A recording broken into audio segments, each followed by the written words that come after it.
Today is May the 6th, 2026. Roll call, please. Supervisor Carter. Here. Supervisor Boardman. Here. Supervisor Peters. Present. Supervisor Atkins. Yeah. Vice Chairman Schoolcraft. Here. And Chairman Rivers. Here. We have a quorum. The purpose of the meeting today is to discuss our budget. We finally have a draft, first draft we've seen. To begin the meeting today, I'm going to ask Dolores. She's been keeping us up to date. So Dolores, if you've got information. Okay, I handed out a sheet with a paper clip in it for you. Kind of the same thing I usually give you each meeting. I just thought, since we have closed out the month, I would go ahead and give it to you. You can see as of April 30th, our cash balance is $13,073,538 in your general fund, which really is pretty good considering we only went down $169,758. So that made me feel good. And of course, putting the appropriations, normally this would have been one of our worst months with quarterly appropriations, but since we've got them on monthly, it reduced our amount and we were able to stay pretty consistent. Now, we do have to say, they mailed out checks yesterday. This was as the 30th. They mailed out over 500,000 of general fund yesterday. So we're actually 500,000 more down, but hopefully some more revenue will come in. If you look at the second page, I did a little summary trying to show you where we're at today and where we're at, where I estimate where we're going to be at June 30th. So you'll see in the top section, you've got total revenue budget for 25-26. Our budget was $81,543,496. That's revenue. Well, we've got 67,000 is what the budget was. 8,841,000 was bond proceeds where we redid that debt. And then what I added by extra billing to the first half, remember this first half only, is 5,570,000. So that gives us 81,543,000 in our budget to be able to spend. Our actual right now as of April 30th was 58,805,118. So that still has us remaining to collect 22,738,000. Most of that is just the taxes that I just sent out this month or in April. The expenditures, same thing with the bond expenditures. If you look at the bottom line, you'll see total budget was 82,454,000.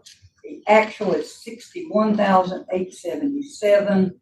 So we still have in our budget 20,577,051. If we take in all the revenue that is still on the books to collect 22 million, and we spend the entire 20,577,000 on expenditures, then we would end up having excess of revenue over our expenditures of 2,161,000. And of course, that is mainly because of the one-time bump and the way we've cut back on our spending. And if we can cut back even more and not spend all this 20 million, then we'll come out even better. So, the revenue, we've got it taken care of. I can't say that, it will all 100% come in. We hope we're close, but the expenditures is the one thing we can control. And we have been, and I still think we need to keep doing that for the next few months. But if you look down on the bottom section, then you'll see that as of April 30th, we have 13,073,538. We have to be collected to 22,738,378. We have still in our expenditures, we have department expenditures of 10,577,000. Those we can, what I'm saying, we can control a little bit. And then we have 10 million we still owe to the scope. That makes up your 20,577,000. If all that happens, then we would have at June 30th, 15,234,865. So I'm now expecting at least $1 million more than what I had been expecting. But we did get in some extra revenues that was not in the budget for this year, so that's helped us out. But if you take that 15 million, and then I did a current estimated budget rainfall restriction policy, whatever you want to call it, rainy day fund, at the current budget that they're getting ready to propose to you, it would be 9,882,814 would be your restricted fund balance policy. So that would leave 5,352,051. Now, do I think that will last us till October to the next billing? No. If we're good on our budget and we keep our numbers low to begin with, if we can at least, say we only spend 10 million of it or something, that would still, anything we can save in the first 5 months is money that will stay there then. Because once I bill again, you'll have that tax increase again, and it'll give us that extra amount to be able to make it easier to the next billing cycle. So once we kind of got to get over this hump that we have because we've spent down way too much. So we've got to try to gradually get ourselves back up. Once we get ourselves to that point, we can't go crazy, but we can at least get more on solid ground.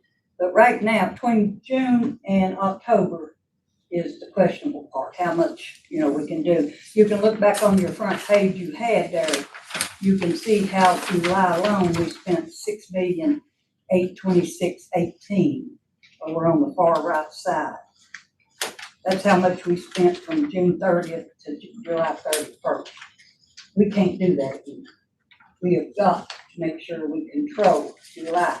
And the way we can control July mainly is by, we put somewhat a stop on non-necessary supplies, expenses. Normally, people use all their budget money left. Whatever it is, it's kind of like a use it or lose it mentality. Everybody jumps in and orders everything in May. Gets it in June, and we have to pay for it in July. But it still goes into the June budget. So we need to prevent that from happening this year at all costs. When y'all are examining the bills or whatever, you need to be watching that, making sure they're not, all the departments are keeping within a reality. We need to keep those costs down to low so that come July, I'm not hit with a ton of expenses that, they just ordered because they had the budget available. That's what we don't want to have. Because we all know our budget last year was a little bit on the high side. So we know we've got extra money in there for each department. We just got to keep them from spending. Okay. And then the last page is just your same thing that I give you each month. Shows in the first column we took in 15,068,000 and we spent out 15,234,000. I did have to use 1,667,000 of investments, but then I was able to put in to investments 1,900,000. So anyway, that's where we're at as of right now. We've still got 2 months to go. And like I said, this is a very important 2 months. What we can control in the spending will help us in the first 4 or 5 months of the year and make it so that you will be able to sustain some or half of even your rainy day fund. And then the next building will get back on track again. Okay. I know it's kind of a good news and a bad news kind of thing, but it's the best I got. That's all I can do. But that's my plan. I'm kind of watching it that way to see. And I really think we can do it if we just all work together on the budget. What is investments? Investments is where, like our money markets, my bond proceed bonds that VIPs, big investment pool, money markets, CDs, anything like that I'm putting money in. That you've got time to wait on it? Yes. I never keep money in the checking account. You'll look, there's only like $68,000 in there right now, or as of June 30th. I sweep everything to the investment accounts. I look at it daily sweep everything that I know is not gonna come back through the bank, put that in the investment, so we're always earning the higher rate of interest. Because the operating account is like 0.01 interest rate, but I can put it over in the investments around 4 to 5% usually. Right now it's at 4. But, so anyway, that's just my way of keeping the money to make us more interesting. I guess I have a question. You said something about being conservative the rest of this year and not overspending and trying to not spend it because we have it. Right. And you said something about looking at the bills. To me, that's almost too late. If they've already ordered something and we're looking at the bills, are we being proactive and looking up front that they don't put that order in? And is there anybody doing that? They do normally have to do purchase orders, and I guess they come by you. So we look at the purchase orders, and we, as Dolores mentioned, we had an AP run yesterday, and we are seeing diminished spending, and people are not, it's just necessary type spending, contracts, whatever that we're obligated to, we're not seeing. So that, I guess, discretionary, buy supplies or Buy an extra copy or an extra computer, that's not happening. We've had departments call and say, we've got this coming up. This is mandatory, or we need to do this. We wanted to ask first. So we have given some approvals on things that are mandatory or that's already scheduled or required. But then we've also said, no, you need to just hold up on that. We'll review that. Let me know what your needs are. So they are, different departments are calling and holding up. Do we have a handle on credit cards yet? that has diminished as well. That's one thing I think, because those normally purchase orders are not used for credit card charges. They're used by people out in the field or whatever, on trips, and that's where most of those charges come through, so you don't even see them until the bill comes in. I believe in purchase orders. But it's just the nature of the beast of the credit cards. They're using them while they're out, and it's no time to go in and keep in a purchase order. Do we, each department now, do they get that additional 10,000 for some stuff like we're talking about? Is that what it is? Do we give them each one additional money? Karen, is that what I understood last time? Like a stipend type thing. Yeah, something. But what was that 10,000? For all the constitutional Constitutional, maybe, elected officials, you know what I'm talking about. $10,000. I'm not sure. I don't get it. Well, that was, I'm a constitutional officer. We heard that, didn't well, I saw it on some paperwork. I'm not sure. We can talk about, I'm not sure what that is. I'm not sure that we've got just a $10,000 discretionary, No, we have a for budget just like constitutional every department. I officers. mean, supplies, maintenance agreements, that kind of thing, it's all the same thing. There's no extra line item for anything like that. Well, But I know this was for the constitutional officers. Well, no, that's me though. Yeah, but you didn't get the $10,000.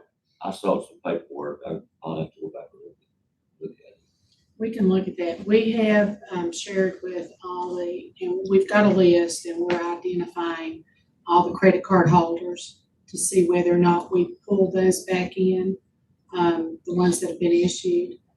We normally check them out here, so we know what the purchase is going to be. It comes back in with, what was purchased. And we have encouraged each of the credit card holders that fuel or gas, like with the sheriff's office, have it if they're out on the road or traveling, or food, or if they have to stay. That was the purpose of issuing the credit cards. It kind of got away, and then started ordering different things, all departments. So we're pulling that back in. And hopefully by July 1, we'll have a better grasp on that. Right now, they've been notified it's all falling under the same expense that they have to the freezing for unnecessary or non-mandated expenses it's still in place. So everybody knows that. So we have seen a slowdown on those credit card expenses, and we'll just continue to do that. But again, we're we're working on that. That is where you'll see those orders coming from for credit cards in May and June. That's where usually that's how they do it. They'll order them on credit card from Amazon or wherever.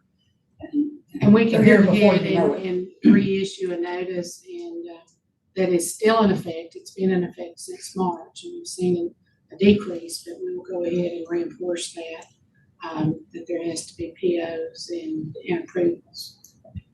And if they don't, we'll bill them personally. Excuse me. And if they don't, we'll bill them personally. 90 days, same as cash out of their paycheck. I've got a question, Doris. You said on taxes that we're hoping for 100%. Historically, what have we done? Well, you mean on the On collection the rate? collection rate? Well, the collection rate, it's different for each type of fund. The real estate, remember under what I have on that paper? 93, 94%. Now that's just for the first half. So by next year, it takes me, I'm like 6 months behind going back and pulling in the people who didn't pay first. So I'm about 98, 99%. But now there are, some we looked at, personal properties, about 91%. And, but now these numbers you're seeing here have those allowances. Oh, okay. Yes, these are the numbers I'm expecting to collect after the allowance. Okay. I'll get the others sooner or later. They just take me a little longer. People already starting to pay the one. Yes, they are. I've been very surprised. One thing about this, looking at this timeline and what I'm expecting, I said I'm expecting 15 million. But you gotta remember, part of that 15 million are a lot of grants that are in the revenue budget. And the way the grants work, we pay the expenses, but we don't see that revenue come in for at least a quarter, 3 months to 4 months afterwards. So in other words, like with the SROs, we will pay 3 months, then about 1 to 2 months later, we'll get that quarter. So what we'll have is we'll pay the April, May, and June, but we won't see that money until July or August. So I'm saying it's going to be 15 million, but it would be a little bit less. Also in my computations, I always estimate normally I collect 1.2 million, around 1.2 in early taxes that people pay the second half in addition to the first half. I hope that's still going to be the case. And we have had a good deal already paid. But what's worrying me on that, and we may not have that money coming in until maybe August, but what worries me is because they're getting another ticket for personal property. They're getting that half in addition to the real estate. So will that affect whether they pay both halves of the real estate? But I don't, it'll worry me about June 30th balance, but I'll have it by the time August, September, that billing comes around, then they'll pay the second half. State Corporation Commission utility stuff, September, October. Well, we don't get the new assessments till September 30th. They issue them September 30th. We will use the new assessments with our new rate on the October billing when we bill out taxes. Then we have to bill the same thing in May, the other half. And then we have to wait till the following September to catch up if we bill too much, if it changes again in the following September. But right now we've got what the old assessments times the new tax rate of what I'm estimating collecting in this 6 months. Now the new tax rate that the SEC just determined will be done using that assessment in October or September, October. That making sense? And hopefully it's going to be a lot higher. I didn't know if they told you, or they told you or not, but We're going to give some good news today. yeah, it'll be some good news for you. I won't steal their thunder. I'll let them get that. But Anybody else have questions for Doris? Appreciate your Thank time. you, Thank George. you. Thank you so much. Okay, holler if you need me. Thank you, dear. Some has a little light at the end of it. Hey, Your you show. keep me scrounging and On I'll way. find it.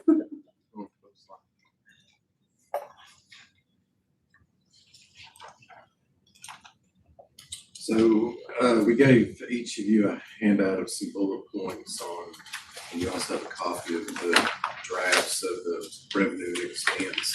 Could you talk louder? Louder, Do I need a mic or something? well, at least push it out You there. should have been on this end. No, I come over here so I can hear you, but I still So- can't hear you. Just some bullet points were 65 million balanced budget, 65.8 revenues and expenditures. That's a decrease on what the amended, budget, as you all know, we have budget amendments throughout the year that would increase the approved budget at June 30th. Now, caveat with that is, for this budget cycle, we have removed grants from revenues and expenses. We will have those shown in separate funds and, hopefully those support themselves in revenues and expenditures. So a good decrease. The grants not only contribute that, but we've also removed or accounted for, the pickup on the restructuring of the debt that was helping our expenditures, as well as removed all of the renovations at the courthouse are finished now, so that's no longer a part of this. So looks like a lot, and it is a lot, but it's not, that 9 million is not all us. So we don't want to take credit for that. So you want to go to the next slide, or if anybody has any questions on that one, you can stop me as we go along. So just some highlights, kind of how we were projecting the numbers. As we all know, there was a reassessment. We had a 14% increase based on that reassessment. So we've got several of our real estate, personal property categories that show increases. Public service, corporation taxes, and as Morris was alluding to, we do have those rates from the commissioner now. We had provided you guys along this budget cycle a couple of different scenarios at 90% collection, 95% collection, and that was one of the reasons you do reassessments is you want to get your actuals as close to what your assessments are. So you maintain as close to 100% rate as you can on billing and public service, and we collect those at 100%. And the rate is 0.999. So that was very encouraging for us. And Yeah, I did that yesterday. as Doug, told us all along that, every 1 cent is roughly $100,000. So that's a lot of the revenue that we lost last year we're now going to see. So that was very encouraging. That's probably as high as it's ever been, isn't it? Yes. Where's my time? I'm sure It's- time hurt. We've been in the 80s. Yeah. And what hurt last year and the year before is we went from, I think, 88.9 to 81. That was completely unexpected. And 99.9% is truly amazing. So,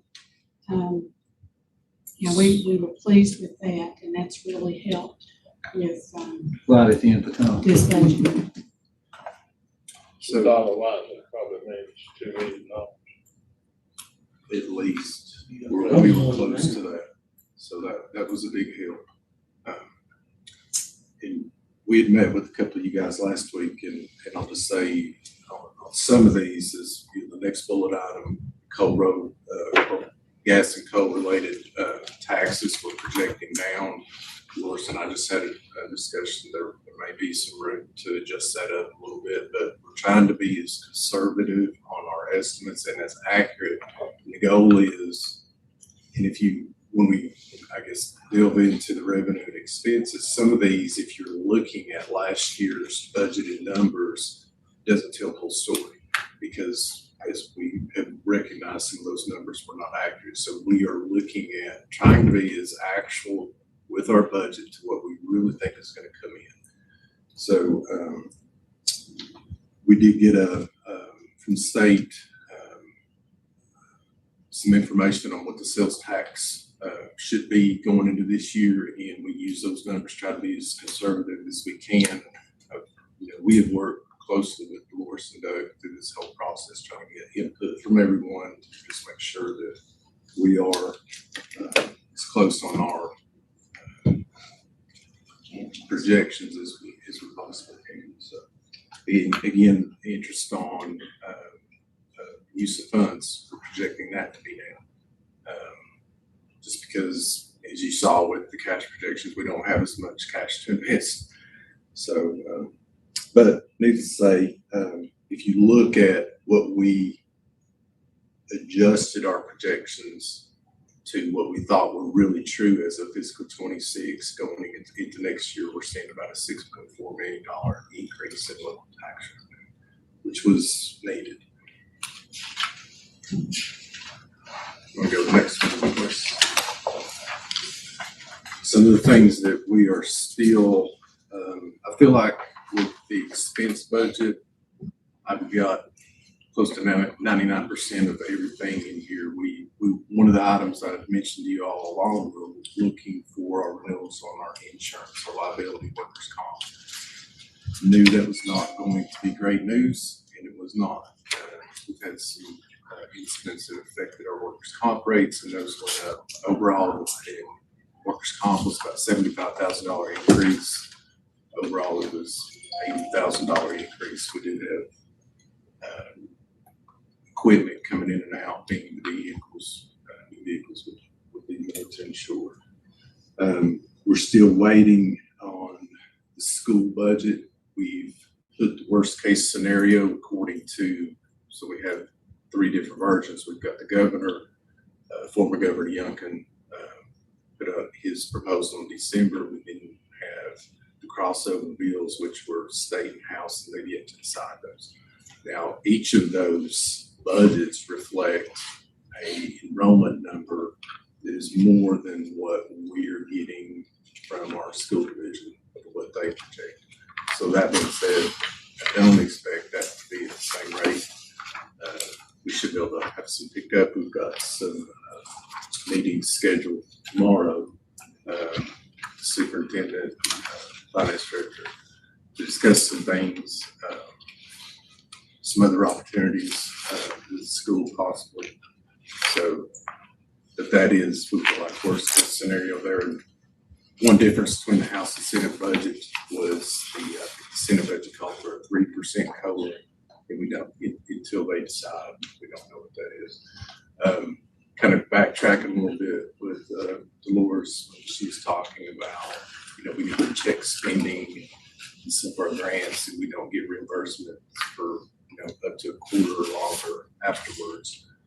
Another thing that's should be kept in mind, the state budget also calls for a 2% one-time bonus payable as of June for Concord employees. So that would be payable in June, but that would, earliest that's going to be reimbursed is July.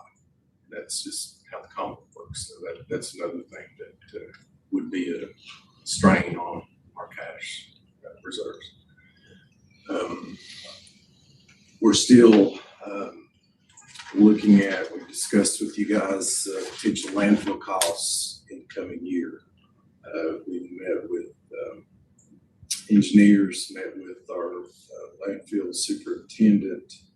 We are getting very close to end of life on the landfill, where the choices are an expansion, which we don't feel is feasible at this point, and or transfer the garbage out of the county. So that is projections on that. He's working on those. Roughly, you're looking at though, which is really up in the air because fuel costs right now, that could impact that greatly. That could be close to $1 million to transfer garbage. Luckily, we've been talking to this. Karen and I both got in the game late on the expansion. I think there were initial plans, that could happen as early as the fall.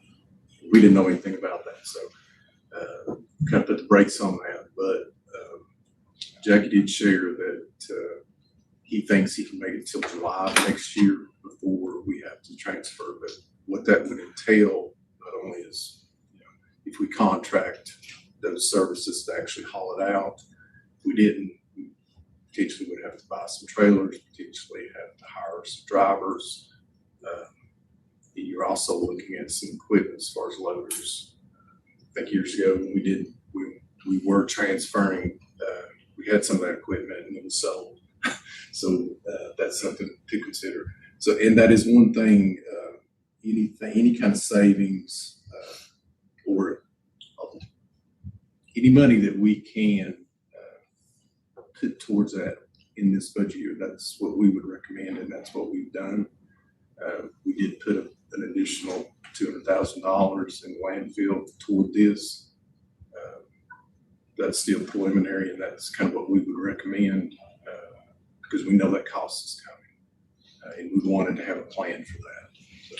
How many trailer loads a day are you talking about? He said 2 to 3.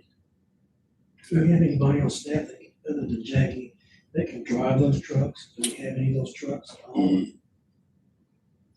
Yes.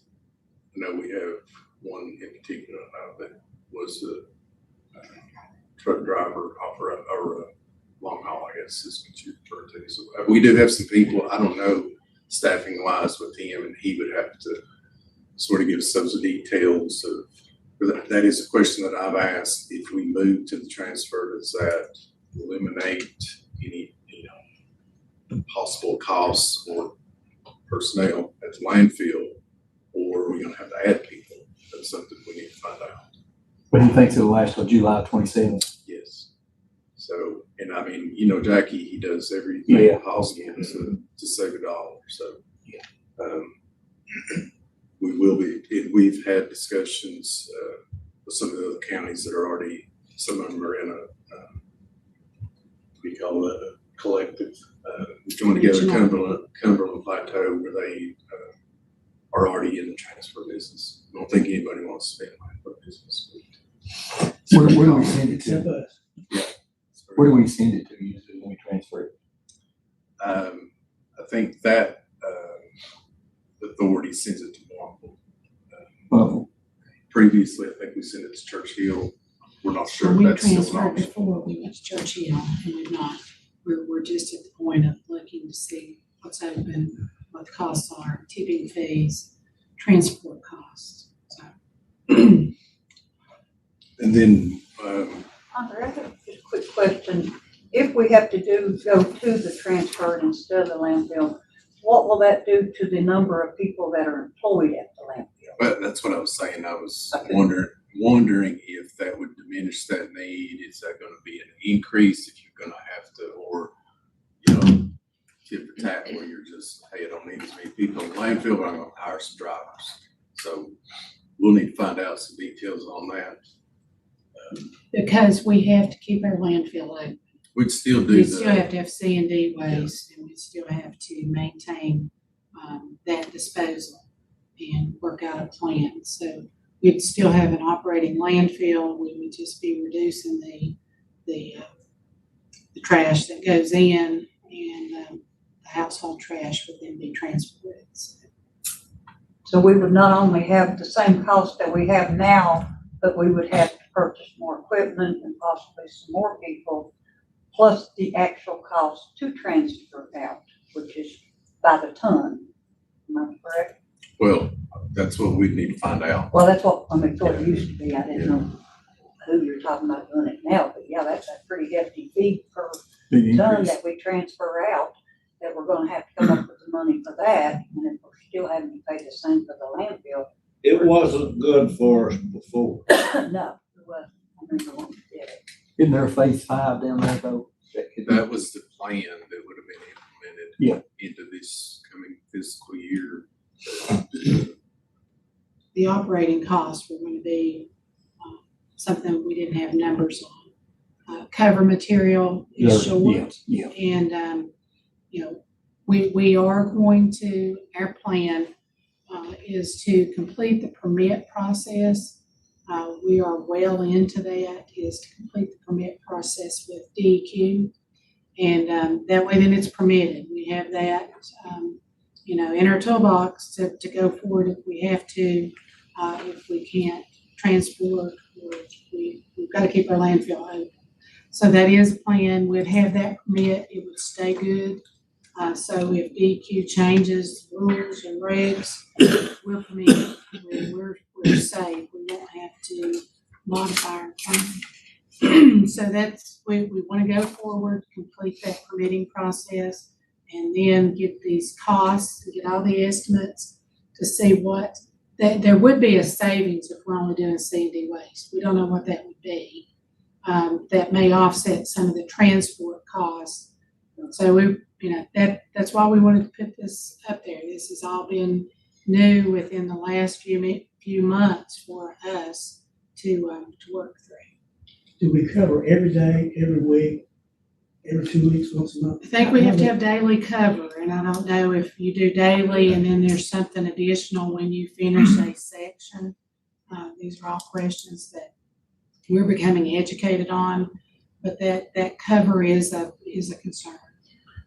Karen, would that affect the convenience centers in the county? I mean, It should not. Okay. Those would operate because they all come in to the landfill, so they would actually just come into the transfer station, Yes. which we already have a transfer station that is permitted. We kept it permitted. Josephine.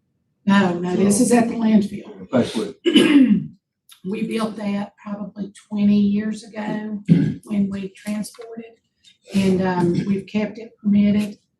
We have to do a few updates that would not be very expensive, and have that ready. We have some of the trailers. We have, I think, the walking trailers that Jackie calls them. So we have some ability to transport ourselves. So we don't know if that would be something that we want to do. We're trying to look at all those cost estimates. We know we've got a little bit of time, but at the end of this budget or the next budget, we're going to be in it. So we will have all those answers. I would like to just add that we do have the money, the CDs for the closing of the landfill. You are allowed to use that as you are partially closing or anything like that. Right now, it's about 11, almost 12 million that we would be able to use. If I'm hearing you correctly, Sam, we're looking at closing parts of. No, we do not want to close anything. The whole idea is whether you transfer or expand. And, they have mapped this out where all the existing landfill is still, I guess, in play. Not to bury landfill, but we're not going to be required to close, because that closure, even though we've got that money set aside, it's going to cost, we know it's going to cost more than that. So the idea of whatever direction you go with an expansion, you're not doing any closure. Okay. So we're not going to close completely and go to transfer. We hope not. Because the closing plan and the closing costs are probably, what I understand, is probably at least twice or more than what we have.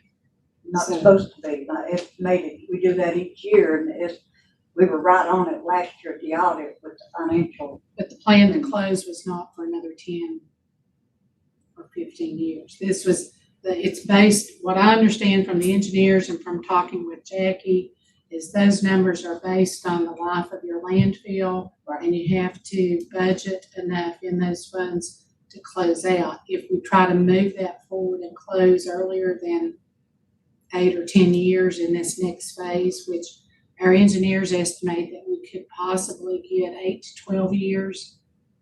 Jackie thinks it may be a little less than that. The cover then becomes the issue. So those are the numbers we need to just sit down and our landfill committee and landfill staff, because that's huge to look at and plan. And if we're going to close, to make sure we've got the funding necessary to start being able to meet those needs. I think the way when we do the estimated amount that we figure the amount I have to have reserved is based on what it would cost to close it as of that day. I could be wrong. Well, but we that's- can work, we're working If you Thompson were to and close Linton. it as of that day, that would be the estimated, and it's based on inflationary dollars and everything else, that what we would need to cover it at that time.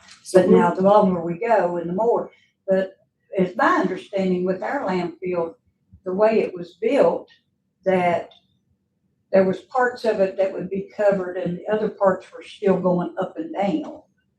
But we've never took out of that fund to cover any of those. We've areas. never closed out. We've got 5 phases. So they built the bottom footprint and started to come up. Right, that's what I We remember. weren't required to close out the other areas because we still travel on those. We still use those. And Jackie has,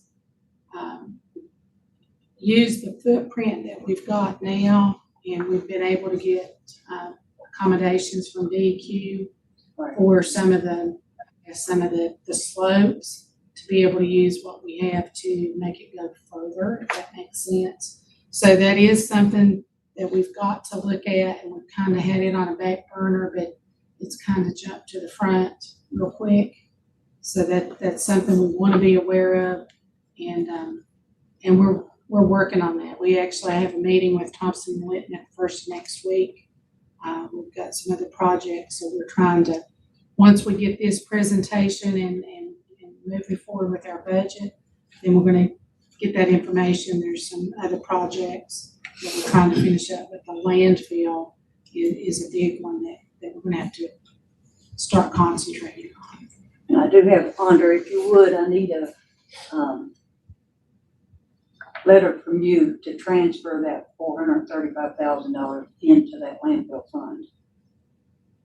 Now, my CD's coming due and I need to roll it all in together. So if you could get me that today, I'll transfer that money and put it in another account. Is there any way we can save any money by working with other counties when we had to start hauling the trash? That's something we're exploring. And there's several counties that do that right now. What is it, the Cumberland Plateau? Cumberland Plateau. So we've been talking with them. I'm sorry.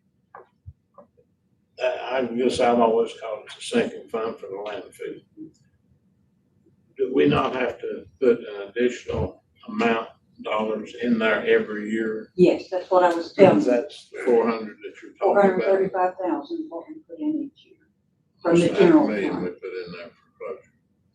Yes. And then, of course, it just keeps drawing interest on itself. Whenever I'm getting ready to roll over a CD, it can't be put in certain things. The sinking fund can't be put in some of my other investments. The code section says it has to just be in certain things.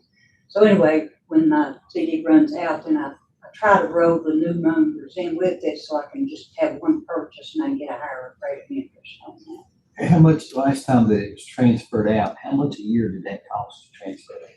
Approximately, you mean? We can look, it was probably $1 million.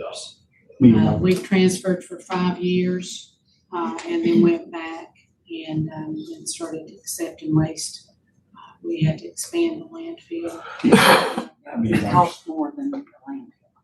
Now, if we do expand it, it wouldn't be a one-time expense. We would probably work through Davenport and come up with a financial plan to finance it yearly. Does that, We would have to. we'd have to. I think the last, So, That's why we've Do we have normally a- done it. We've always gotten a I bond. think we went through issues to do VRA. that.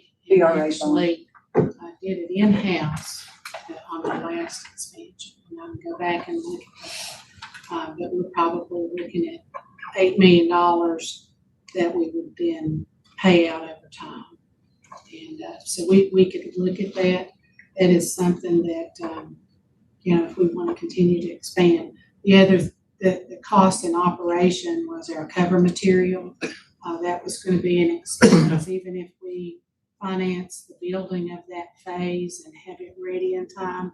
We have to be able to make our plans for cover and work in those costs.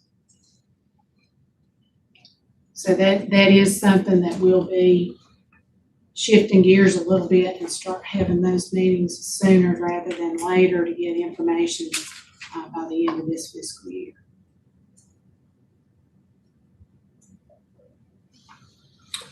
Last thing on there, again, we were, one of the things that we're, I guess, we still would come to you and seek guidance is on salary supplements in our constitutional offices. We have, we have not worked that into the numbers that we're gonna have, here as we go through in the detail. That is something that we were, kind of seeing where we could get with budget reductions that we've seen so far and requested in all the departments. Whether or not we would look at that, as just a percentage and or a threshold and a percentage. What we had looked at is there's some as low as a few $100s. There are some as high as close to $20,000.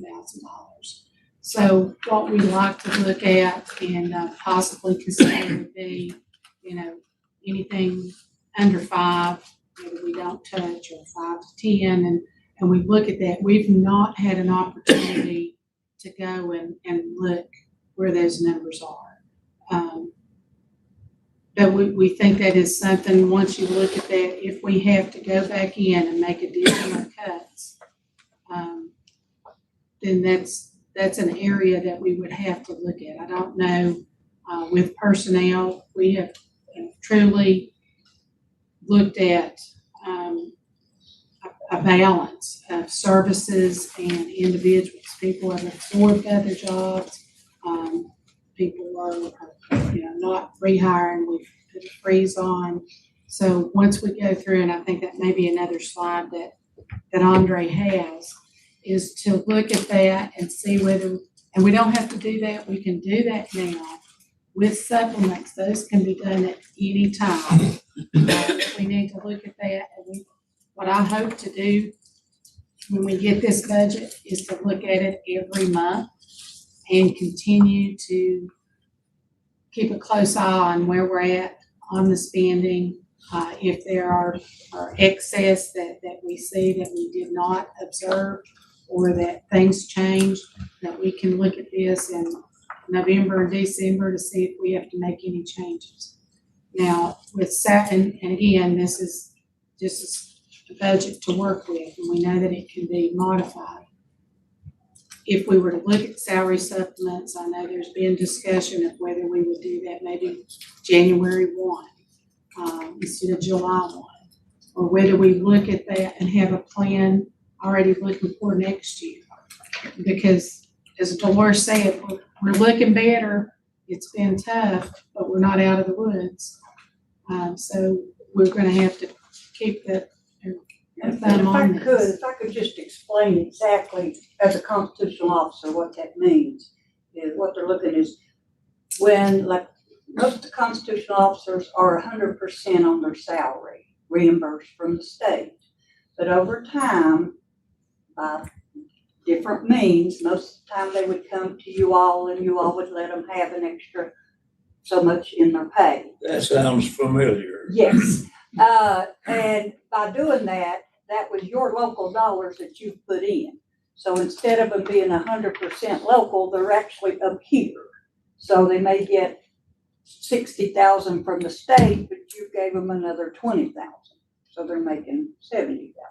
So what she's saying is you have the right to pull back any of those supplements, because they're only guaranteed, if you're a constitutional officer, you're only guaranteed what the state comp board dictates you get. And that comes from the General Assembly. So that's what they're talking about when they're talking about the supplements. Let me add one thing. So, and this would be Dolores' office and the commissioner's office. So those constitutional officers, as far as their funding, like every department we see in the county, they're not the same. No. There's caveats to that. We're only And they get not even except for me. I guess, competitive approved wage through the Constitution or the comp board office, and then they only get half of that reimbursed. So the local funding you see in the commissioner and treasurer's office is not comparable to the supplements you see in the other offices, because the reimbursements are just not the same. Just the state. Yeah. There's no way. Mine's And again, $12,000. in the budget that you're being presented, we have not gotten into those because a lot of those make us competitive, just like we're talking about the different funding. So we work really hard to have quality people and pay, what the job should be paid. Comp board doesn't always do that. So we have tried to, hold those back, and we've looked at positions that may be, eliminated and the job absorbed within and not going across the board, because you're affecting, basically every comp board position that Rice County has some type of supplement. And again, it depends on their job duties and their job description, and why some of those have supplements that are higher than others. So it gets very difficult, and we don't want to lose. It's been tough enough doing what we've had to do with position eliminations and requested reductions, and we've all seen that, to go in and the ones that are absorbing some of these jobs and are doing these jobs to come in and just make a blanket percentage cut without looking at those parts of these jobs. So we're not making that recommendation at this point. We want to say that is still something that we have an opportunity to look at.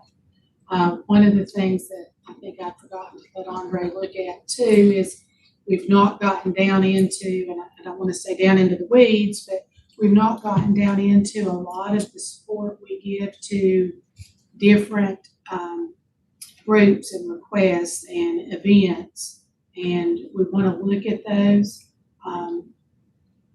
Can you look at that today? And that's not a huge number, but it is a number. And we've actually gone in, we're looking at every line item on your behalf, and we can go through that. So there are some that we'd like to discuss, and some that, that bring people to our community. So we've got to recognize that a lot of the events, for instance, the Blue Highway that Big Stone has, or the Fall Fling, or Railroad Days, and every town has events, and I know we want to support those. So how do we do that? That is something we look at. Some that we may not be able to, we need to recognize and give sufficient notice. We feel like the Blue Highway, Fall Flame, is some of the things like that could fall into the parameters. Tourism. Yeah, tourism, transient occupancy money that has restrictions on them, so that could alleviate some pressure, to lose those funds. What about the salary supplements? Do you have any idea what the total dollar amount would be? My question, John. We do. We do. I don't have it here or with me right now, but I do have that. It is pretty significant. And the other supplement that is, I guess, necessary is the comp board only reimburses the set approved salary amount, and then the fringe amount that they approve basically just covers your FICA tax. So we're still paying, as far as the supplement, your insurance, your VRS, workers' comp, everything else. So that's a significant number too. So we can certainly get that number. Salary, so probably over $100,000. Much more than that. Much more. 800,000 We have for the that. sheriff's department. We have that. I know right off the top of my head. So that, yeah, and that's not, that wouldn't be, It's big. It's big number. Close to me. But I hear what you're saying too, Karen, that we have done this in lots of instances to make us competitive, to keep quality people. And if we look at doing any kind of cuts on that, it's almost gonna have to be on a one-on-one basis. And I agree, and that's one of the reasons we haven't just jumped there, because a lot of times we've given merit increases because we've had people go to additional training, get additional certifications, that they did not have to do. And we want to recognize that they have taken that additional step to stay up to date on their training or get additional certifications or get different levels of service. So, a lot of those, that's why the numbers vary across the board and across the departments. And the one reason why the commissioner and treasurer's office is different, the other constitutional officers are, the way the state looks at them, they're 100% doing what the state tells them to do. Commissioner and treasurer are doing more work for you all than what we are for the state. I still have to follow state code on everything, but it's more local work. I take care of your bank accounts. I take care of, tax tickets. Those are all your local duties. And that's why we're mostly locally supplemented instead of state. Mine's 100% by state, but my staff is not. But it's a state legal minimum. Huh? The comp board pay is a state legal minimum. Right. Yes, of what they will give to us, but they fully expect the locality to pick up not only that 50%, but even if we have to pay more money, because it's very, very little. It's barely above minimum wage of what the state does, and they only ask you to pay half of that minimum wage, and they pay half of the minimum wage. So is that based on, is your salary the same as the treasurer in Fairfax County? No, the constitutional officer salaries are based on population size. So no, well, actually Fairfax doesn't have a treasurer. They have finance. They have a different form of government. But now I would have a larger salary than say Scott County or Dickinson County because it's based on population. It's about 34,000. Huh? 34,000 here in the county. Is that what we got? Well, I came in at a point of over 40. 40 was the cutoff. Yeah. So we were up here at 42, I think, when I come in. So no matter how low we get, it's a grandfather in for me. Now, when somebody else runs behind me, they got to come in at the lower I see. amount. Yes. So, but as long as I stay in, I get the higher amount. But yeah, that every constitutional officer has the same thing. You can look on the website and see everybody's salary. It's based the same way for every constitutional officer, sheriff, commissioner, clerk, attorney, common attorney. They're all based on population. And that's set by the General Assembly. Yeah. Wes, if you'll give us the next slide. So here we just highlighted some of the significant expenditures in the budget. School with their operations and then debt service on our bonds, and with the restructure we did see some relief on that, but of course that starting this year diminishes because we're starting to pay that back as well. So it's a little bit less on the budget as far as the commitment, but that's temporary. Social services is another big item, 15 million, but they do get reimbursed federal and state money, $12.7 million. Susan and Ben, the director of social services, been accommodating in anything we've asked and works well with us. And a couple of things that we have suggested as far as our fees for our audit, we see that's a significant fee for the county in pre-audit services. And she's agreed to reimburse that quarter. We feel like we're the lion's share of it. 50% would go to us. We're going to ask the school to assume 25% of our audit fees. And social services, she's agreed, and as a matter of fact, she's paying 25% on this year's audit. So, can't say enough about Susan. She's very, very good to work with us and understands the pressures we're under right now. And one golden rule to use on your social service, it's usually you say 30, 50, 20 makes up your 100%. It's 50 from state, 30 from federal, and 20 is local. So if you look at 15 million, our share is going to be at least 20% of that. Sometimes 21, 22, kind of vary just a tad, but 30, 50, 20 is the common number that you go by. And of course, some of the others, sheriff's department, and they about $7 million between dispatch, investigation, court security, road deputies. And we get funding, and it's not all the funding, but the majority of the funding that we get, of course, Concord reimburses us. We get money from the city and the shared services. That helps with them. So as I mentioned before, on both our revenues and expenses, they get a tremendous amount of grants. So that helps their funding as well. Of course, the landfill, we discussed a little bit. It's $3.5 million. That's all locally funded. Regional jail, Bob knows, we're on that board. They went up $800,000 this year. And that's something that we have How do no they justify Based on your, usage. Number your of number prisoners. of prisoners that that? I you have. thought we had cut our prisoners down there. I thought we did that dramatically about a year and a half ago. We had it last year, it's back up. That seems to be very cyclical. Goes up one year, down the next, and it's, I don't know how we predict that. It's mandatory, there's nothing you can do about it. No way you can. It depends an awful lot on the Commonwealth attorneys. How they dispose of a problem till you work something out and make him swear to be good to his family and don't beat the dog or whatever. But, This kind of money, we can stand a few dog beatings.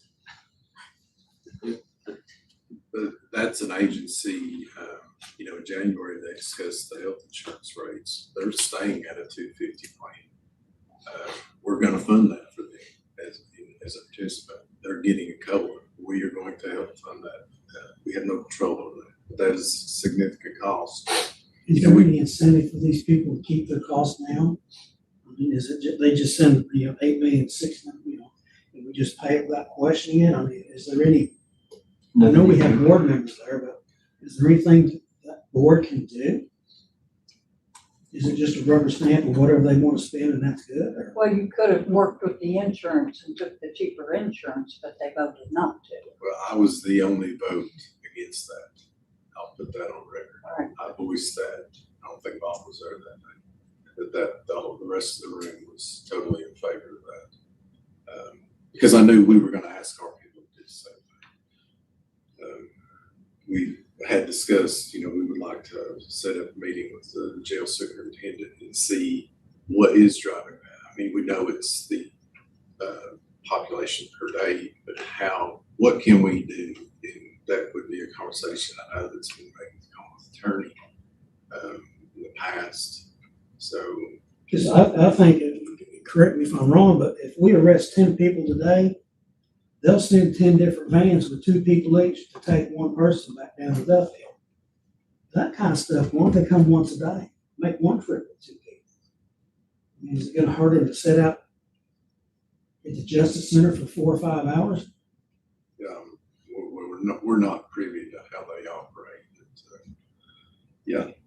Have we not received some refunds in previous years? We had last year.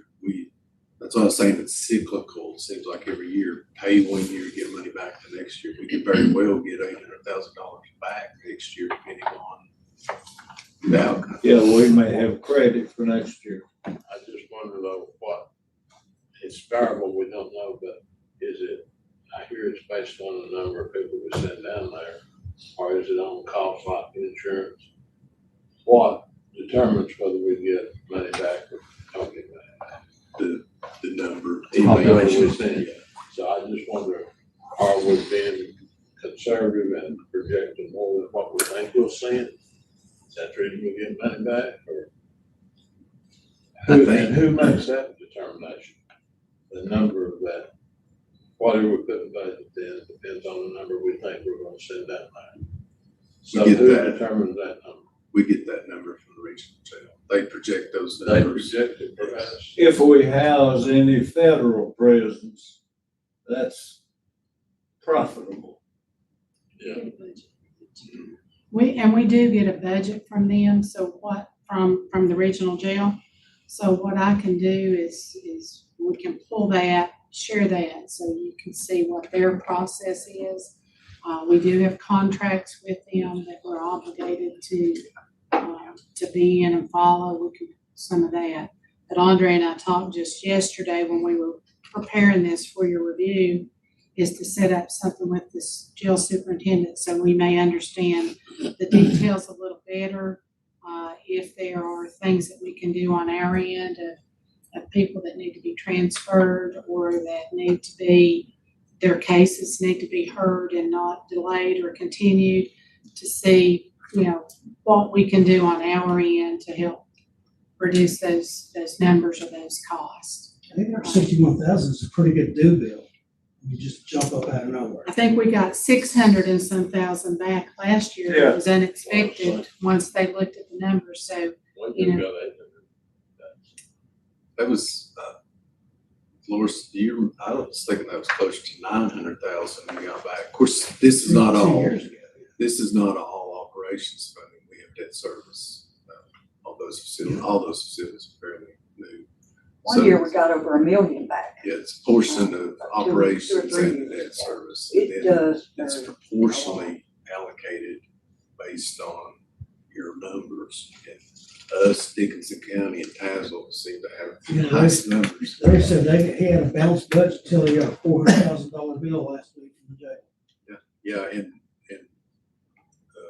bad news, there is a reconciliation within this year that was gonna be to about, I think it was 600,000 was involved. And that is with them giving us some money back because they hold, like we should be doing or required to do in reserve. So if they get over a certain percentage in the reserve, they reallocate that to the participants.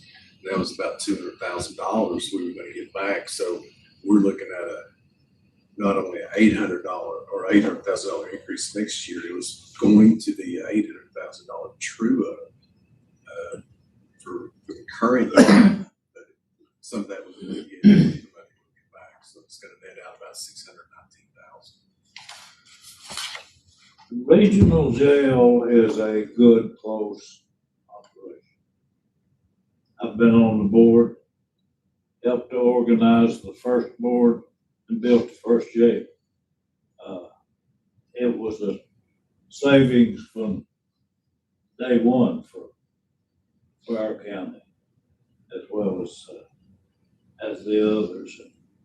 It's a good, tight operation, and they've got a tight budget just like we have. Going on down the line, we've listed some of the significant departments, Commonwealth Attorney. These are all constitutional offices. They have either by, they get some funding, of course, Commonwealth funding, some reimbursement over $1 million, Commissioner of Revenues, $1 million combined with his office and the assessor's office. Again, that's not, they don't get a lot of reimbursement, just like the Loris's offices, clerk of the court, $1.2 million, they get about $784 to the court. And then, we have discussed fire and rescue funding, we give them $1.2 million. So those are all significant pieces of our budget. I got a question on fire and rescue. At one time, Mike put in a line item where he was hoping just to have a county-wide fire and rescue. Is that line item still been budgeted? If not, That's been removed, I think, probably the last 2 budgets. I know at least the last year, there was basically personnel, I guess, that was discussed several years ago. so that's no longer there.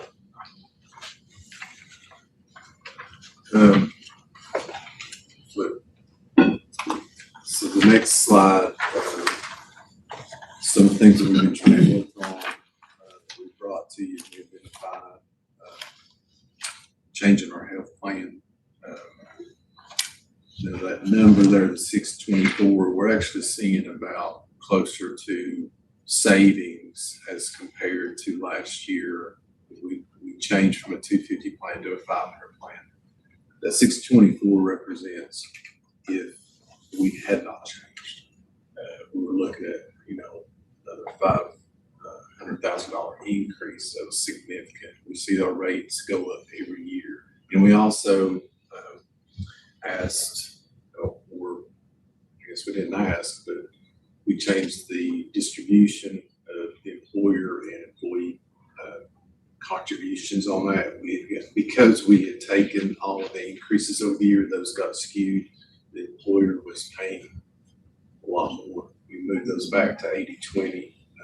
Still very good plan. Met with the sheriff last week. A couple of you were in attendance with that. Approximately $2.2 million in cuts there. Some of that were, could be attributed to changes in funding sources, positions that were funded through grants, what we anticipate, what they anticipate receiving. So we've had approximately 8 positions, either through attrition, reduction in administration and other constitutional offices. Lawyers has had a person that retired, it's not going to be refilled. Commissioners had a person that's retired, it's not going to be refilled. We'd be able to, I think both those instances, local funding would be moved into some reimbursed funding, at least partially on both of those cases. That's helped. We've had some people retire. We've had some people leave. Just recently, we had somebody GIS, young man that's not been here very long. He's took another position that's not slated to be refilled. There is, I think, a grant award that would fund something at least temporarily into the next budget year for a position for a particular project. Of course, GIS also had somebody retire this year, like Barb did in Dolores's office. That was not refilled. We were utilizing our sections here to help that department try to save some money. There's a position in litter control potentially that's going to be leaving that is not included in this budget presentation. We've had some grant money come in, Commonwealth Attorney's Office. Position I think has been funded a couple of years by the board as a part-time position. That's going to be funded through this, as well as the remaining funds to partially fund 100% local funded person. So that would equate to about 1.5 positions. We did contact or notify our cleaning service. Y'all remember that was contracted beginning during COVID at the sheriff's office, and that was a service that was paid for with grant funds, kind of evolved after COVID.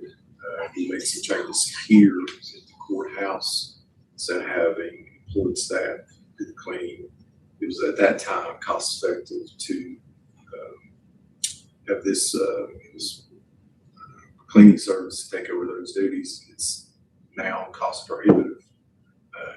We have a plan to utilize the use of some funds that can pay with the organization that we're utilizing at the landfill, litter control, animal control, to use that for cleaning it, because we have responsibility not only here, the juvenile office next door, Justice Center, as well as the BPI Extension Office building. I think that's on school campus. So that's a $200,000 savings, and we had met with them, notified them there's a 60-day notification, so that will not renew.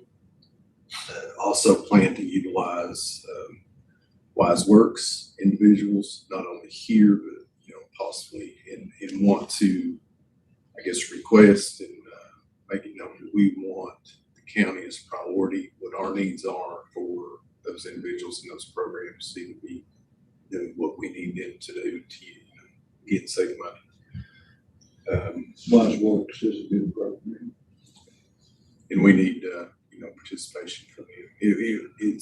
We have actually, the last position that was hired in our maintenance department, we can't, whether it be C-Corps, whether it be WISE, they have to be supervised. We can't, especially if we don't want to, the Justice Center's not going to be, going to have people out there to not supervise as well as some places here. So we have a plan for somebody to be working with them and supervising them, because they will need to be transferred to some of the different locations. Again, we talked, we're going to continue to try to look at each department throughout not only this year, but going into next year to make sure that we're being as efficient and as frugal as we can, and continue to freeze on any travel and discretionary spending. That's our presentation. I never thought that our parents would be really caught up in jail, sheriff's officers at schools where the students are exposed. I never thought that they would in this region like they do in a lot of cities.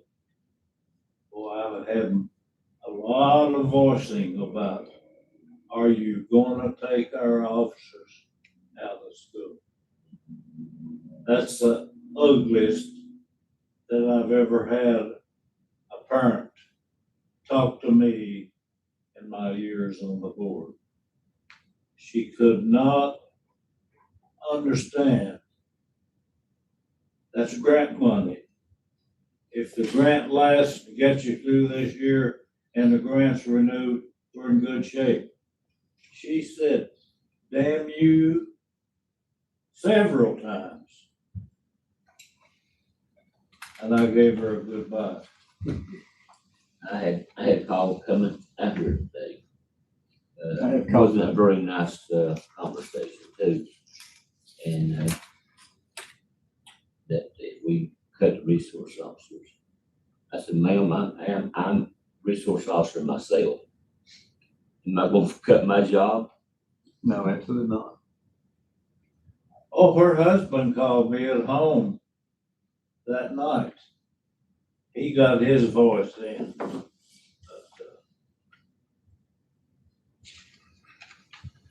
We have also, to go with this, and we will post this online. This is just a draft, but it's an informational draft.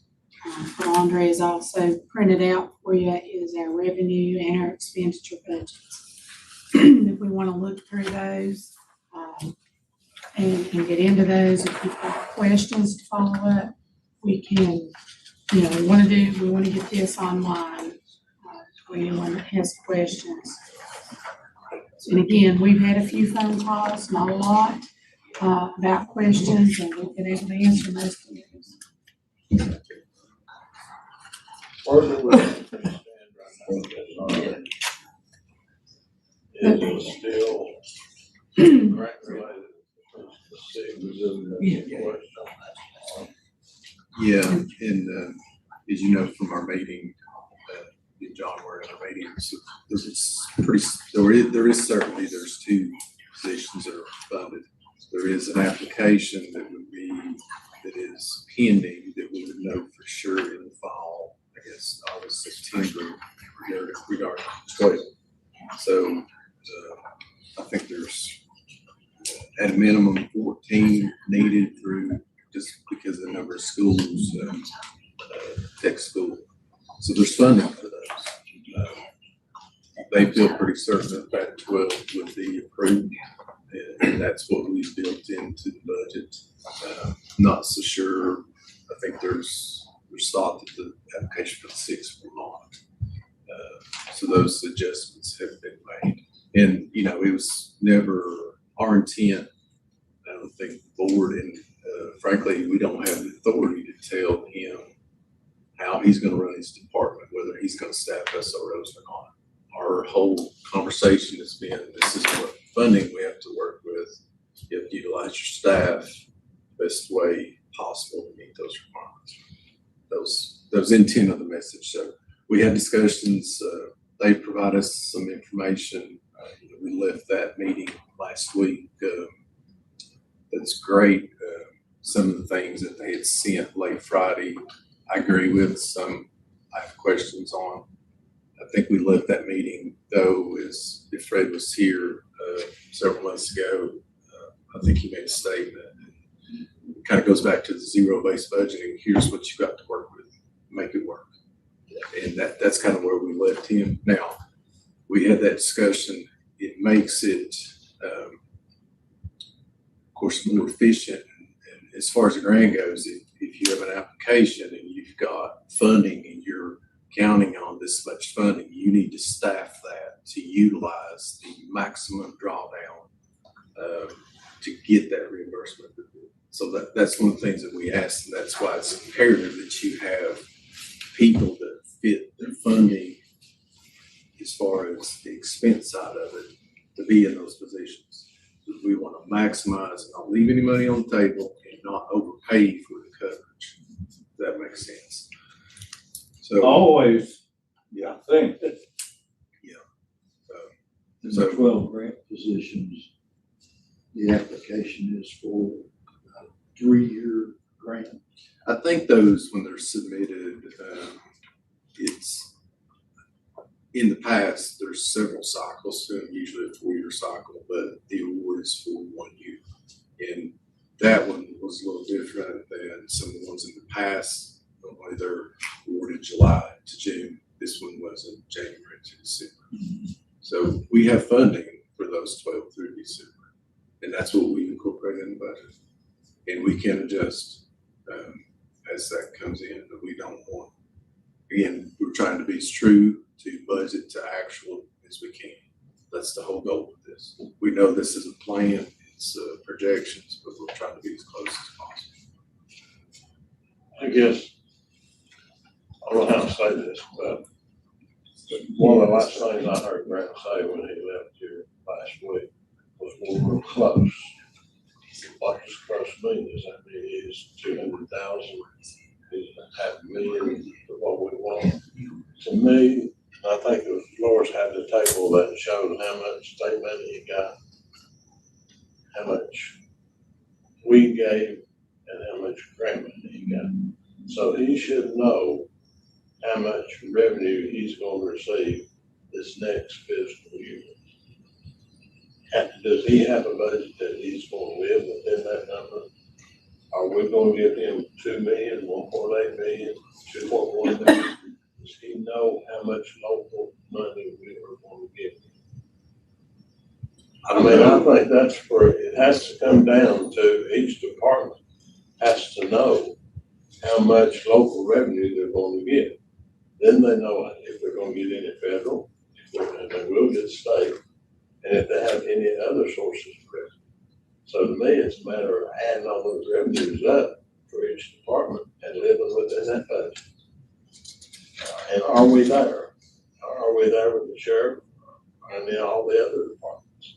I think in our opinion, we're there.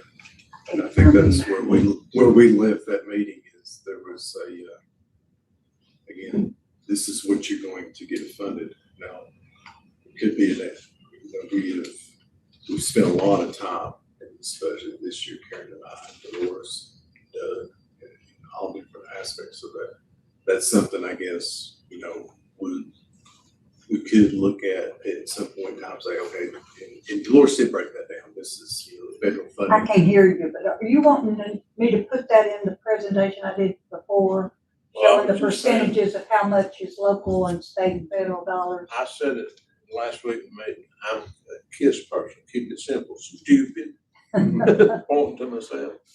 But if each department knows how much local money they're going to get, how much state money they're going to get, if they're going to get any federal, or if they have any other sources such as grant or whatever, each department should know what their budget is, and we should know that they're able to live within that. This presentation shows, I believe, what the sheriff's department is gonna get local fund. Approximately 3.5 million Well, I think that was what we are, with the city of Norton. And that's what we're saying the reimbursement is. That's your comp board reimbursement. okay, And those were, Just local. they're going, no, that's state money. okay, you That's take that away from that 7.2, then that gives a lot of them. approximately, Oh, because we we got have taken two. some of the grants out of the department. And we, Is this number taking all of your federal grants out too? Yes, Yes. all the grants have been pulled So out yes, of, what would be left would be your local after you pull Sorry, how much out is the the lowest, state. how much is that? and we have shared that, we've 7 shared minus 3. Still not got this 4 million document here, local. but we've shared Yeah. that same So is that what we're gonna give them? worksheet with the sheriff. That's what we worked from when we met with the sheriff's office last week. And I think with, so this document, that's the revenue we're gonna get, whether it's 4.1 is local revenue, 4.2 is state revenue, 4.3 is federal revenue. That's what we have to work with. So this supports this, which is our expense budget. So we're telling them, this is the amount of money that you have to work with. Each department, this is what we're going to budget you now.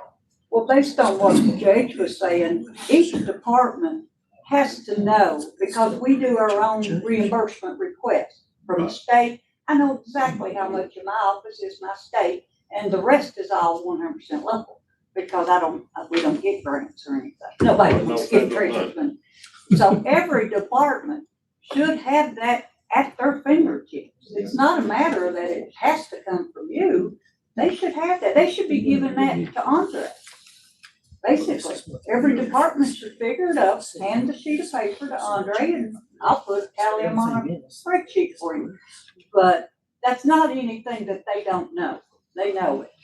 They I have think it to. would help the citizens to know how much the sheriff gets from all sources, how much does he get?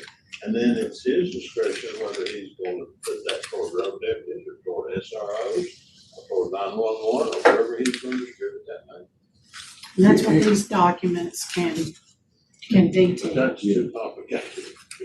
But we can pull that out, we can pull it out for each constitutional officer, we can pull it out just for the sheriff's office. And it may be important to see all the constitutional offices. You know, Well, that schedule I did for them before, I started with the total amount, and I pulled out the federal, state, and the rest were, or any other special grants, and the rest was all local. How much, and then we did it on a percentage base, how much of the local total went to each department. And I can do that again for you using their new budget figures. with the new budget, because that was just based on the budget. I mean, if Now, what this judge wants me to. This document here, the expenses by department outside of dispatch, because we know we get some money, E911 funds. And we did not touch dispatch per the sheriff's request. We need all those. Who's the lowest paid employees Yeah, in the county? we did not affect those. So 3102, 2107 has some funding from court security funds. But 2107, court security, the people in and around the courthouse, 3102, the people that are on the road, 3303, the investigative. That funding is totally comp board funding, reimbursement, and if you allocate city of Norton share of funding, that's what's supporting what's in here. Because we also pulled out off-duty overtime. That's another discussion topic with school that we do not want to pay off-duty overtime, and They're gonna pick at it, right? we're going to ask them to if they want that coverage. We can't continue to pay that. And anything else off-duty overtime, they have agreements, contracts with like forestry department, DMV. Those should be self-supporting. We cannot. It's not going to be shown or run through this 110 fund. So anything like that should pay for itself, but we're not doing it. We can't afford to do it, I guess is the right way to say that. So this one page, you've got a reduction of 2.2 million for the sheriff. Is that 2.2, is that coming off that 7.2? Well, if you look at this budget, and when we had our meeting, last week, John, Chairman participated in, it's not an apples to apples comparison if you're looking at, because we pulled out grants, we pulled out, funding. So it's hard to look at this, because if you actually look at. Well, if we pull that out, you're at 3.7 million. So is this 2.2 coming off that 3.7? 2.2 is the cut. It's coming off the 3.7 block. So that's what I was asking. What local fund are they going to get? Well, yeah, because, you say you're cutting 2.2 million. Well, right now they're getting 7.2. If you take that 3.5 off, you're about at I'm not 3.7. saying that's all of it. So we've got grants. So they get to be a part of the state. So I didn't think we were counting grants. Not in this number. If you look at the department, I mean, overall, what their funding is going to go down is $2.2 million. But we can look at some of the things that we shared with you guys. Well, I think what we're asking is the 7,000,007 or 7,000,002, is that after you have cut to 2.2 million? Or is that before you cut to 2.2? That's after you've cut. Because, I know what they Maybe used to not the have. full $2.2 million, because some of that may have been pulled out to the budget. So we So can. you pulled out part of that 2.2 to go toward the grants? Hang on just a second. We can look in this budget document that's not gonna have any of the grant in it. Right. But because of some of the cuts, it has affected how that grant amount will be utilized. And Andre, if we need to. The 7.2 represented what you're seeing in the documents that you have in front of you today. That's funding for sheriff's department. We just highlighted that some of that is reimbursed by state reimbursement and local share of what we feel city and county. So the 2.2 is not cutting out of the 7.2. That's not what we're saying here. I was not understanding, I guess. No, what I'm asking is their budget, was it 9.7 and you cut 2.2? Or whatever. You can look at. You can Well, look they at. had 10 to 15 million, and if you take out about 5 million in grants, it bring them down to about 6, 7, 8 million before cuts. Yeah, that's reflected in, we have prior year on here, what their budget is. Do So what? prior year budget is reflected in this expense documents. So, yes, Prior year with the grants in it or prior year without the grants? with the grants. That's why when we looked last week, it's not apples to apples. You gotta add those grants back in there. And we went through that exercise with the sheriff. So kind of describe that correctly. But somehow I've got in my mind, I may be remembering this incorrectly, but I thought that we were funding the sheriff locally almost $5 million. Yeah. There's almost 5. Where I thought we were. So if we subtract 2.2, where are we? On the Are we local at funding. 2.8? How much are we funding the sheriff out local? Not grants, just local dollars. And I guess the bottom line where I have to feel comfortable in what I think our citizens are expecting from us, the reassessment went up, the tax rate went up. They're expecting us to cut. I think we've got to be able to show them a number of what we actually have cut and where we've cut.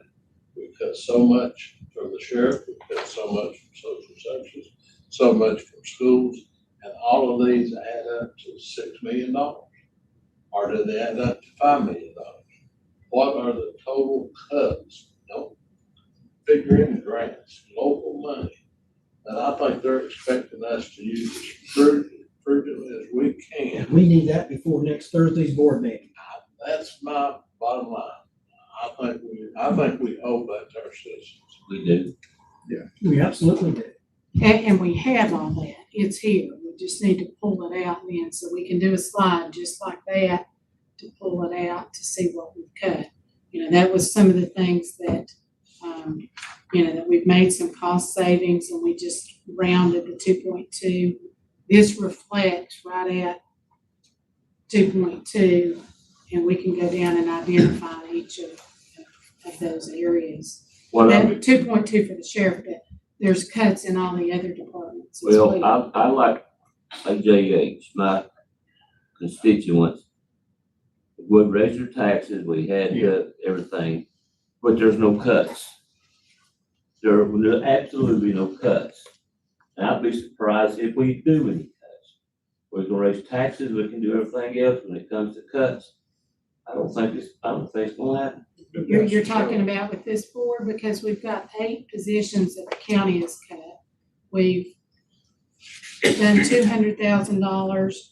I mean, some of these positions here, so we've lost 8 positions.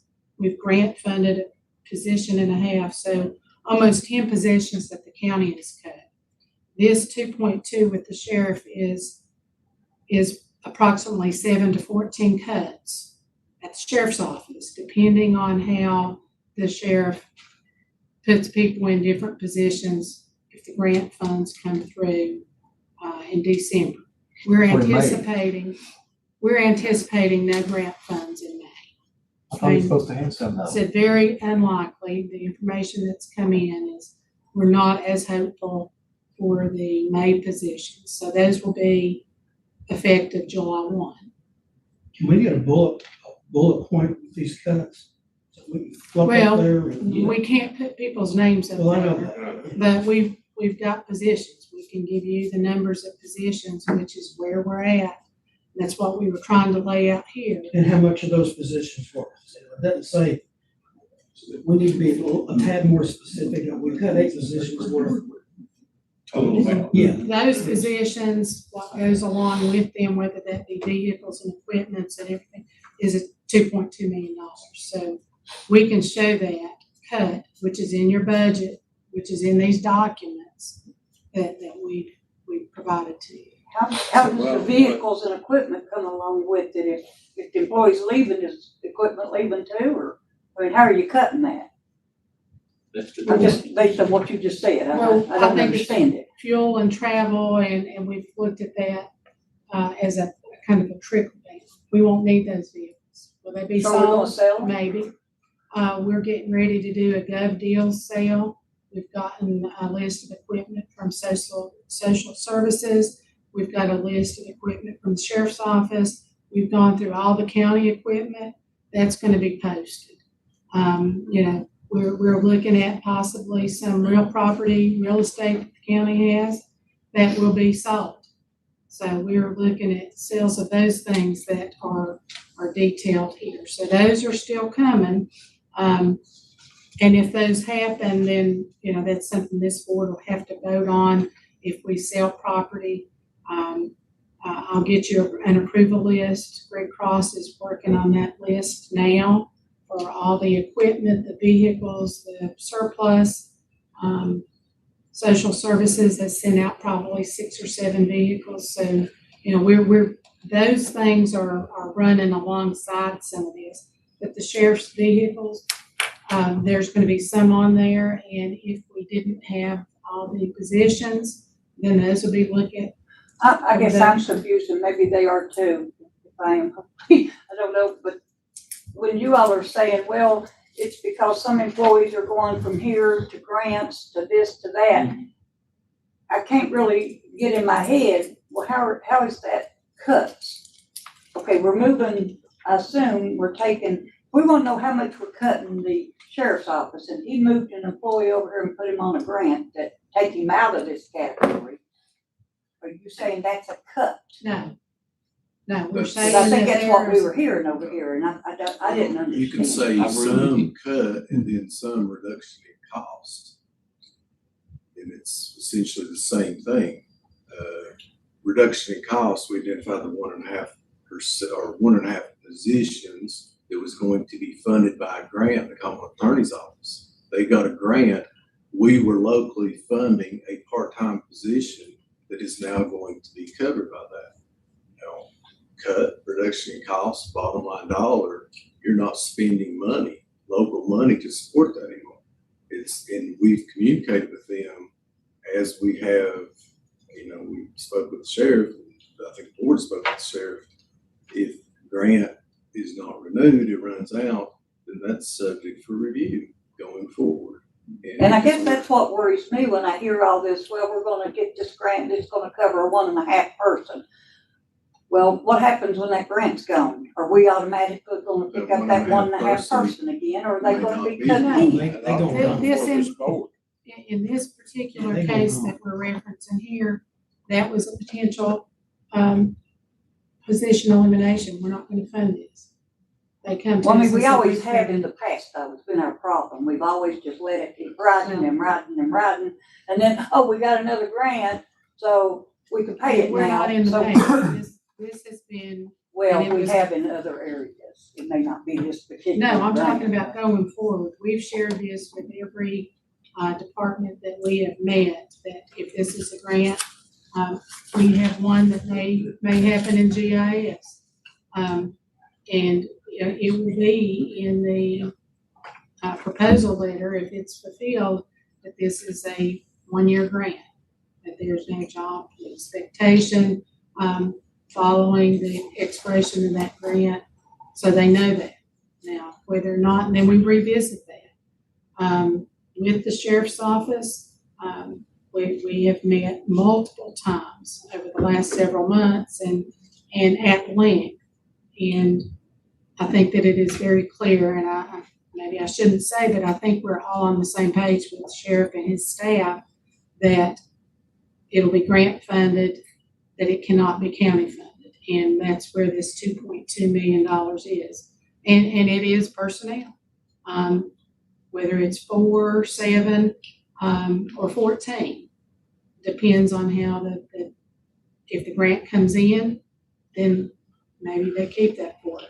If the So- grant does not come in, then those positions are eliminated as of July 1. But I thought that the grant, I thought he would know in this month, so December, so how could we? There's 2 grants. There's a grant that we will know in May, in a couple weeks, for 6 SRO positions. so- We've gotten information that it is unlikely that grant will come through. They were Okay. hopeful, it may not. So we have that information. The next grant is for 12 individuals, 12 SROs. In December. In December. They're funded through December 31st.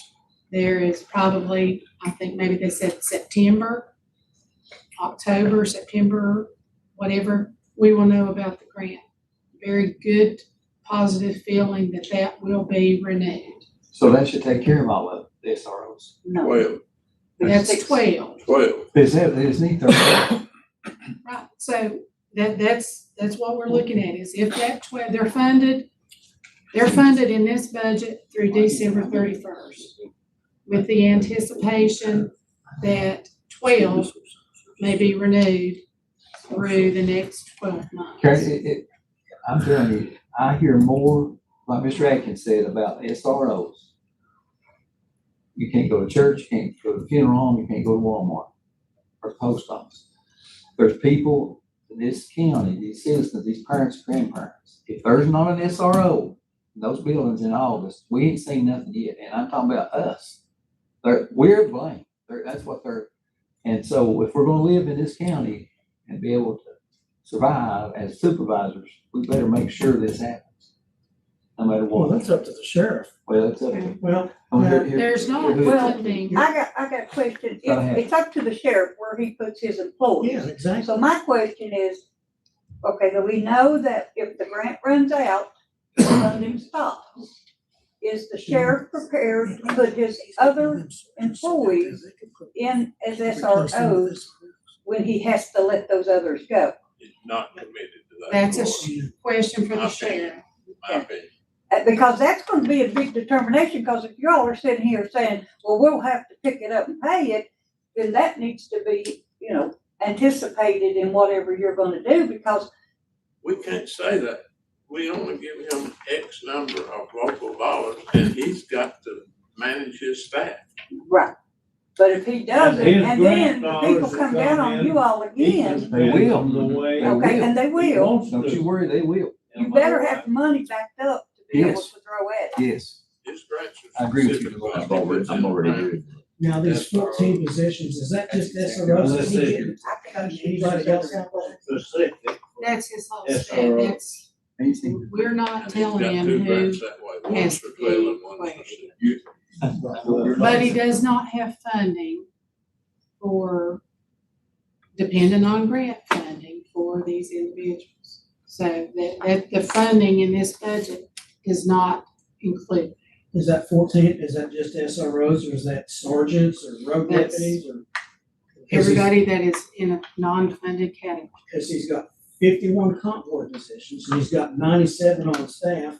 If you take those 14 SROs, that's still 83. He's still 20% positions over what the state says he should have. And we can bring the sheriff in specifically for the full board to answer these We've done that questions. 3 or 4 times, and it doesn't go anywhere. We've met, we've got the numbers, and there are $2.2 million of cuts for the sheriff's office in this budget you're looking at, which means personnel reductions in the sheriff's office if they do not get the grant funding. But if And, they get it, Let's and not talk about, actually, there are personnel reductions if they do get the grant funding. But if we lose the resource officer grants, it's not gonna be good. no. and he'll pin that on us like he did his letter a month ago, and won't take responsibility, still won't take responsibility for his gym out there. People still complaining about that, but we spent the money on that. He has yet to publicly stand in front of us or his TV 11 or TV 5 when he wants to get in front of them and say, those guys did not spend money on wellness equipment. I did it on a grant. He won't do that. As long as we can be the boogeyman, that's what he's gonna do with us. Now, everybody can't believe he's got 30 more employees in Washington County or Wythe County or whatever. He got them sergeants sitting out there all day. You probably need a calculator to count them all. Then he's gonna do the hardball. I've got to get rid of SROs. No, get rid of them people. His entourage sitting out there all day with him every day that don't get out on the road. And you're right. He's got to make that decision. And if he does that, say, listen, he decided he was keeping his sergeants bodyguarding him all day instead of SROs. Put the blame where the blame goes. Well, I'll back up just a minute. When we were talking about cuts or reductions, if the expense budget you have in front of you, it shows you by department. And it is compared to last year's budget. And as an example of your all's department, you're seeing a reduction of $2,200. That's, I guess, mandated with the savings on the health insurance. If you look at administration, that's $230,000. There's a position that's being eliminated. There is a reduction in potentially what the next administrator's cost would be. So there is a commissioner of revenue that reflects the position that's not going to be refilled. No. They are documented here. I think that's what you were talking about, having a slide. That's right. Or having that information to give to the public. It's here, it's just not in this form. I mean, we could, I guess, we can do bullet time by department or. Yeah. And I guess, just real quick in my mind, and I may be off, if I'm off, proposed budget that we started out with was $65.9 million. This slide that's up here right now, if I add up those numbers, they add up to 4.5 million.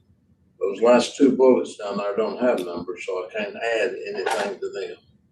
So if I take 65.9 million, I add 4.5 million, I come up with 70.4 million. Our current budget is 73 million, so we've only cut $3.5 million from the current budget to now. We're showing That's what 15. I'm trying to We're do. showing 15,000 in travel next year for supervisors. I thought we put the hiatus on that. Well, we can't. I want to see how much savings, cuts. That's what our citizens want to know. What are we cutting? How are we cutting? How much are we cutting? And if I'm adding these numbers, 65.9 is what you're showing the current budget. And right up here, I can add 4.5 million. That brings me up to 70.4 million. Our current budget is what, 73.7 million, 73 point something million. Well, I think Overall, it's, we got a Constitutional officers. It's Constitution. Positions, though. There's $10,000 for travel in the county administrator's budget. Get us 4 million. that's up to you. Maybe what I I need mean, to I thought we know already is, put the freeze on what it. is our current budget? We have. That shouldn't be in This current here. year's budget, what is it? Take the grants out. Is it, cause with the grants in there, it's over $80 million. It's 83 point something. But our current budget is, without those grants, I thought it was around $73 million. 75.8. 75.8. So we're down to 65.9. And we can go through, I know everybody's looking at the budgets, if we want to start at the beginning, if you've got a summary that you want, these numbers up here are just the big numbers. The 624 is not, that is, I guess, we discussed that last night. Savings was $89,000. 624 represented, if we had not changed, we're gonna have an additional $500,000 cost, keeping playing it the same. That's not, can't really use that 624. Again, this document that we're providing, when we were talking about apples to apples, if you look at Dolores's part of it, you can see what the reduction is. Cut, reduction, however you want to term it. In your all's department, you can see what the reduction is. Is there room to go more? I think that's why we're having this meeting. What else can we cut?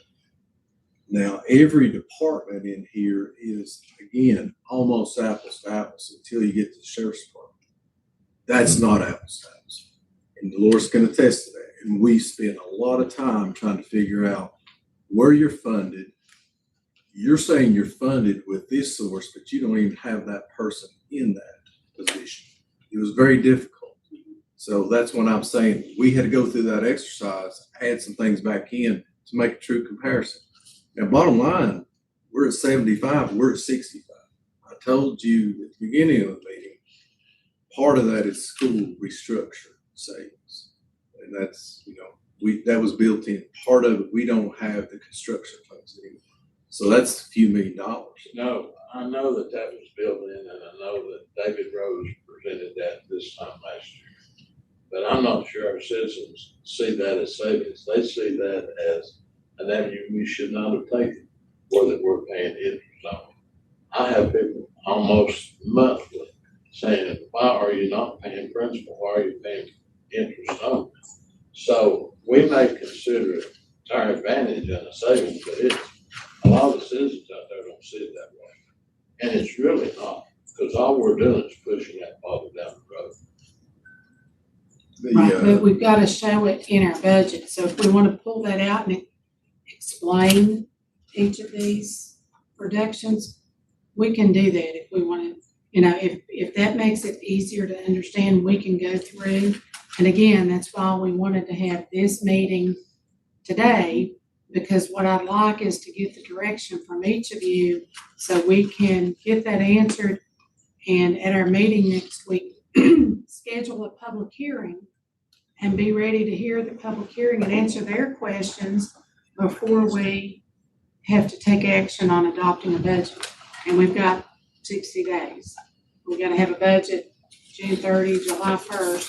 So we've got to advertise for 3 weeks. We want to get that out. So what we've done is, these are major cuts. It does show, because of the restructuring, it does show that we've taken out that $4 million for the construction projects here. So we can answer those questions. We didn't have the money to pay. We did not have the money. The restructuring, maybe not a good idea. I think it was necessary because we didn't have the money to make our payment. So we didn't have a choice but to try to extend, find a way, and hopefully we'll be back there. those bonds, and Dolores can attest to this, we are paying principal on those. And even the restructured part coming this fiscal year, we are paying principal on that. Not a lot, It's Right. it accelerates through 25% or something. yeah. How much? 50,000 on the restructure Right. this year, $500,000 in interest, there's 2 payments of $250,000. That's on, the restructuring alleviated payments on 2 bonds. And we still have, there's several more that we're paying on, principal and interest. And I think back in the fall, you guys had requested, what is this debt structure? And I think that was provided by the previous administrator. I think some citizens had asked for that. We have those schedules, so we are paying that. I think the restructure one was to alleviate the pressures we were under right now, and then didn't extend the debt term. No, but those pressures will come back with a vengeance in 2028. Exactly, they will. Not to mention 2030 is the census. With our population drop, we're gonna lose a bunch of positions. And not to mention that our previous administrator, in my opinion, was counting on some economic growth through data centers. That's not gonna happen. No, that's dead.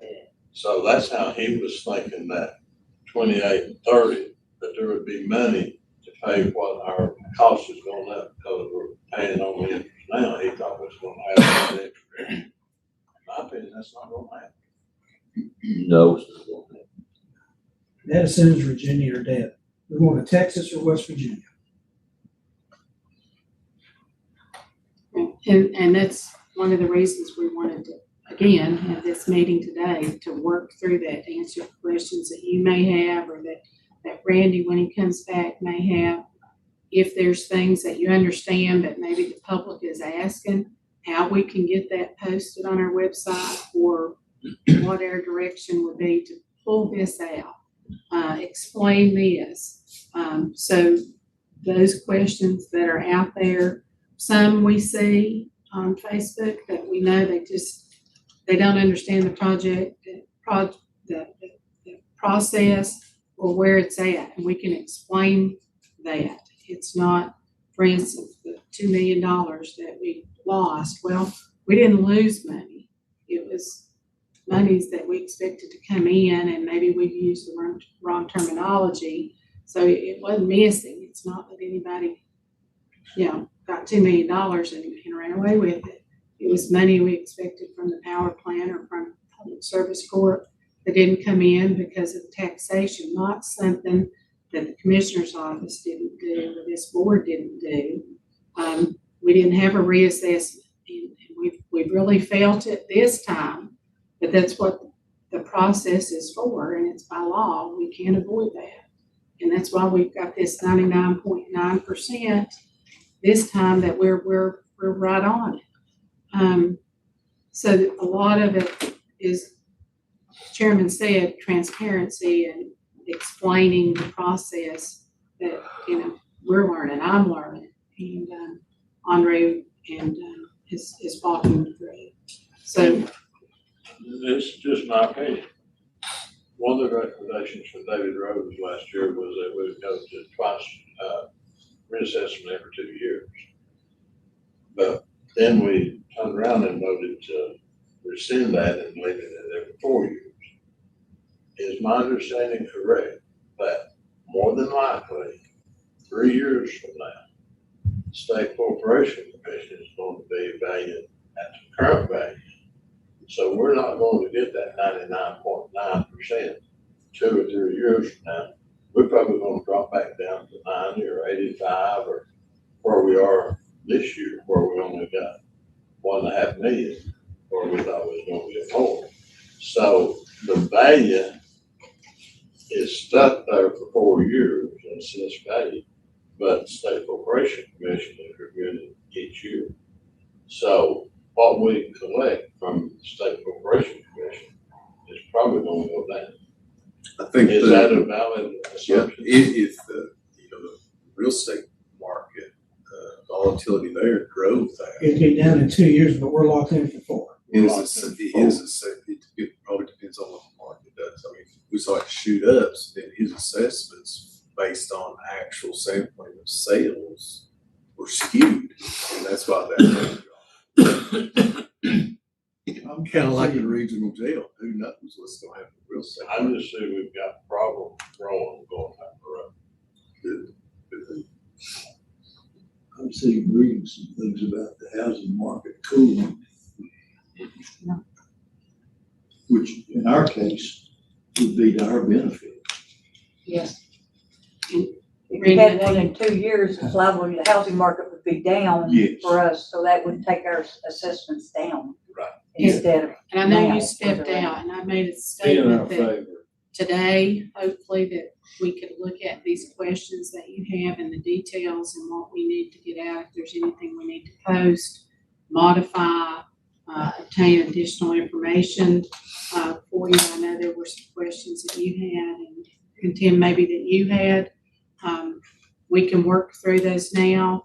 We did not go into some of the departments that, and we can go through the board. It's the board's decision. For instance, the travel for Board of Supervisors. There are some meetings that this board should be attending. Now, if we can say this year we're not going to do that, then we can strike that travel dollar. Same thing in other departments. I don't want to get into the situation of, I can remember the story that the treasurer's office, their postage was cut. Well, we got a request a couple days ago that because of the dual billings and different things, they need more money than was budgeted. So we're gonna have to look, whether it's 10,000, 15, 20,000, but we can do that. So we've tried to get to this overall budget. We can still go through. One of the items that I don't know that we listed there is we've made a hardship request to our planning district. That the board allowed us and approved last month, the notification to the PD1 that we were asking for hardship.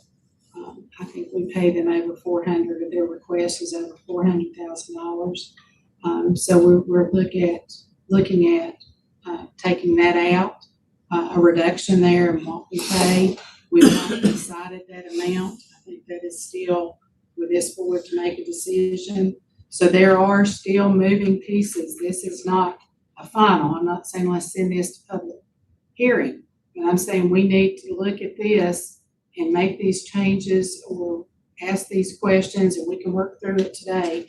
I think that we have time today. We've scheduled through the afternoon to go through if we need to and take a break, but to answer those questions. And if it's the sheriff's office, we can contact the sheriff, we can get details, but we do feel that we're very close, and there may be a little bit of change in the number, but at $2.2 million, and it is personnel. I mean, there is personnel eliminations in that number, and it's not all personnel.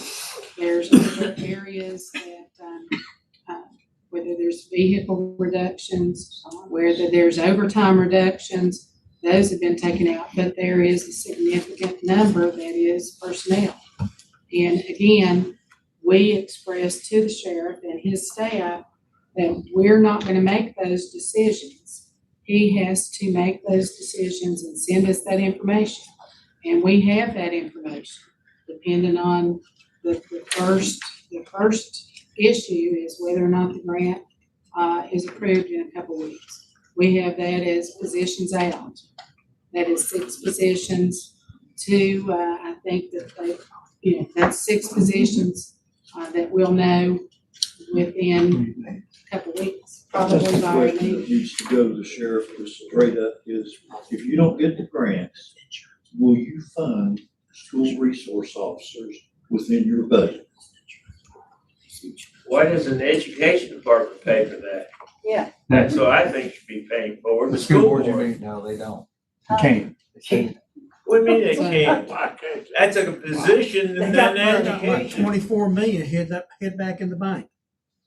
That's reason they apply for SMO grants. Trying to help out But there's a big Well, they give a difference little between bonuses, SSO and too. SRO. We Yeah, can't big give difference, bonuses. Big deal. Big difference, but SSOs can carry weapons if the school board allows them. I don't think so. Yes, it's in the code. The school board has to allow it. When there's a blanket that says no, they can't, no, they are allowed to, but the school board has to vote to do that. Well, I heard Grant in here last week when we were just meeting with the sheriff. He felt like that he would like to have 14 SROs, one in every school. And Which is then 13, one one's would be a substitute. supervisor. Yeah. Fill in. And I think that's where I would like to have a firm commitment from him that based on our local funding, all the grants he's gonna get, just back to what John said, let him tell us, are you going to fund 14 SROs? Because I think that's what I as a board member would like to see, and he has acknowledged that's what he would like to see. Can we not get on the same page? And We make- have to, You're right. we have to. We have to. They ain't no, we can meet from now until August the sixth, school starts back. But it has to happen. They have to be there next August or we, public looking citizens are blaming us. We will be in trouble.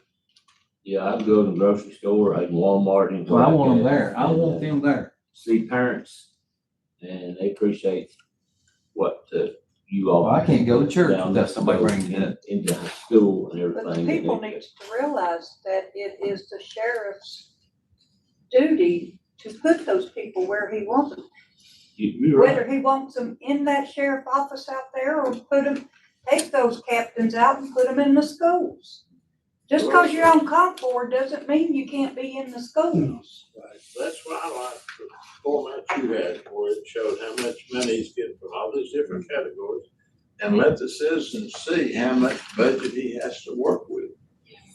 And then hold him responsible for putting where the people want, where he thinks is best and where we think is best. The presence of a police car outside those schools means the world to parents and grandparents. Yeah. Just the presence of a cruiser, of a deputy car and, I get it all the time. cause I've got a child and grandchildren in school, in these schools. I got a child in pre-K myself. Grandchildren all over the place. But the people have seen it. Yeah, they will. I'm telling you. Well, and I think that's something very important that they need to be telling the sheriff, not you all, Yes. because it is And the the school sheriff's board. decision. And the school board. And the school board, they're securing the schools, not the county building here, it's the school buildings. Yeah, you're right. And if they can pay bonuses with the schools, and we've already been told absolutely no more That's bonuses. millions of dollars, Yes, millions. that would pay for 10 SROs. Yeah. That one bonus. Either they pay the whole thing or at least part of it. And I don't see anything wrong with having some SSOs and a few SROs. Yeah, I You can think, have SRO be around 3 schools and the SSO in every one of them. That would be, As long as we have SRO on everyone. it could be a rotating SRO to go around to, most schools are within walking distance apart. Yeah. There's other ways that we can get around it without saying we So- have to fund them. This budget does not have such a commitment in it, so that's where we're at. So we can reach back out. I don't know that we can get that commitment. I think there will be a question of then make the county fund it.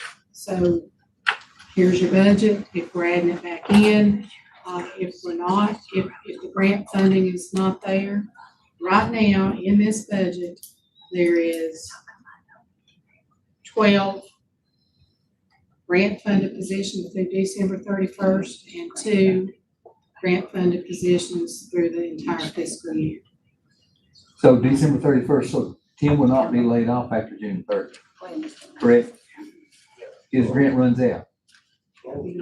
Well, I don't know. We'd have to look at See, what the that's what I don't sheriff understand about it. can move whoever he wants. And there are 6 positions unless grant comes through, not grant the sheriff, but the grant comes through within the next 2 weeks. that 6 positions will be eliminated. Or no longer funded, no longer funded. I think he's waiting on that grant, maybe he'll offset some of that stuff too. Right, but I've been advised through the sheriff and his staff that they're not very positive that that will happen. Oh, Again, that's great. If it happens, then those positions would still be in the budget. No. We've got 7 weeks to pass the budget. We I can't think meet you're another right. month to decide where we want to go. That's gotta be done this month. You gotta have so many days between your public hearing and you have to have 2 public hearings, don't you? No, we have to have 2 advertisements, 7 days apart. You have to have your public hearing and you cannot adopt for another 7 days. So you got a 4-week period. We really need to be able to set a public hearing, a budget for public hearing next week at our May meeting. Or continue that meeting for a week to be able to do that, to make our June 11th meeting date with public hearing. And then we'd have to reset that meeting to adopt the budget. We have to have one by July 1st, June 30. We've asked and asked, we come out and they sit there and they say the same thing. I don't think they need to come back. I've heard those excuses. I don't need to hear them a 4th or 5th time. I think you alluded to the number of people in this department. And what it comes down to, we're talking about 14 people that we need in the schools. You have got funding for 7 of those already that are not grant funded and they're not locally funded. Concord funding. So Tom Board, Mm-hmm. those are the people in the school. That's So the sheriff can put them in the school. He's halfway He put there them where he wants, with Concord. It's halfway there where he wants. with no grants. But he wants to make us look like a bad guy. So it's not dependent, and we never, it's been framed that this was SRO campaign against SRO. It never was that. No. It was a funding, it was a personnel, it was effectively staffing using your personnel. That was what the issue was. And again, like I said, we want to staff in the most efficient, effective way that we get the most out of the potential reimbursement. So the school safety, that grant, what does it look like? They've not indicated from the school's application, they've Yeah. not, I don't know that they know yet, and I'm not sure, they've not shared that with us if they do. Mr. Chairman, let me ask a question. Last month when we took half of that casino money for public safety, half for education, what are we gonna use half of that for? The 500,000? In your budget. They have And to answer that.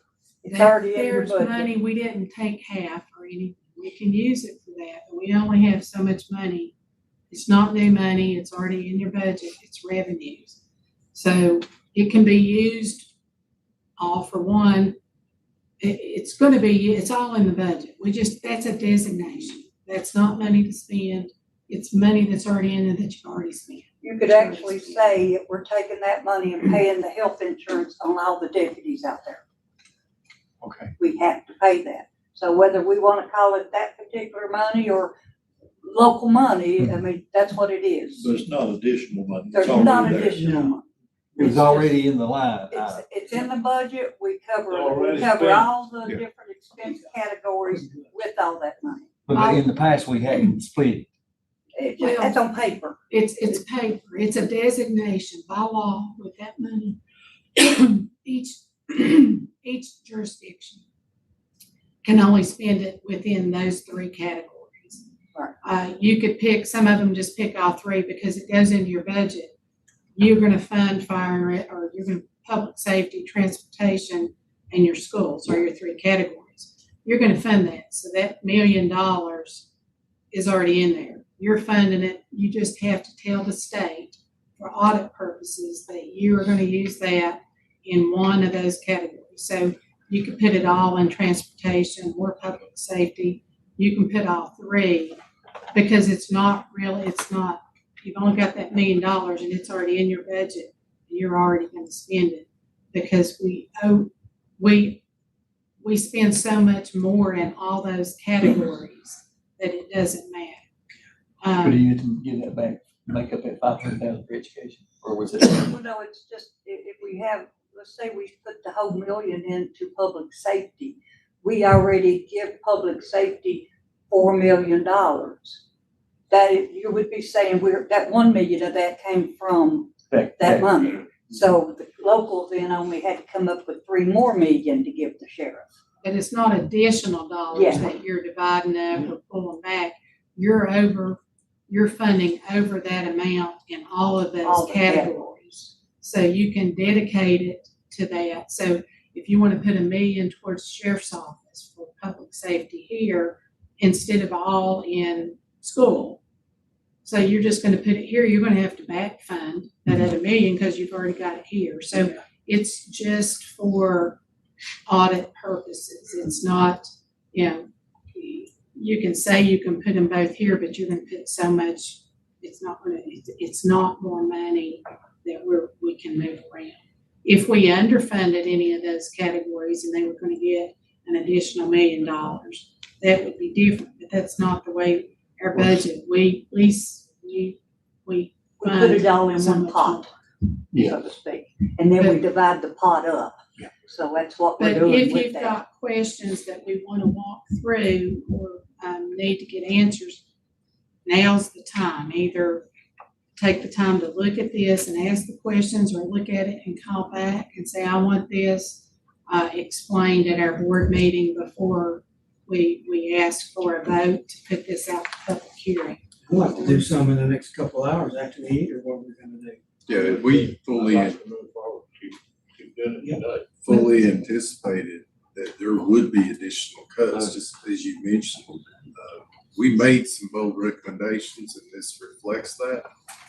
I didn't want to go too bold and cut your all's travel, and then you ask me, what are you doing? So that's the things we want some direction on, but you got $15,000 there, we can take right out. Yeah, I thought We we got- voted ban travel for everybody this year and next year. No, you But there's can't do that. some mandatory and required travel that we need to look at. So let's say that's $15,000. Let's say take 10 out and leave 5 for, because we don't want to have to be adding in and doing a budget amendment because we had to attend the court cases in Richmond. If we're going to do that, or we are summoned to be somewhere and we made that trip, we didn't have money, then we have to do a budget amendment. And maybe we want to be that type, but we want to, we want to look at this. Maybe 15 is too much to say we do 5, or, nope, I want it all out and we'll add it back in. If we need to travel, we'll come back and ask the board, should we go to this? Is this, if it's required? So we can walk through that. If you want, we'll take a short break now. It's 12:30. Reconvene in 15 minutes. We do have some food to. I want to ask you one quick Let question. me add one thing to what you were just saying about the adding things back in. We can take them out and add them back in, but remember, you've got to have a cushion to be able to add back in. That's where I was going. You know, I've already told you what we We need. don't have a lot of cushion, do we? No, that's what I told him. What you showed us to begin with was a balanced budget. And $0 budget. Now, let's assume that this redistricting, that when the judge makes a final decision, that we have to have a primary on August 4th. That's not money, that's $30,000 that's not up here. Where's it gonna come from? We can't take down a rainy day fund. Do we not need, should we not have a surplus fund? Because there's gonna be things comes up during this year that we're gonna have money for. So I think somehow, somewhere, we need to have a special fund that we don't dip into unless it is a requirement that we did not know about when we passed this budget. And that, August 4th, special election might be one of those situations. That's where I started with this. I was actually 200,000 over in my revenue projections and whatnot, and I put that money in the landfill. I know that's something that's going to be needed now. And I know from experience, if Jackie has a request for expenditure, he acts in the capital. And I feel that's one department I feel safe if I was parking money. And I think there's more money needs to be parked there. Now, does it necessarily have to go into the landfill? Before this meeting, Dolores and I was talking, I think we might have mentioned it about the coal severance and the gas money. The potential that could be projected up a little bit. There's some other, any cut that we see today, if we don't want to put it in the landfill, we'll set up another fund. Well, I Put think it we here need- for that cushion. We need to know what that cushion is. Is that cushion $500,000, $750,000? I don't think it should be 10,000, 20,000. That's not what covers. We need a substantial cushion placed somewhere. And I'd like to know how much is that cushion and where is it? The 200, you're starting with 200,000. Anything we hit today, we'll move wherever you want us to move it. If it's parking in a special fund, we mentioned we have discussions with the school. We have discussions ongoing or decisions that you all will make about the hardship of PD1. That's money because we know something's going to come up that's unexpected. We know the unexpected that's probably expected is landfill. That was our thought process. We have to have a plan with that. So, but it doesn't necessarily have to be put there. We can put it in a different fund, and this board would designate it's going to be this expenditure with the landfill that came up. It's going to be this special election. It's going to be whatever happens. So yes, we kind of already had that thought process in mind, and we'll put Right now, you're saying My about question is- 200,000. right now, yes. Right now with the budget, we're spending every dime we think's coming in. Where is that fund money you're talking about putting in somewhere? If you don't budget your revenue over what you're planning on spending, you have no cushion to be able to say. That's what I just said though. I started this. But it balances. You've got exactly expenditure versus You didn't revenue. hear what I But he said. put 200,000 more in the landfill than the landfill needed. Yes. So he over budgeted the landfill by $200,000. I think that Okay. is just off this separate line item. Yeah, I mean, we can set up a different fund, but any cut that we make today, let's just start with this $15,000 in the board's travel. Okay, that's $15,000 less in expenses that we add to that 200,000 that's in the landfill or no specific fund. Now, these are budget numbers. You and I know this. Is that money, will we collect that? We are projecting we're going to collect $65 million in revenues. So that's what is based, that's thought process, that's our base here. So if it's not in our expense budget, that would be the excess revenue we expect to get. Will we get it? I will tell. I don't see any sense in putting it in the budget and saying, oh, we're gonna set this over here in landfill just in case. If you simply reduce that budget by $1 million, nobody's gonna be out there spending. It's gonna go into my bank account and I'm gonna hold it.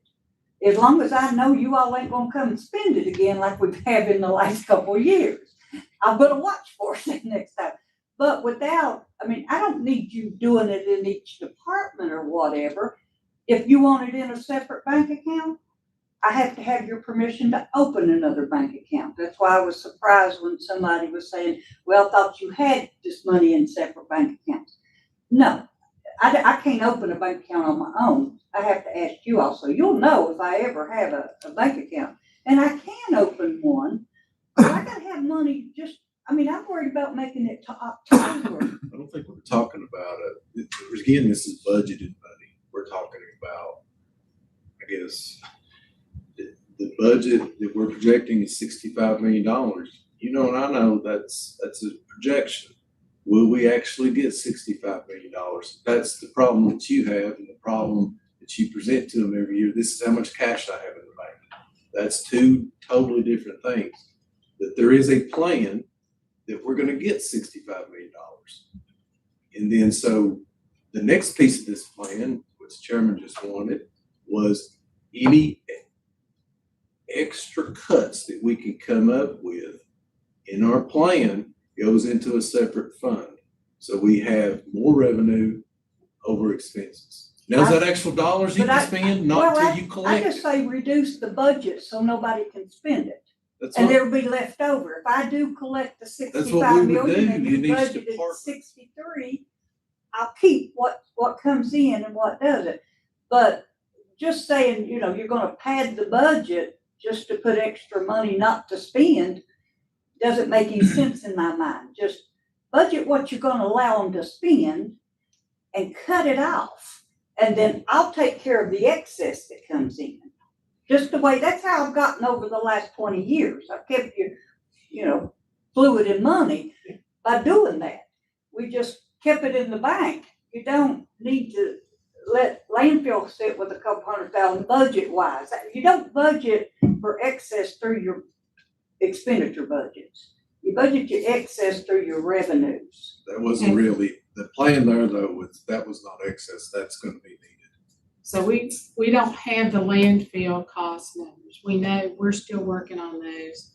So, we can take that out. We can ask for it back to do a budget amendment. We will know more in a few weeks, once I meet with T&L and with Jackie.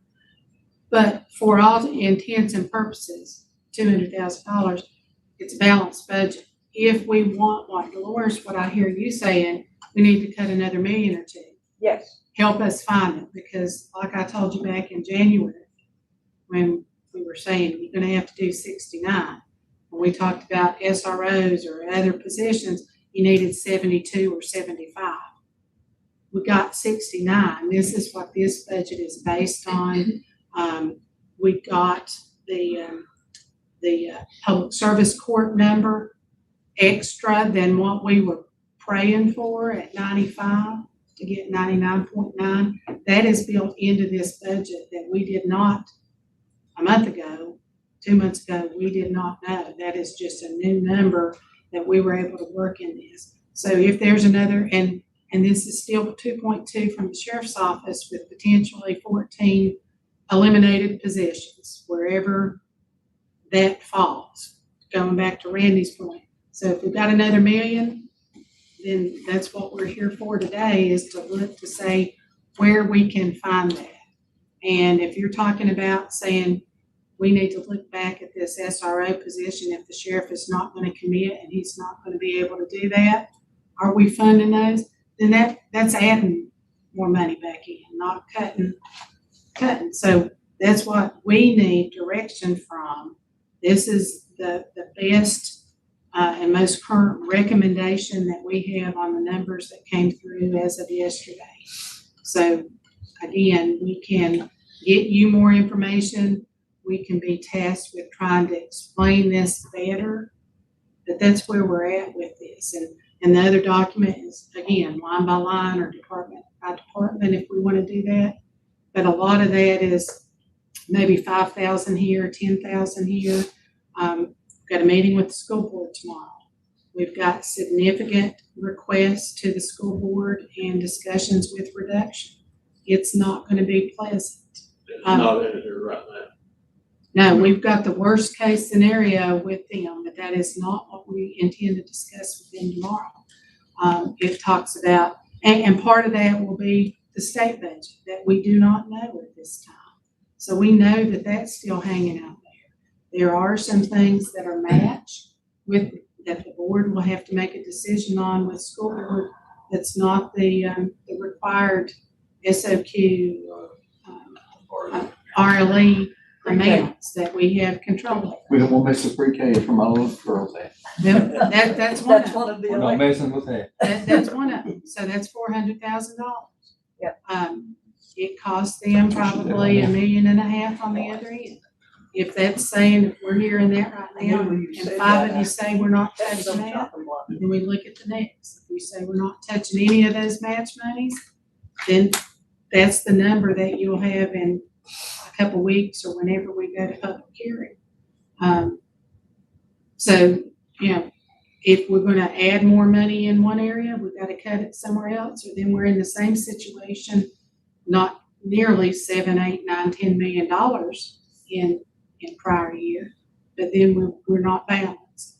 Here is the first effort at a balanced budget with what you got in front of you. Now, one of those, you get the budget from the state, will that change anything, you think? When will you know, Karen? We may not know until. June the 29th at 1 minute to midnight. It's gonna impact school funding. Everything else pretty much is in here, other than comp board, it's comp board dependent, what, 2%, 3%, whatever they decide there. Do you have any money Or in just here, get reimbursed they for made that. any new voting machines or anything? Cause there was an article in Kingsport paper discussing primary Scott County, but we were mentioned. Yeah, We have worked with Allison at the registrar's office, and there is gonna be requirements for some new equipment. Not this budget cycle. I think that she's committed that we can, start planning to budget split over. in 28, I think. We did not, that was one of the budgets that we looked at and did not make any cuts to. We looked at her part-time personnel, we looked and talked to her about the upcoming, elections that she's gonna have, and we did not make any cuts there. So there are some departments that came through without any cuts.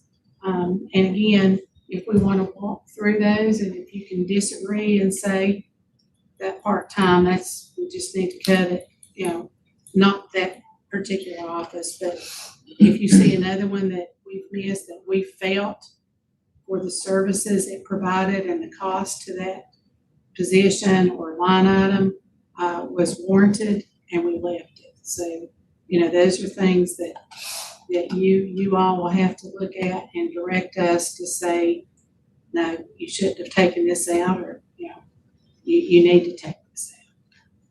Specifically with the registrar, we did factor in some voting equipment, and she worked with the vendor, and this is mandated. I mean, her salary is mandated. We get a reimbursement.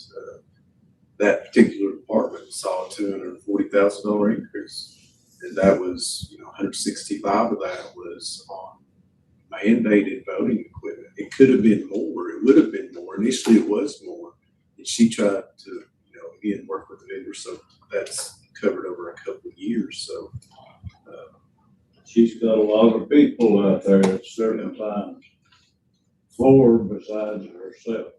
she's always very good and accommodating to work with, and tries to do what she can to keep costs down.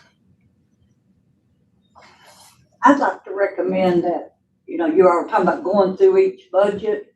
I think you should go through and look at each department cost and how much local that is needed. Every department needs a different level, a different amount. All of my expenses are usually for you all, postage, tax tickets, things like that. Yeah, I'm using my office supplies to pay for your tax tickets, this billing I'm getting ready to do. But I think you need to designate a number. Make a number. If it's 50,000 for lesser departments and 100,000 for big departments, set that, and then turn it over to the department head. Let them choose where to take it out of. That's what she was talking about, the postage. That's because Shannon used to like to do it himself, and one time he whacked the operating supplies, which was tax tickets. He cut it all out. Yeah. Again, while we can appreciate that, this board went through an exercise of having every department head and every constitutional officer come in here in November and December or whenever before we took this on in January. And nobody had a penny to cut. But that's why I'm saying, you don't say you've got an option. We've gone through and made that decision here. We did not. I'm just saying, you tell them how much, and if they don't make it, then you cut their postage, I guess what I'm saying. And I feel, and we've talked about that at length, every day, every week, until 8 or 9 o'clock here to go through is we kind of made those decisions to say, here's what is reasonable. if you don't think it's reasonable when you look at this budget, then we can discuss, or you can take it to the board. But that's what we've tried to do here. And again, we're here in May. And part of that is because, we didn't have enough information. We're trying to pull that information in. The insurance information came, the workers' comp. So the school board tomorrow to meet, we have not met with them. Normally by this time, we would have had a couple meetings, but we needed the sheriff's piece of the puzzle. We needed the other pieces of the puzzle. We've got that.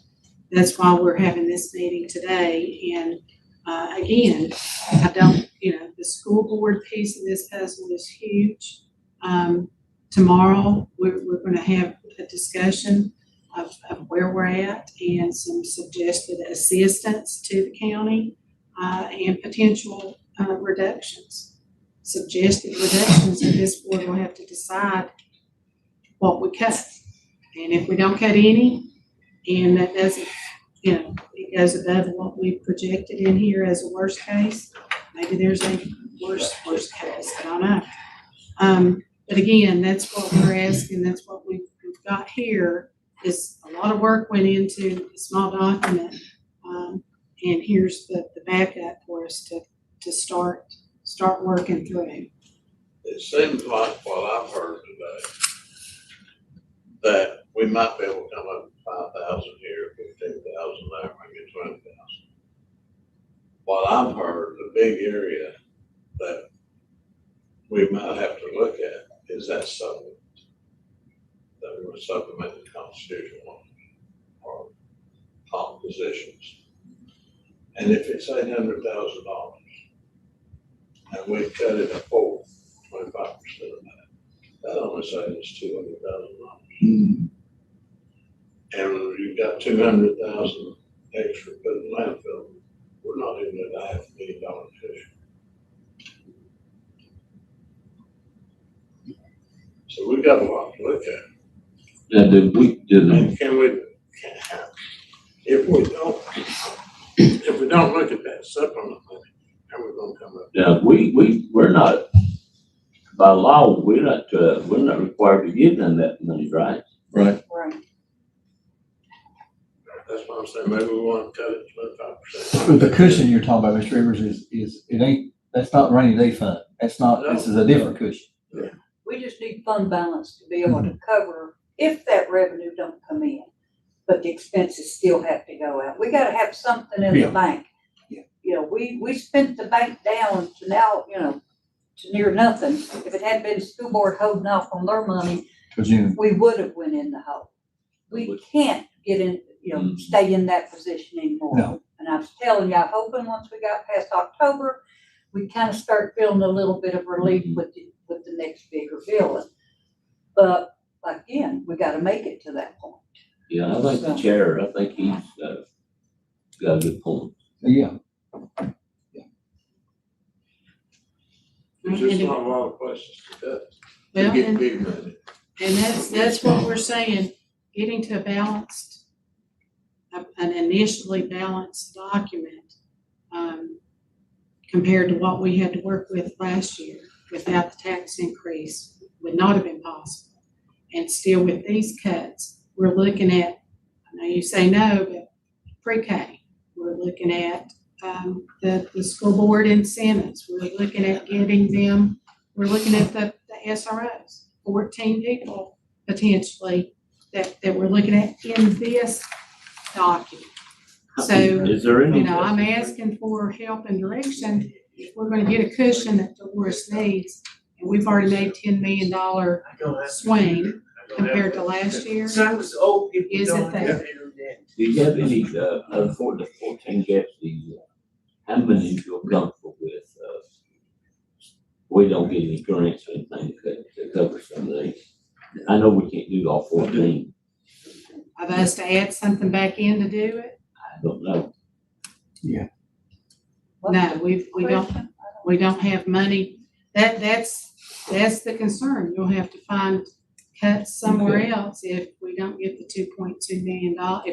If we don't stay with the $2.2 million there, we've got to you've got to find, you've got to cut somewhere else. That's what it takes a sheriff to manage his budget. He's got to decide where it's most important to have people in the schools or an investigative officer sitting up there beside the side, an office beside them. They have to be in the schools though, Mike. On the rush.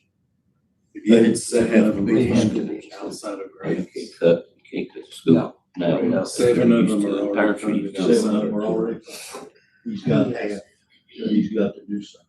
But those 7 positions that he's using, the comp board people are on the road. He needs to recognize they need to be in the schools. Those 7 positions could be $500,000. If they're $50,000, that costs us $350,000 plus fringes. So we may be looking at $500,000. Or he would be, or one, somebody. Yeah, those would be. positions are 90,000, not counting in-kind Yeah. card, radio and equipment.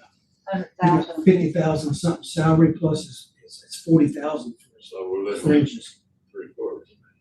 It's usually, they write the current grant applications based on 90,000 because they will 50,000 salary in worst case scenario that you take a family plan on insurance. So, then the problem is you've got older generation grant applications that don't have that much. It may be written for 70,000. You've got a guy that's working in there that's making a lot more than that with his fringe. That's why I said it is imperative you put the right people in the right funding source. Well, that doesn't include, our share that we have to contribute. Most of it's what, 20% on top of the grant? For local share funding? Yeah, that's normally. That's paying for the in-kind- vehicle. Yeah, in-kind vehicle and their and equipment, Equipment. personal equipment. It's almost 1 o'clock. Why don't we take about 15-minute break? I'll have to leave her, Sharon. I didn't take off this evening. I thought we'd be out here in 3 or 4 hours.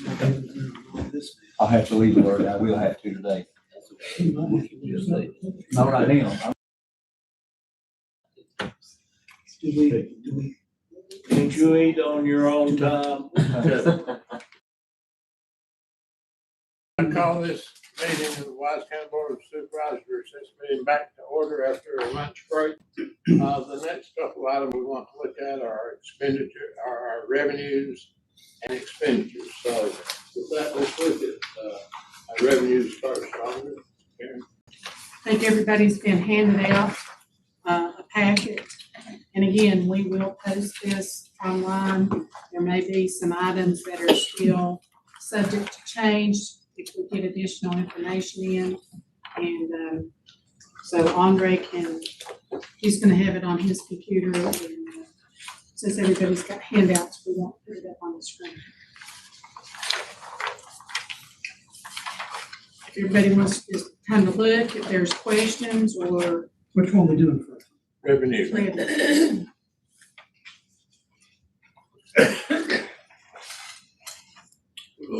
West has this. West. Okay, well, we will put it up on the screen.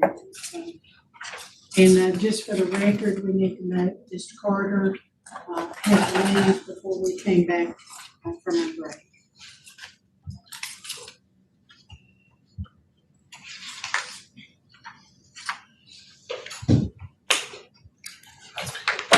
So all that stuff from the first screen's prior year, you don't get down to relevant information until page 2. And so these numbers are straight off of what we'd have got from the commissioner. We looked at it, consulted with the commissioner and the treasurer. Everybody agreed on these. These are net out of the historical collection rates. So real estate, public service court, tangible personal property,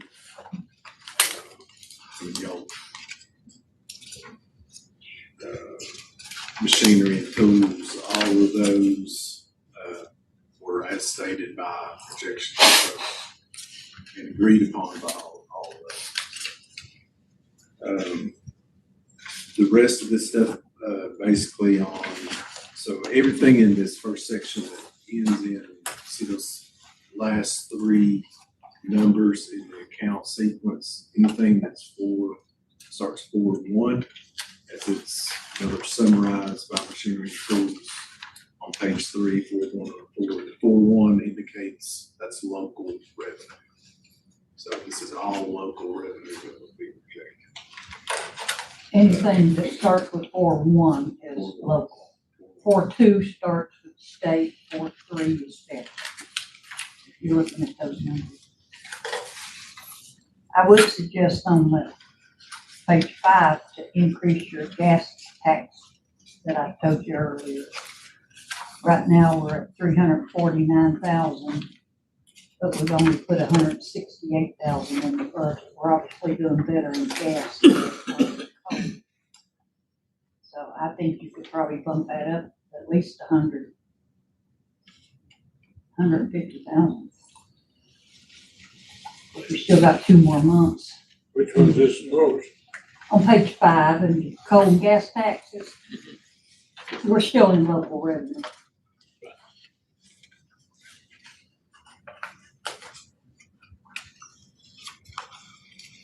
You can see we've got in coal budgeted 235, and we've got 196 that we've collected, so that'll probably come in pretty close by June.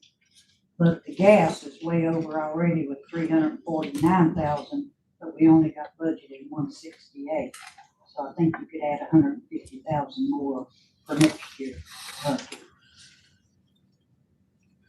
In my opinion. Andre may disagree. No, I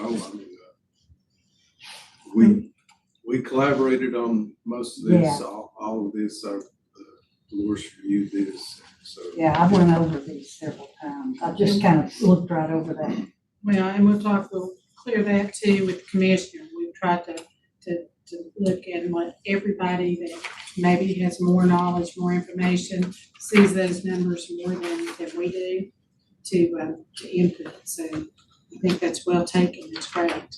Good news. Well, the commissioner would know if there's any new wells or anything. So we will go ahead and make a note now. Obviously, there's more out there because we're collecting more in my office.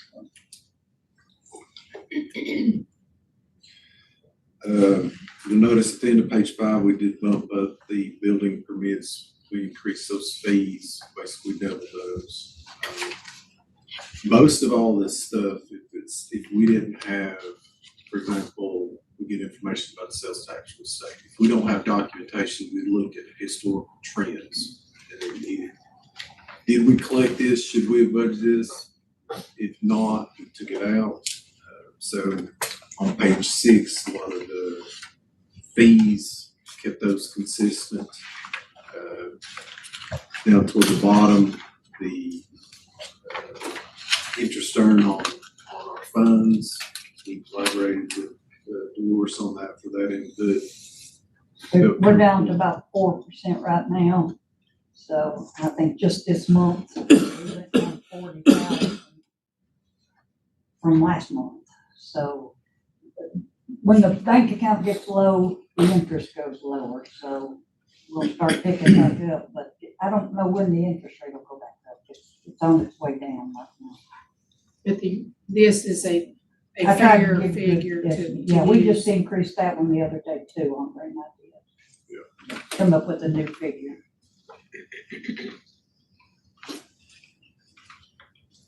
I'm moving to page 7. I know most of that is toward the top of the page is fee income. Again, try to stay consistent with the historical trends. About the middle of the page, that charges for health, 4.63 year settlement, that's for the health department. We had traditionally lowballed that at $25,000. I see the actual receipt from the health department this past year was $162,000. I reached out to the Reese Slows at the health department. She gave me that estimate of $100,000, so that's what that's based on. Again, a lot of that still is fee income, and a significant dollar dollar amount toward the end of the page on page 7, the charges for the city of Norton, kind of based that on what we billed this past year. Don't anticipate that there was a little bit of an increase factored into that, but that's where that's coming from. That's their share of course, Sheriff's Department, anything in the courthouse, the courts, our maintenance department. Page 8, the top of the page on those local salary recoveries, most of that is in DSS. They process their payroll, they pay for that. For the people in the IDA board that get supplements back from not IDA board, but attorney, the director, that's where that dollar amounts come from. Sale of county assets, that's bumped up. I know there's been discussion about some property that we're gonna sell, that was factored into that number. We know we've got some vehicles that we're gonna look at selling that could actually increase, but we want to be conservative on that, but that does factor into the property that we're looking at. Let me stop right there. Karen, yesterday, I believe I got something from some organization that was wanting to know if we had any like old school buildings that could be used for veterans. Would that help us with Tacoma? Could we let them use that school? Would that bring in more revenue in? I didn't read it for a whole lot of detail, but they were. What they're looking at is housing, so they would be interested in like the Appalachia Elementary School property. They're looking at large, we can ask to see what availability that they have. But either one of those bring us in more revenue. What's their proposal? They want to, just for us, the government to furnish in the facility to use? I think we've not opened up any discussion. That was just a new email. This gentleman with this organization had left a phone number, a phone call a couple of weeks ago, and then sent an email to follow up. So the first thing that popped in my mind is Mountain Empire Community College is turning back over the Appalachia Elementary School July 1st. So that would be a vacant building. Hadn't thought about Tacoma. I can reach out. One of the things that we have kind of flagged for discussion either now or ongoing are our community centers. We have some use of those, but the cost between power, cleaning, upkeep, and maintenance is almost becoming cost prohibitive. 2, we have to keep, which are also polling places, unless we change our polling place. We've not done that, but we have Dorchester and Stevens. Those are our 2 polling places. But if we, I think we charge $50, $100, and we had, I know we closed it down during the winter because we had a $2,000 electric bill one month and an $1,800. So we went ahead and closed that. Between cleaning and maintaining, they're very expensive. So, that's something to look at. Each one of those you'll see has its own budget. So you can kind of ID what those costs are as we go through this. But I'll reach back out and maybe set up communication and say we have possibly 2 locations to find out what, because I'm sure they get a lot of federal and funding from grants, so we want to look and check. Right down below that, opioid dollars, kind of use that as a base. We know we are utilizing those and will utilize those into this budget year for workforce and anything that you all, comes before you all, that request is granted for direct use of opioid money. Below that, the pretrial, that's the Southwest Community Corrections. That's one of our departments. Those are dollar for dollar revenue matches on expenditures He's not got his state budget yet, so those go forward, those would be adjusted. His budget is finalized through the state. Toward the bottom of the page, that recovered cost, we are penciling in that amount on our audit fees that we would be asking from DSS and the school quarter each on both of them. And as I mentioned, DSS is going to actually send us money toward this year's payment of the taxes. That's the BDOT's forestry, we build those. So those are kind of straightforward. You're talking about putting the taxes. Yes, We don't get anything from the grid. we do not. They're excluded. Should that be a conversation we start with some state officials? And do we have that potential? I think Big Stone gets payment in lieu of taxes for the prison there. I think that's why we're But not. don't they take their trash to our landfill? We've had that discussion in the past. It did not go well, but we can open that We discussion provide again. services to them. But that was part of the discussion, especially the trash and the question about law enforcement or security coverage. Even though you have Big Stone PD there, if there's an issue there, the county is most always contacted as support and backup. So we can look at that. I'd like to start that conversation.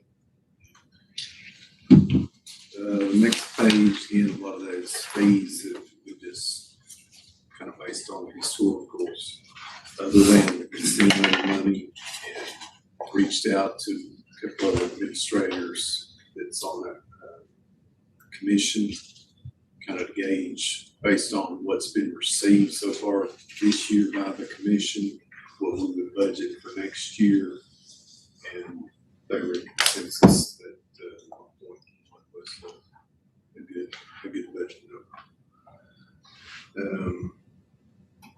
The grant, that one grant that's still in here, that's for the drug court coordinator upstairs. Then, so toward the bottom of the page, we get moving into state reimbursement. So reimbursement for the sheriff, that would be based on comp board funding. 2% was factored into that at this point, as we know it. There's a grant, victim witness grant. I think that is that's a grant that they secure at the sheriff's office. Next page, on page 10, the rest of the constitutional offices, commissioner, treasurer, as we stated, the registrar gets a reimbursement on her salary from the state portion of that, a good portion of that. Clerk of court, toward the middle of the page is the state portion of the Department of Social Services reimbursement. There toward the end, that's again the Southwest Community Corrections, the funding source for them. Money at the fire program at the very end, that's the 8 localities, money that we get that goes to fire and rescue. And as the next page, the ambulance school for life, that would be the 4,500 is the cultural grant through the Virginia Commission of the Arts. So that on the expense side goes back to some of those cultural contributions where we get that money, we commit a match of $4,500, but all the organizations listed on the grant application get that dollar for dollar match except for Pro Art, and that they do get excess funding. Again, the payment of taxes, that's again a historical thing. These grants, we did remove the victim witness grant. So there's a victim witness grant in the Commonwealth Attorney's Office and in the Sheriff's Office. And that balance against toward the middle of the page on page 12, that's the reimbursement. As we move into federal reimbursements, that's for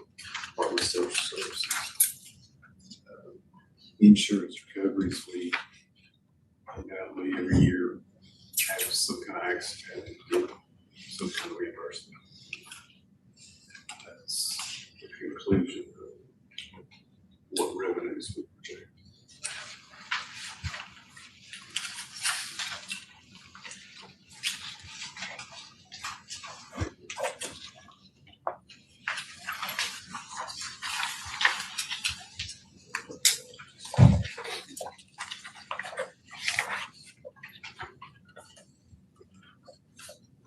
So it looks like we do have an ad for $150 on there for gas and coal.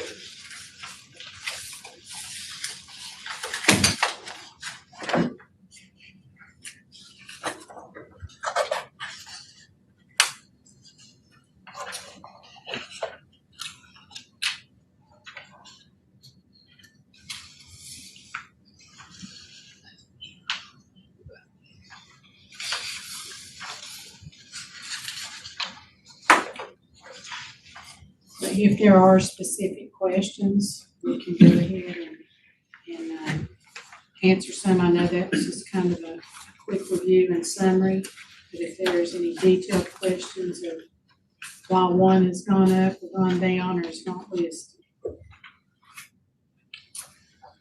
And this does reflect the ones that we're pulling out, the grant funds, so that will be a different cap.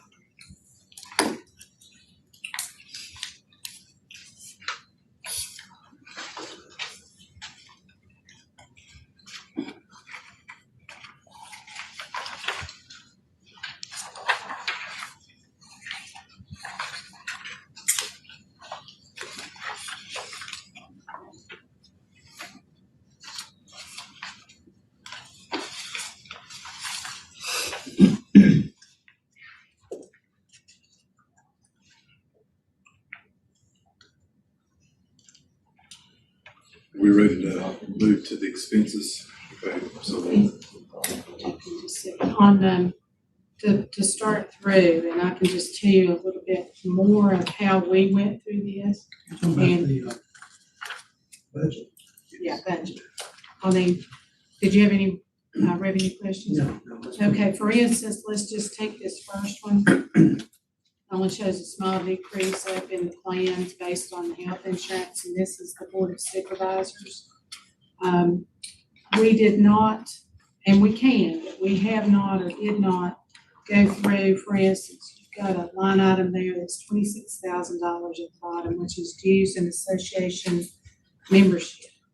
Now, that is what was budgeted last year, and you can see we've only, through the current, no, this is through, we had something paid, so with that, you're paying your chamber dues. You may be paying dues to VACO. I'd have to look and see exactly that. and that's what we can do. We can go in and say, what is that total? What has changed? For instance, when we get to my budget, I have pretty much the same dues every year. Now, sometimes they may go up $50, or the bar dues may change from 50 to 75. So that would change, but a very small change. So we have not, and one of it is a time issue, to go back in there. So maybe we could save $5,000 there. Maybe, so we can go back and do those. If you say, I want you to flag this, professional services other, if you want to look at that, that's $93,000. Here's what is that? So, Well, your audit fees are 95%. Okay. so we Those went through those. categories, pretty much, or I wouldn't say untouchable. I mean, the professional fees, that's, the bulk of that is your audit fees, and they will go up. But now we're gonna get a reprieve on that. Yeah, so that could be adjusted, but like your association membership dues, those are things probably y'all are not going to want to cut, because We're not paying anything to NACO or National Association. I don't think we do to NACO. We can, and so, too, they support my NAPCO. Mhm. They're what NAPCO is under, What's this countywide discretionary fund? but they are high. $4,600. What less one? so we. I don't think anybody's ever went to the NACO conference, have they? I have. Bob did. Have you? Okay. I know it's so expensive, I don't even look at, I go for my NAFTA because it's cheaper, but we're the finance and treasurers off of NACO is how we're set up. But it's usually so expensive, I don't even consider the conference amount. But Bob, I think Baco helped you tremendously, didn't they? Well, NACO's the state, NACO's the national. I mean, what I'm Yeah. saying, since he was the chair of NACO, him to sit on NACO, and so Baco paid his trip to NACO. Okay. My state paid mine to NACO. So it's the same kind of thing, yeah, when I was state president. So some of the things that you're paying through your dues and association is your VACO, that's like $7,300, and then you've got your chamber dues, that's about $16,000. So that's kind of where your budget is. Let me ask about the chamber. Do we have two tables? Could we cut that in half, I guess, is what I'm asking. Have we not had two tables at the chamber? That's a different expense, I believe. This is the membership dues. So this doesn't cover those tables, it's pay extra. It's based on population, Okay. and we've not done that on occasion, so. Those discretionary funds, normally that's what's about $50 it's allocated for the city clerk. We're not looking at that.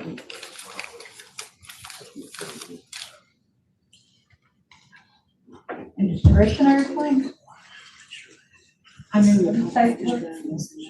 what do you say discretionary He claims? said it was the Christmas cards. About $50. Okay. I thought it was donation to some organization. So, yeah, I guess the other two things in consideration is your travel. So you got $15,000. So that would only be the August trip to Vaco, and then whoever goes to Homestead the first week of November. Well, and if you go to Richmond in January, We've got two, actually, Richmond, January. Yeah, last year they cut that. well, they had, everybody cut it because it was snowed last year. Yeah. They canceled it. So you can see those are relatively, reasonable amounts, and that's the reason we didn't go in. For instance, you've also got your public official liability insurance, $6,200. When the year nets out, that will be nearly gone. So, and there's not been an increase, so we didn't add those, but we can on the travel, because you've got both of those, the education, convention, travel. You say convention, but that's probably your meetings and enrichment and, yes. Convention's probably your Your homestead. Homestead's your Any convention. idea what this actually costing out of those places? Is this just an estimate, or is it pretty close to actual? You can go in cost? there and look at Well, what it his, says actual. Last year we spent what? 18. You spent 14,000 in conventions in 24, 25. You only had budgeted 7,500, so you obviously overrode it. and part of that was, in most cases, only one or two board members. And it's kind of budgeted for not everybody to go, but maybe your chairman or vice chairman or designated individuals to go and your county administrator. So I think that if I remember correctly, talking with Mike, there was a couple events that more than a couple wanted to go. You know, and so we went ahead and did those. So that wouldn't be normal. That's probably, and we can go back and actually pull all these and I do. can tell you right now, so Well, if the administrator goes, that should be in the administrator's budget, off of his travel. this was actuals at 25. So you had $1,400 that went to VACO for this was in September, so I don't know what that was for. That was probably in August, one day Yeah, August. there was several credit card transactions, Truist, I don't see detail, but there was another $1,100 associated with that event, I'm sure. They paid for the legislative dinner, $3,500 to WISCA for hosting that dinner. They're packing lunch, you going to that? Hosting dinner where? At the Library of Virginia. Legislative session. Oh, that's Southwest Reception is what that is. Uh, I always go to that. There's a lot of these credit card charges, so I'm not sure, for $6,600. This was in March of 25, not sure what that was related to. So what we can do to follow up, we've got the credit card information. You have to go to the next step and pull that back up and look, and you can see where and what those charges were. So it's not that we don't know, it's just this screen is not going to give us that information. We have to. So it looks like the chamber is $1,700. Looks like where that was coming out of. It was probably for their gala reservation for that. So that came out of the convention, travel and convention scale. Ridiculous. So we still pay $16,000 per chamber. No, that was How much probably, is NACO dues? I didn't take you back, but I don't see that. I don't see. I see VACO being benefit to us, but not the NACO. FACO charges in March was probably an invoice for Homestead, because Mike talked about them being way behind invoices. So that's probably invoices for something that happened in November, we didn't get billed to March. Does anybody get the NACO letter other than? I get 2-3 things a week from NACO. Like I said, I've never known anybody to go to anything at NACO. I mean, this time NACO will be with mine in Louisiana, New Orleans. I don't think, it's more federal legislation. I'll be up, I go to but it's all about Washington DC. Where I think VACO helps more is with our state Yes. and our budget stuff. So if we dropped anything, I would recommend looking at dropping NACO if it's on there. I don't see.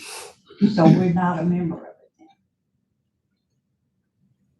And that could have changed depending on years and our involvement at that level. So, And if you noticed in those newsletters we get from VACO, it's counties like Fairfax, big counties in California, Florida. There's not many rural counties listed in there at all. It's all big time stuff. Well, VACO's the one that is usually the ones that are, like we were talking about the, getting our money back for the election. If something happens, that would be VACO and VML that would go and fight that for you. Did we mention that to Karen? No, I didn't. Question was brought up at the Republican Party last night meeting, about getting reimbursed if this vote no amendment was ruled unconstitutional, trying to get whatever our 35,000 it cost to do that election. And they told us to contact VACO. And if several counties do that, they might be able to seek something through Richmond for us. I'll make a note to follow that and find out. I think that was part of the discussion on the local government as attorney's website as well. Yeah. So, Yeah, first they gotta decide that no is, or, correct way. So first we gotta have that Supreme Court ruling. So is that, should we cut that travel any longer or just leave it as it is, or? Somebody's requested, why doesn't he do some research and come back with a recommendation? So and that's what we've got 71 pages, and double-sided here or whatever. So if you want to identify some things that we look and see in more detail, we can do that. But just like we had already, because I asked the same questions, Andre and I did this starting a couple months ago, and I was like, $93,000. And then he said, our audit fees come out of that. Those different things, and they're big ticket items. So that doesn't, it's not shocking after you look at that. But yeah, we will go ahead and look at that travel and see if we need to look at, and throughout all of these, say, look at travel, and you can say, cut it 25%, see what they'll do. Cut it in half, here's what we're gonna do. We can total up all the travel and look at that. I mean, do you all have an idea of what you want to do with your travel budget? Going into next year, do you plan to go to Bingo? Do you plan to go to a legislative session? Because that's what all these money associated. If we've got money, I'd like to go, whenever you'd like to go, you like to go, you like to go. So that's probably off the table. And the other part of that is we still have our travel ban, travel free. So it would be a situation that any travel like that is gonna be reviewed of what is the necessity? Is that something you need to be there? In some cases, that's a big yes. We need representation and it's well worth the dollars to drive to Richmond or to drive to that meeting. So, because it could come back and, to benefit us. So, Well, you've got to remember, for the Richmond trip, you've also got 4 people that's on the PSA board, and they go too. You could actually split it up kind of, some go on PSA and some go on the I've county. always went for the county, but, You could go for we could do PSA. PSA. Save Where's- some money there. Yeah, They don't need as good a place. Well, they probably eat better places. they have vendors that take some out. I tell you, so, what we have here, and again, we've gone through this and looked at like the 26,000, we eyeballed that, and so, because I wasn't familiar with it. So Andre would do exactly what we're doing. So we've done that. So if you want to go through and see something, I think it's reasonable to leave that in there. And then if we don't spend it and you don't go, that's great. But if you go and we don't have, or you need to go, and we're going back, we may not be able to go to something we need to go. And there may need to be a presence on some of these, depending on what happens this next year. We might want to show some cut too, just as good faith. are we going to lift travel ban then? No, No, no, that's what I'm So saying. we got That we got people who are going. to, I think it's a case-by-case thing right now. The Rick. travel ban's not an entire travel ban, it's just a have to kind of one. Right? just because the I think- money's in there doesn't mean we're gonna travel. I It means think we got to get approval to travel. our motion is all unnecessary travel is frozen. Or training or, educational, you have to come and ask. It needs to be, if you're not gonna be certified, if you don't go to that class, you need to go to that class. We don't want to cut the budget to our people who are not trained or not able to do their job. That defeats our purpose of, Plus, some of those jobs get extra state money because they are certified. Mine's like that. So as long, I have to keep them certified to get that extra money from the state. I'm sure the sheriff's the same way.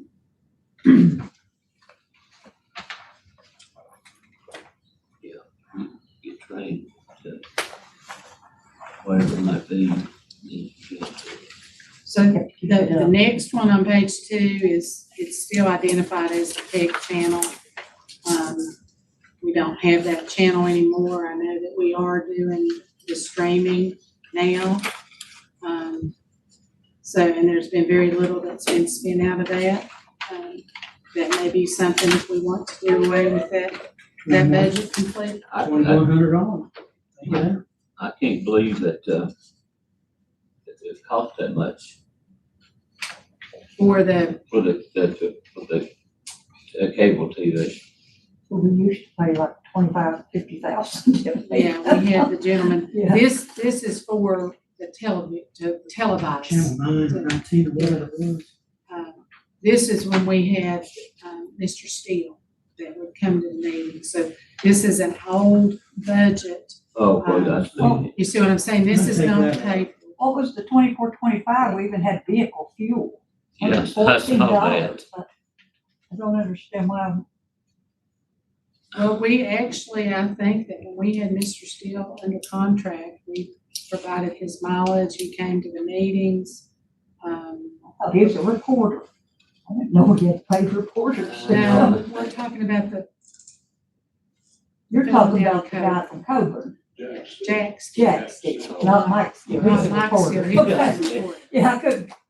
But that goes back that long. Yeah, Jack So- Steele was the one we used This to ain't Two pay. fair. forty-seven. 2100 now, would you? Yes. I thought that to keep our license, to keep that channel available for us to use, that we paid a fee. We're gonna see what that 247 is. And can't you just take that out of your administration budget or supervisor budget or, I mean, $250. If it's a fee to I would keep just that do away with license, this we whole need to put it somewhere. category. Yeah. That's what we're talking about. Andre's gonna check that. Get rid of a lot of account numbers that you miss.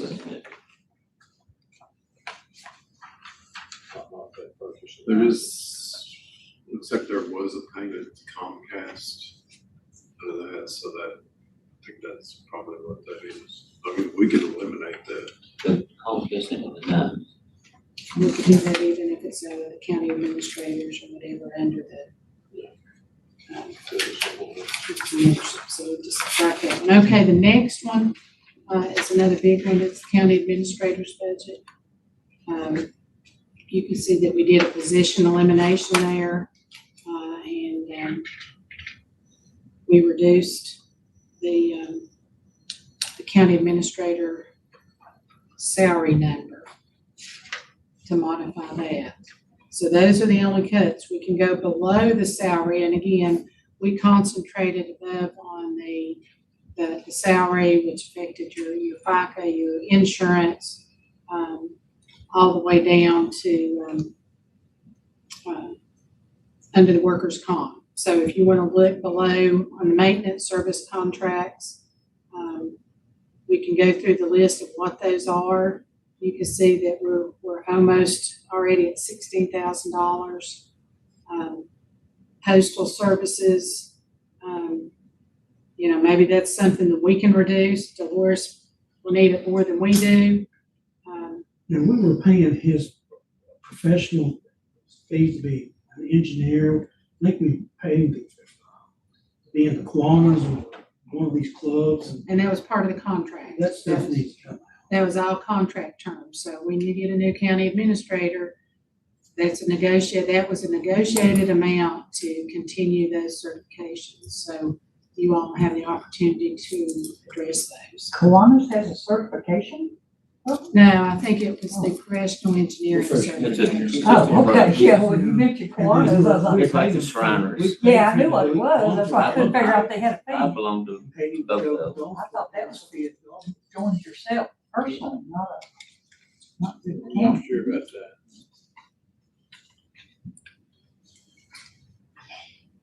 But back up to salaries, you got to adjust it down to 157,000. Well- Jessica is what, 105 plus fringes? This doesn't include, what's this? Salaries and wages. I guess You on JH? on page 3, I don't think she's on that page. I guess I'm trying to figure. I heard you say, Karen, that this was included 2 positions. Well, and Andre's shaking his head no. Is this just Mike's position or is it Mike's and So there was, supervisor? everybody knows there was a position of elimination and administration. It encompassed that and the reduction in Mike's salary. We put that in at 135 for the new administrator. So that's the reduction in the associated fringe costs with the position reduction, because whoever, and we budgeted fringe at the same level for whoever the administrator is. I still don't understand. Oh, We're limited to I'm lost. 135,000, so he was 195, so that's 70,000. Plus Natalie is 105, that's 175. I don't see how this adds up.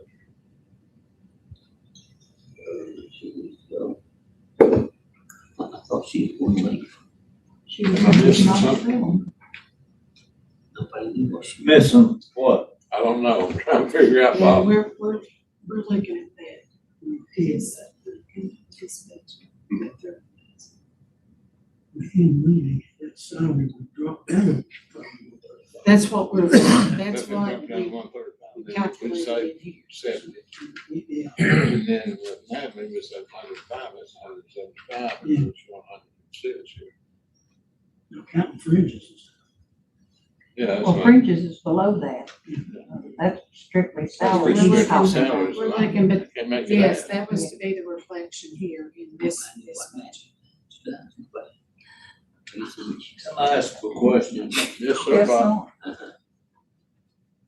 Has Natalie left us or is she still here? She will leave June 30th.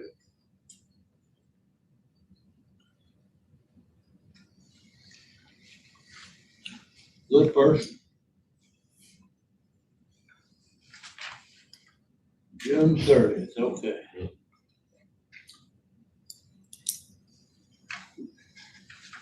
Will there still be a car listed with the administrator?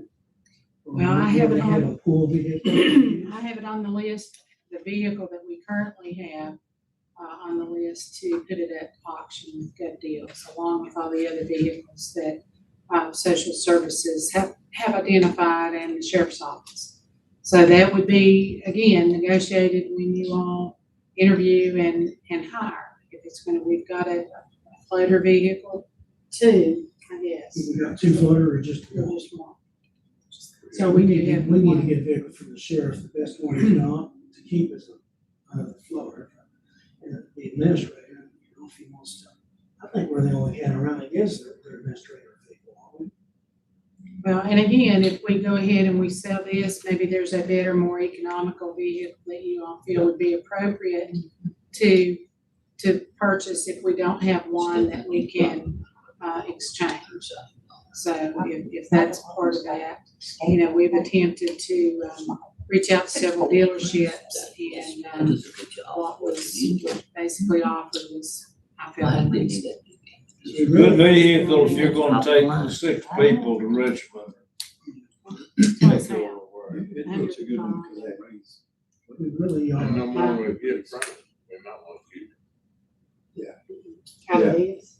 What's Because it? we're, like Karen No, said, but they in this talk to one- dealerships. Yeah. They're offering nothing for it. They're not gonna Yeah, get it. they're gonna see you come and want to get rid of a lot. Yeah. where we can save money is let people use a county vehicle on a trip and not pay mileage. Yeah. If you go to Richmond, you can go up on tanks gas and come back on tank. Otherwise, it's $500 if you pay some mileage. Yeah. That's how you save money. Exactly how you do it. Is it paid for already? Yeah, Yeah. it's Fuel paid still for. costs. We're not costing us anything. You may get up there back on a tank, but it's gonna cost you when you fill up Yeah. there and back. Yeah, but not like 72 cents a mile. No. But that 72 cents a mile is taken in the depreciation of your vehicle that you use. That's right. Okay, this does include, Insurance and all things. this does include both the eliminated position, the reduction for the county administrator, but it also includes the increase for the receptions. That was not in the prior year's budget, so if you You're want to looking walk at through this increase or decrease, that number is derived from what this phase 1 request is compared to prior year budget. So prior year budget, you guys had voted one, a living rates increase, but I think there was a little bit of something that there were some more duties taken over. So that 156 is not going to net out just between two people we previously discussed. I thought, So it does have the receptionist position that we went from, that's what I think, need to 32 to 38, and then the supplement because we did not refill the position from the GIS department. So that would be the difference. So that actually Is it service? affects. In this category? Receptionist. know. What was it in before? Receptionist would be, but I don't like GIS. No, GIS would be in its own department. Right. I think maybe a portion of that salary should be toward GIS, is what you're saying, right? Well, Part of her pay is covered, or should be covered part of GIS. not really. I thought she's doing GIS work. Yeah. I get that, but there was an increase, there was a living wage increase last year that was 38 something.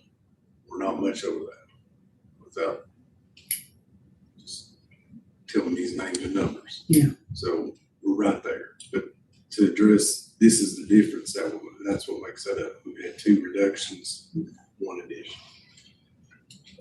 I just kept hearing she was picking up more duties. Yes. GIS, so I was hearing that. We thinking, might well, make her do some of your days. Huh? We might let her chip in on some of your days. Well, honey, anybody wants to come take money, honey, or more So welcome. we I can work don't on see down anybody that, wanna do that. Nobody wants to volunteer to do that. work on down that line, and again, that has a travel line item. That could be subject to We review. could use It two looks like part-time. we've used about 1/4 They had of one that since been here. actually this year. She did, not. Same thing with the She vehicle, would see.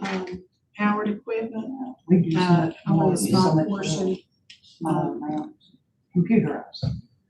Well, actually, it's only budgeted at 200, isn't it? She used to do 2 summits. Oh, my God. I do 3 now. I mean, we're not planning on going Is that anywhere right? with travel, so Print them up, send them out. I would say cut it at the half at the Yeah, that's minimum, cut it off. state I don't- compliment. Whatever you all think Those there. records. Yeah, But if we have a county administrator next year, Yeah. yeah, there's a Yeah. fee. Yes. She broke her back in. Smart talking that worked harder, not smart.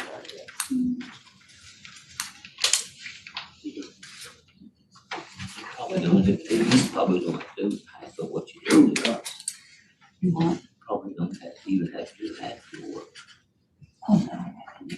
The next budget is your legal services budget. How cheap will you work? Well, let's talk. All the overtime you been putting in, very cheap. I say not. So that is the budget. We do include a contract with an attorney to cover the in-court cases in the juvenile court to assist with that. I still have the responsibility for the adult protective service cases. Again, we talked a few minutes ago about some of the dues and membership. Under my contract, that's part of the requirement for bar and state bar dues and continuing legal education.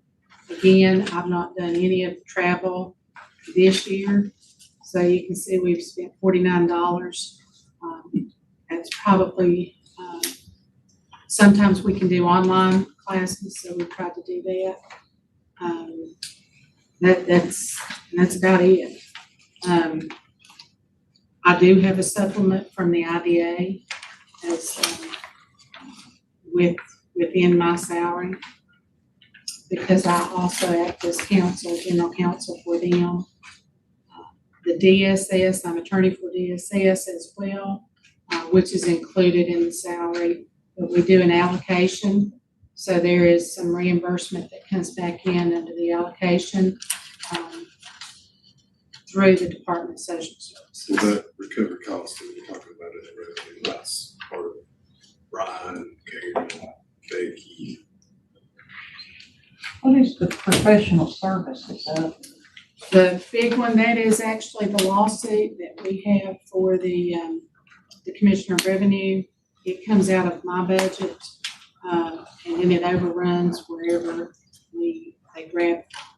But the attorney that I contract with the juvenile court is 24,000 of that 80, and the rest is for the attorneys. So that might be able to come down for the years we've not had a lawsuit ongoing on the methodologies. Normally that is only $30,000. And then last year, I think we overran, I see the 111, but I think the year before that, it was probably 100,000 because we couldn't anticipate those costs. Does that answer yours? That's Yeah, I just the lawsuit. What they did of. While we're on that, as information only, we are still pending at the Supreme Court on that case. We paid to the Court of Appeals to the Supreme Court, and we have an exposure of right at $2 million. We're not successful. That is not recognized in here. So that's something we need to be aware of. I don't think we budget for it. We do have to put that in our audit letter, that there's potential exposure. That's the only case that we have outstanding.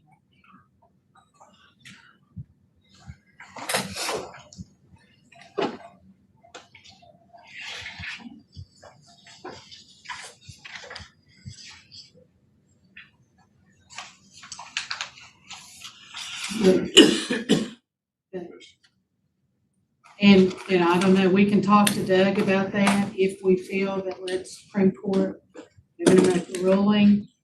Maybe if we can bring that back down, or we will, if I'm fine with reaching out to him and saying, do we need to anticipate this amount for next year as well, or can we, safely bring that back down to the 30, or at least put it by half and have a little bit there. Sometimes we have juvenile court cases that go on appeal and then go to the Court of Appeals. With that attorney, he has to ask for approval to do that, or I would have to do those at the Court of Appeals, and we interchange those. So that's really the only number I think that's reasonable to look at. So the case that we have, he has going, is with the Supreme Court right now, and so. It's already done. It's pending, so I Right, think so all once it's this- over, it's over. So really, we wouldn't have another charge unless we Yes, filed sir. another suit or something. Yes. Why wouldn't we just wait and budget at the time when that, And if we that can do occurs? that. Why are we pre-planning, I guess, for a lawsuit? Well, no, and this was the amount we put in last year, so that we can probably pull that back a little bit. And I don't know if we've had a couple amendments up there. I just approved bills a few minutes ago, and we had one for $4,500. I don't know if that was just like the last hoorah of a memorandum that had to be filed or reviewed with that in this budget. But for next year, July 1, we should not have anything else for suit again. So, and I'm fine if we want to do that and bring that back to 30. And then if we just have another suit, then we just have to look at it and say we're gonna have to use fund balance to cover it. That's fine. We have a little Or bit do we want left. to do it? Or do we want to do it? Yeah. I thought I remember him telling me one time, as soon as we clear up one case, they file another suit right behind. They can. Every year stands on its own, but they normally wait 3 years and do that 3-year Yeah, time periods. And I don't even know 3 what years 3 is the years cutoff. They can only go back and ask for it. that this is looking at. So reasonably, I think that we could go ahead and move that 80 back to 30.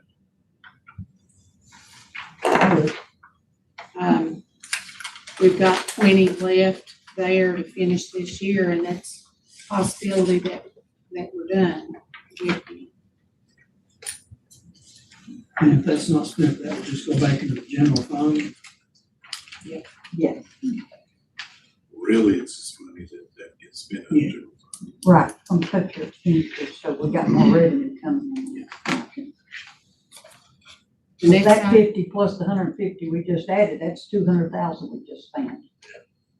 which makes this a very productive, Day, yes. and we're on page 5, so. Yeah, Commissioner, I get excited when there's dollars.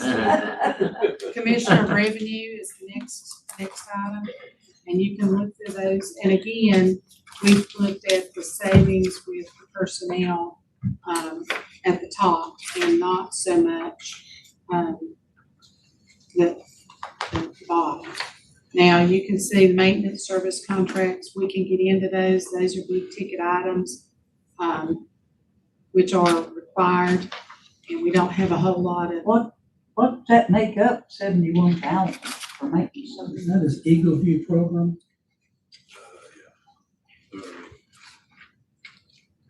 Cause my maintenance for the computers and stuff is went into Wes's budget.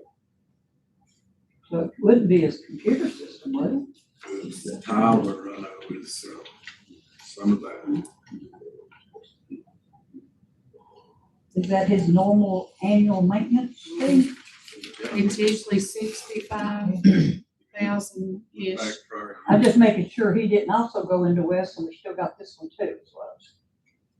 No, we can. No. Data processing, when I'm saying West, is data It processing. comes out of his, the Tyler does. Okay, okay.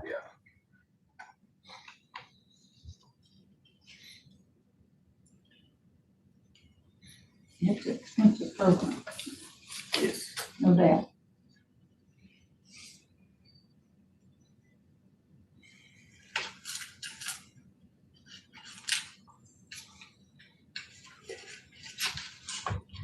Still trying to pull it up. My technology's lacking. Use Wes's computer over there, he's got top notch. And you can see over the years, if you look at the commissioner's budget, with travel, being cut from what it used to be and limited to what it is currently now. It's at 4,000. So far this year is 2. I know they're also trying to work with us on travel or education or different things. I've been lucky, a lot of it has been online. So other than missing the event, where you can get 6 or 9 hours, we're able to do that online. So you can see some of that has been cut. Books and subscriptions, one I know right off, I think that they had to get for personal property assessment. Dolores, you may know the name of the book. There's a special book or publication that they have to be able to reconcile some of their numbers. Oh, the commissioner? Yeah, the commissioners. Oh, So there are some things that are required because I just questioned. went out of my head, power something. with Yes, JD JD Power. Power. Data power. So they're paying Tyler, they have to pay Keystone for Yes, that he's done DVD. power, uh, data power. And then their copiers, roughly charge on the copiers. So, I mean, that's, we felt like all that's legitimate. And then the other part of the commissioner's budget is the assessor's budget, which is, if we're good to go to that one, it's on page 6.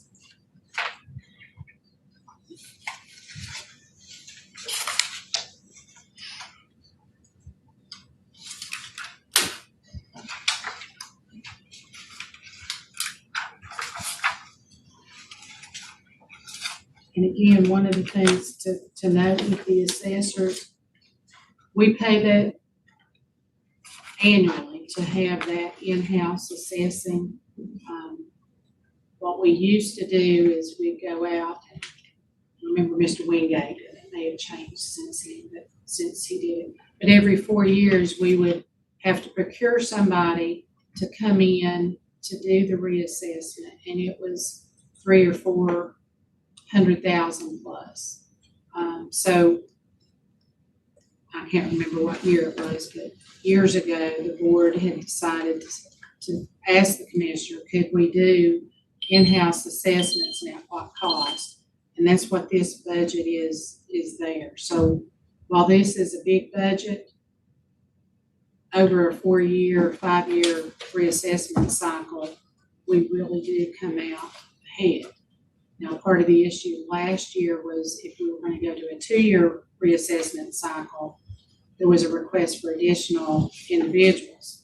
So that made it, that was one of the biggest reasons that we came back and undid the 2-year reassessment cycle request, because we were going to have additional costs, and it made it kind of cost prohibitive. So we have to evaluate what the outside cost would be, and we don't have to do that in law to make sure that, we're where we need to be with this. Andre, did you ever get it straight, the employees that he had in the assessor versus the COR office?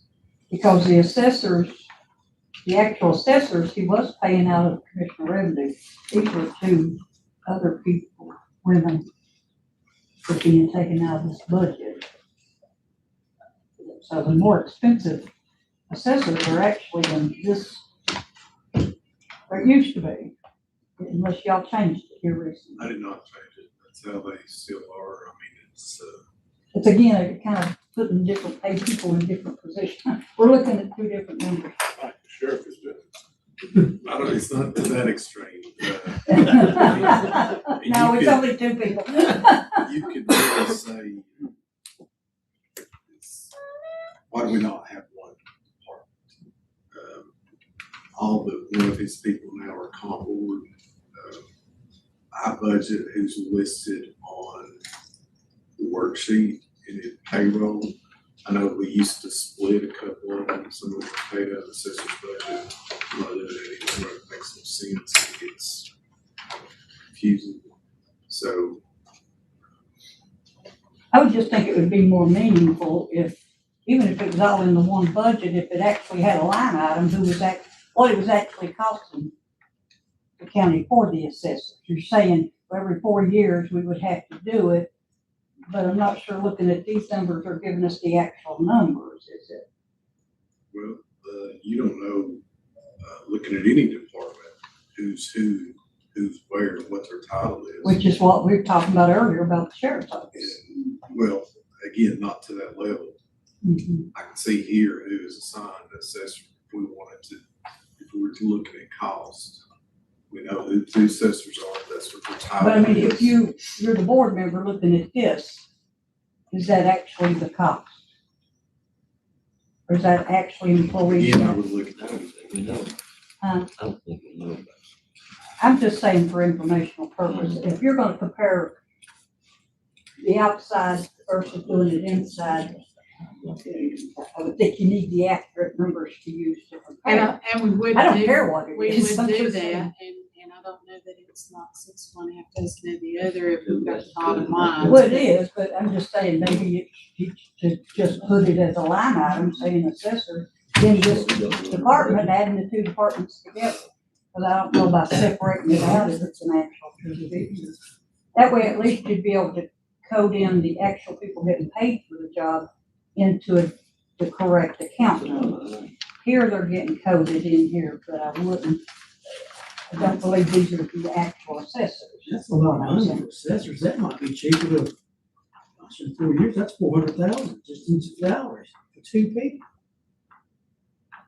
And we can get you the information. I know the last assessment was over 400,000. I don't know if it was over 5. And again, that's been a decade ago. So we can We look at, probably in the next year or two, 4 years for the reassessment. Well, they're gonna start it probably in 2 years, I would think. This reassessment just done, it was completed 2 years ago. Yeah, we probably ought to check on that. We could save some You know, money. it's minor, but we've got travel in there. I'm thinking that's travel for the assessors, $2,000. That's not a lot of money, but every person that has complained to me about coming up to Doug about the reassessment picture he gives is a print off of the GIS picture. It doesn't show that he actually traveled and went out in the field and took a picture of those properties. And that's the big that kind of thing. I don't think, like their travel, if they have travel in the assessors, you'd see that in their vehicle fuel line. That travel line would be just like the treasurer goes to an annual convention. That's what that is. So that would be travel. related to the reassessment. I wouldn't think so. But I would think so, but it's under assessor's budget. Assessors, is that Big John No, it's in that office? Just two of them. Brandon and, what's his name? Name just went out of my head. Greg, yeah. When I pull up my GIS, it's from a satellite. Then nobody drove by the house and took a picture, it's straight down from a satellite. That's what I'm saying. But yeah, it's $2,000 traveling. Maybe about $2,000 a lot of money for travel. Really nothing. And part of the program that you're talking about is we actually paid a additional dollars so that it could be used remotely by the Commissioner of Revenue for assessment purposes. It had some different technology, that was gonna be connected to it, so if they do a view and a garage was built or something, you could see what changed from the prior year to the current year. So there was some thought that went with that purchase. And I don't remember which, that may have been Tyler. Well, Tyler. he was requesting 2 extra positions, probably to pay for that technology, that software, and then pay 2 extra people to it. Doesn't add up to me. No, it's not like the old days when they drove around and looked at every house. They don't do that anymore. No, I don't think it's nice.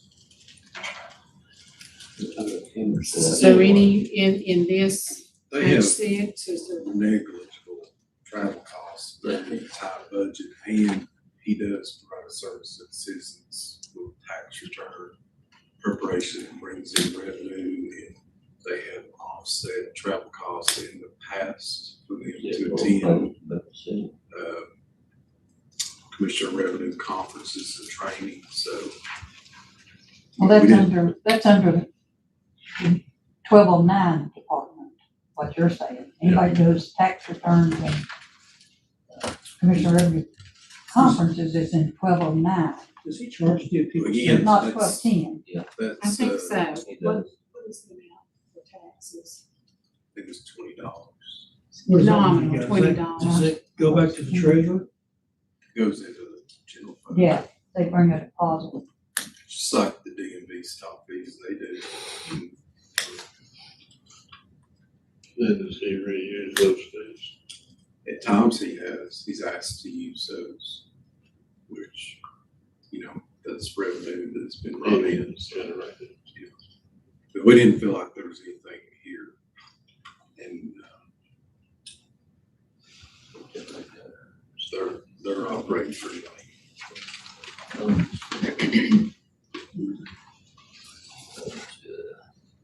And then, same thing, next item with the treasurer, there's a reduction above the line with salary in a position that, was not eliminated, that, was a retirement that's not being filled. And that's kind of the cut we made there. There is an increase with regards to the postal, services. Some of that was my DMV money we put in because we knew that postage was going up and we also knew we had that extra billing.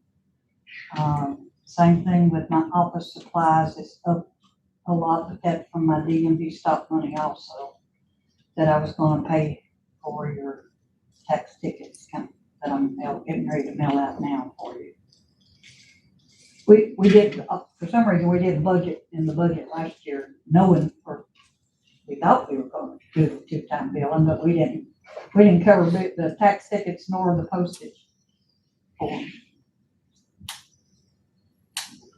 So again, with this budget, we feel there's really not room to cut. Now, if there's some questions on different things, when we can have Dolores. Same thing with the other budgets. We didn't bring all the department heads out. If we have questions, we can do that. We're tied in the game, but that is something that we can do if there's some reason that we can't adequately answer the question.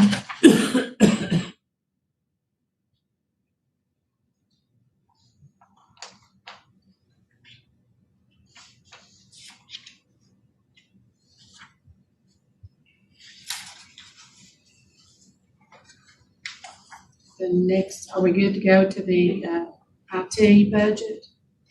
And again, that is something you can see that there's a lot of cuts there. You could probably cut $500,000 there. We wish. Very well. I am by. But you can see there's some big ticket items, and that's some of the things, and again, Andre can answer, we do have Wes here. We've got $240,000.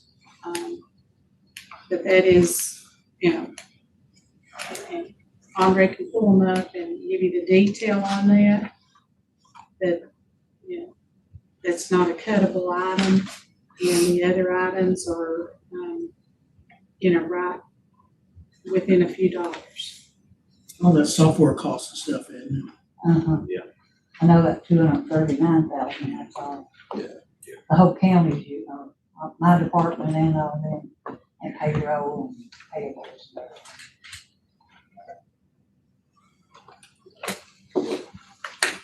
The next item, if we're good to go, is the GIS department. And you can see that there's cuts all the way down through there. They've actually lost 2 people in that department, that have not been replaced. I mean, And does if- that leave in that department, Karen? 2, so, 2.5. We have a part-time person that works in there that's grant funded. We just got approved a grant, just got the notice this week, and, what I'm looking at trying to come possibly to you all. I know we have a hiring freeze, but if we have grant funds and this person, would know that it's 1 year, there are things that need to be done in this last, open position was not expected.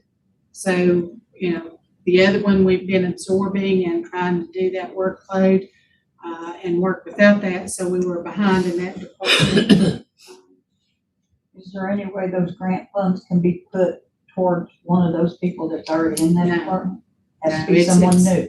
It is specific for grant and the personnel. So, She's responsible for bringing in that almost $1 million in the, she's brought in a tremendous amount of grants. And she found this grant for a person that understands, hey, going into next year, if it funds that, there's no guarantee after that. So So it's not actually GIS, it's more emergency services, isn't it? what's that? now The this grant one is she brings actually in. for, well, That was. partly, but this one is that's a, part of her role too, so. Right, that's But what I'm this is saying, a- though, it's not GIS. this is a different grant. This is more related to the GIS. This would be some of the signage. She was trying to get this grant before we knew the loss of the last young man that was over there. So she was thinking that she'd lost one person that had been absorbed to do some of the billing with the receptionist out here, to try to bridge that gap, and now she's got a broader gap. However, Andre mentioned just briefly, we did get FEMA dollars back that were almost $1 million for the hurricane work that Jackie's department and all these other departments that came in and stepped up as a reimbursement. So, That was my little padding, it was in our budget, that I said, that we went up by $1 million. it kind of surprised us. They were Yeah. calling to go, what's this $29,000. $980,000? And then we've got another one that's supposed to be, you should get anytime this week of 91,000. So with regards to that, and there's a lot of work that goes into satisfying FEMA. Meticulous. It's, you know, sometimes you think it's not worth it until you actually get through the whole process and then get a check like this. Because it was actually from last year, right? It's actually 2 years. Year before. Okay. Billing would be 2 years. So here we're going. So, and then there's some other opportunities coming up. And I have to say that they work really hard to get that done, to try to get those monies back in. So basically, that was money that came back to our fund balance because we had spent the money 2 years ago and had to pay for that. So now we're getting it reimbursed more or less, so. One of those reflected in revenue, the 980 or the 91,000. And those would be one-time things. They would be in this year. But Dolores would account for those in her cash projections. And that's gonna help us get through this year. Those road signs, isn't that grant signs? She got grants to do those road signs. Street address signs. Some of them were grants back when it first started, no longer. I think that, that there is some reimbursement, but it's very little now. And again, we don't have a lot of them like we did when it first came out. A lot of it's replacement, and different things, so not a whole lot of that. Out of curiosity, you mentioned the receptionist helping with the billing. What are we billing? I can't think of anything coming in. With her POs, with her POs and. Purchasing. Purchasing. Oh, yes. okay, I thought meant she was billing something, No, somebody out with- there, with like I her- do the billing for the landfill. If you, Maria, that retired, Okay. that was one of her job duties, and we tried to shift that over here to allow them to continue their other work and try to take some of that, so.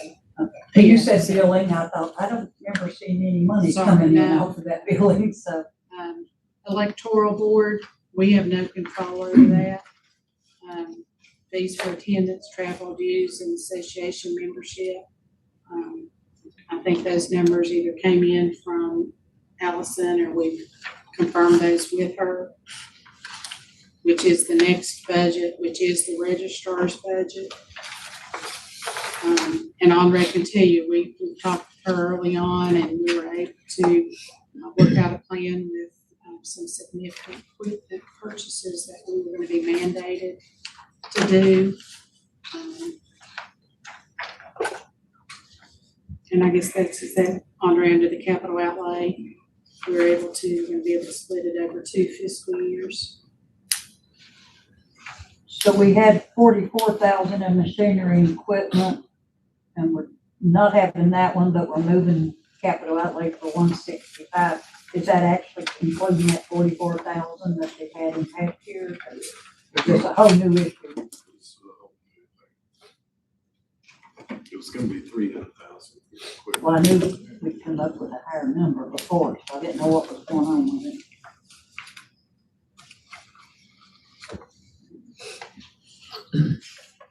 Circuit court, if you don't have any questions on the registrar.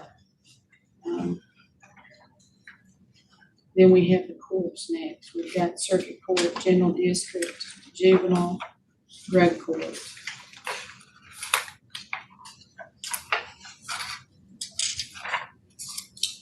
And as we go through, then you've got juvenile court, court service, and circuit court, or circuit court.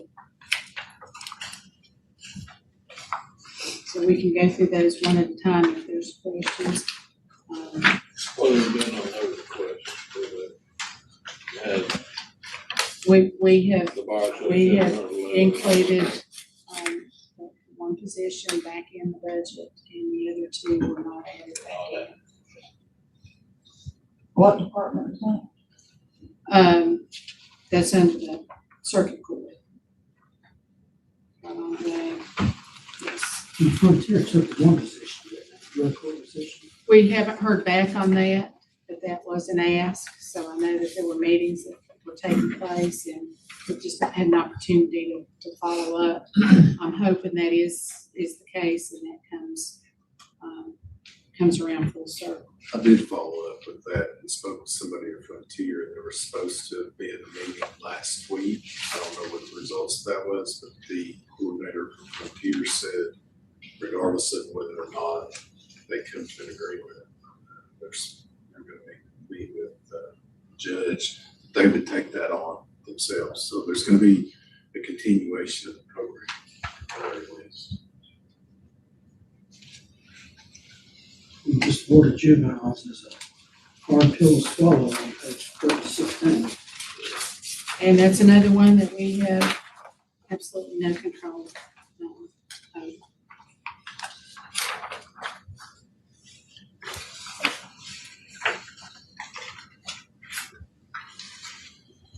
They did actually go down from last year.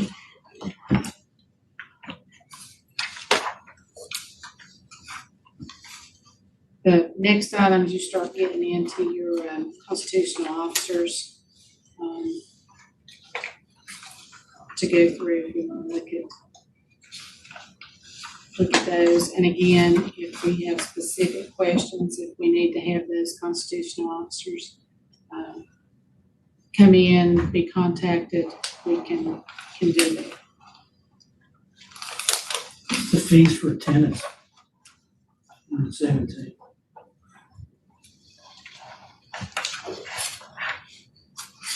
A what? Fees for attendance, $14,117.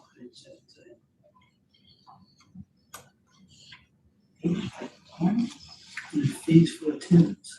Oh, attendance, that's usually board meetings. Which Yeah. page are you on? 17. The third line down, 14,000. Do they have fees for attendance? It's like you have PSA board, you'll get whatever, so much. No, per let us board look at that. I don't know why she would have board meetings. But No, I think that's, Maybe jury. yeah. I'm thinking that may be in that budget.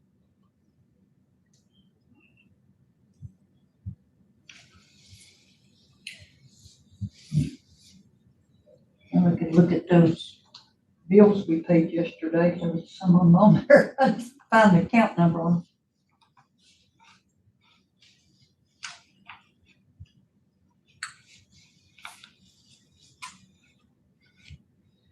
Yeah, that's jury. And you can see that it changes, it just depends on, that's kind of the average, I think. So I don't know that we'd wanna, let's see, 1 year it's right there around 11,000. Why does your salary go up $25,000? I think, it wasn't, I don't think it was an ad, I don't think it was budgeted. I think somebody was missed previous year, but there was no additions other than, I mean, there is a 2% increase built in on these. Why is their telecommunications so high? Looking at mine at 3,000 and theirs is 19,000. I think that's some of the courtroom equipment, we can look at that. Well, I just thought stuck out to Something me. that we'd ask. Looks like they've only spent 13 in the previous year. 13 so far this year. Oh, I think they had a new, there was a new position added for Lynn. What they approved a new position. Comparable position. I'm not sure that that was reflected in the current year's budget when it was done last time this year. And then this year there was a new comparable position. So I think that's the biggest part of it. No question mark, we'll confirm that. What line you looking That was under the salary and at? wages. Oh, okay. I thought that. I know when I've talked to Desiree, that there was a position that they were either being approved or gotten approved through. Yeah, I think there was something that the courts decided they needed to be doing, so everybody in every office got one person to start doing that job, whatever it was the courts decided they needed. That happened last year before. I don't know, I think it's a temporary thing. It's only to get them caught up to date on something, I think.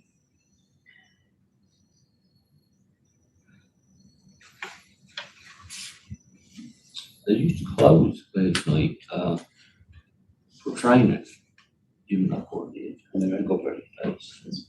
Halfway go back in there to. Just basically put it down.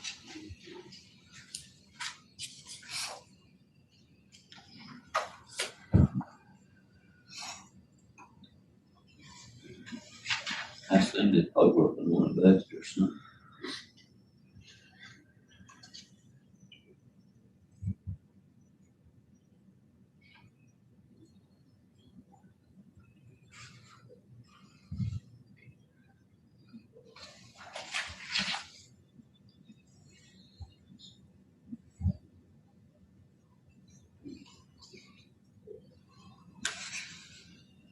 Any other questions there? We'll figure out why the telecommunications is so high. Andre's looking at that right now, I'm looking at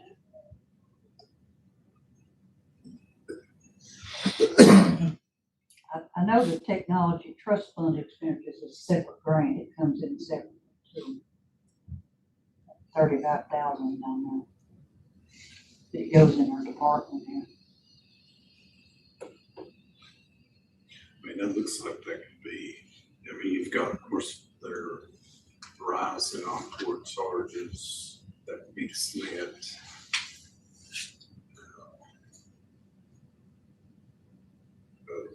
Unless, this year and last year, that's not, unless there was something.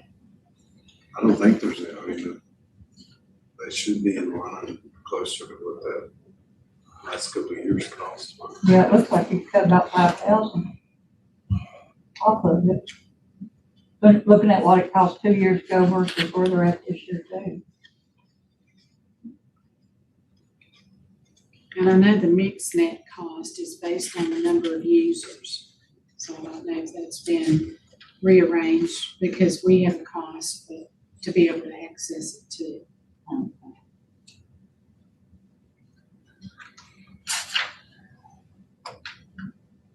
the next item, we've got the sheriff's budget, which is the civil papers.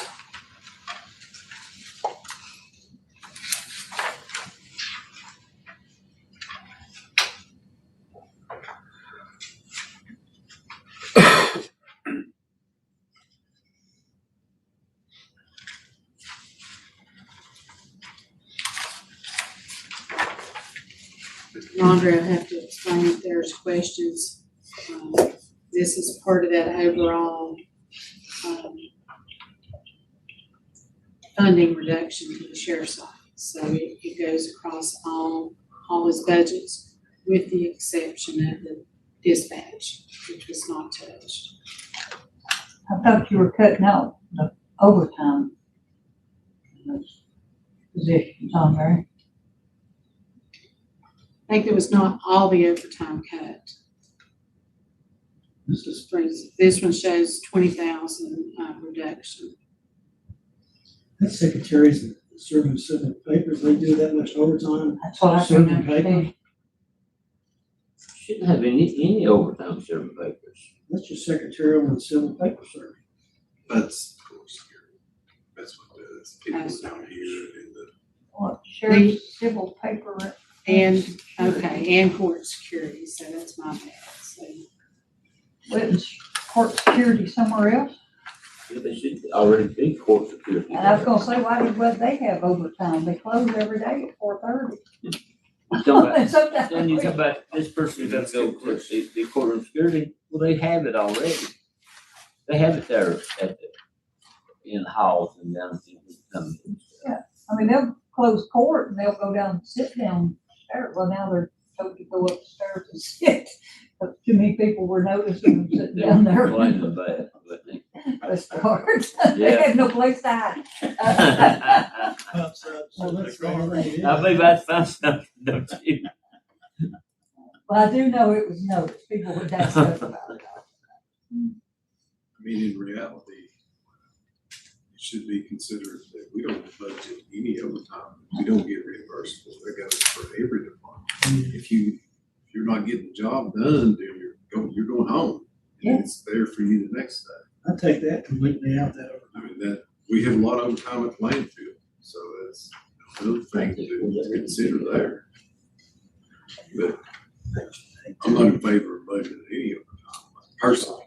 Well, this one even has part-time. Don't they have enough employees on their staff? That They we got got part-time part-time? employees on their staff for, I think identified for court security. Well, I know I see some that comes every so often. 97 employees, you still need some part-time?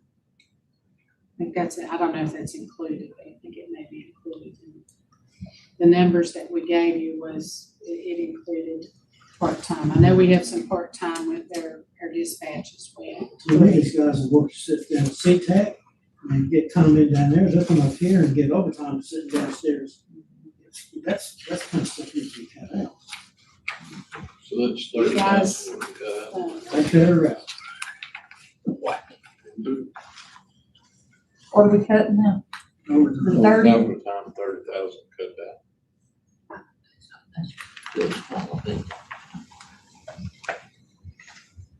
down. How many part-time employees have they got for $70,000? It's two. What do they do? They The feel job qualifications are certificated. Oh, well, I don't know. I mean, they're the ones that are in, right as you go through the doors downstairs. Yeah, but they have that already. Yeah, some of those are comp board positions for him, one or two. The part-time or not. I know, but I mean, the comp board gives him so many positions for court security, and that includes specifically down there at the And they're security. not here during other times. I mean, it's not like courts keep going, they cancel more than they have courts. So I don't understand why it seems to me that, if they don't get 40 hours in this week, you got 8 hours to apply another time when you work. They go downstairs. It's 30,000 plus another 70,000 right there to whack on. 100,000, we're up to 350 now. Still low numbers, eh? We're only on page 18. We're getting there. So we're saying remove that. Two, I hear it, what's that? two people.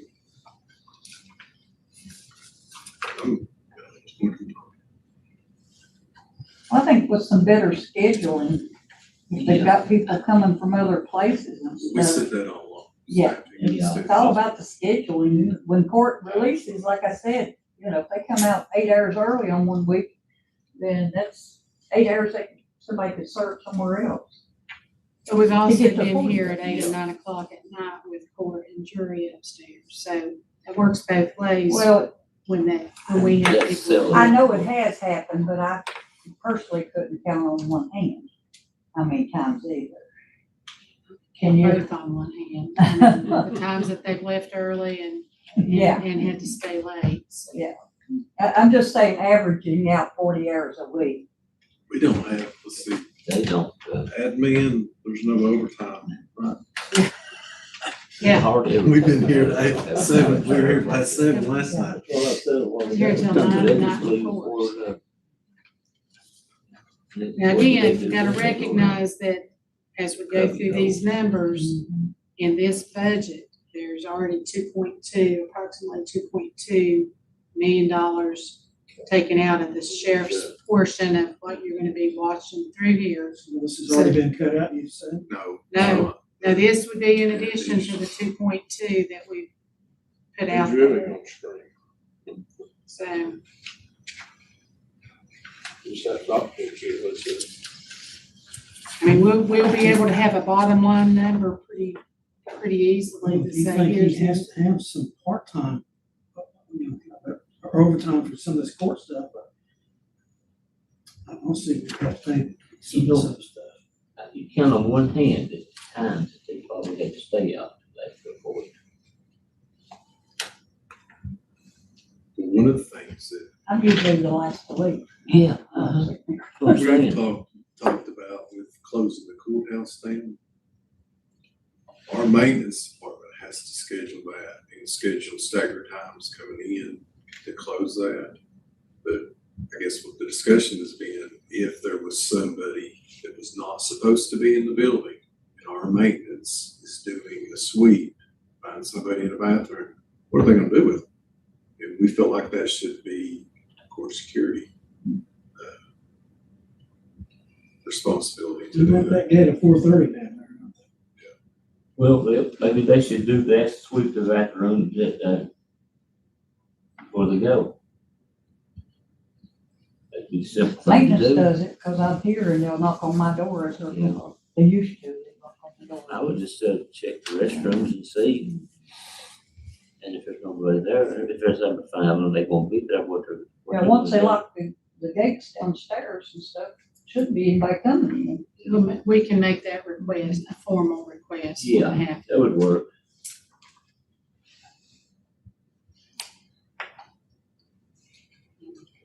The next, you've got law library, and that's just a placeholder. You can see there $10.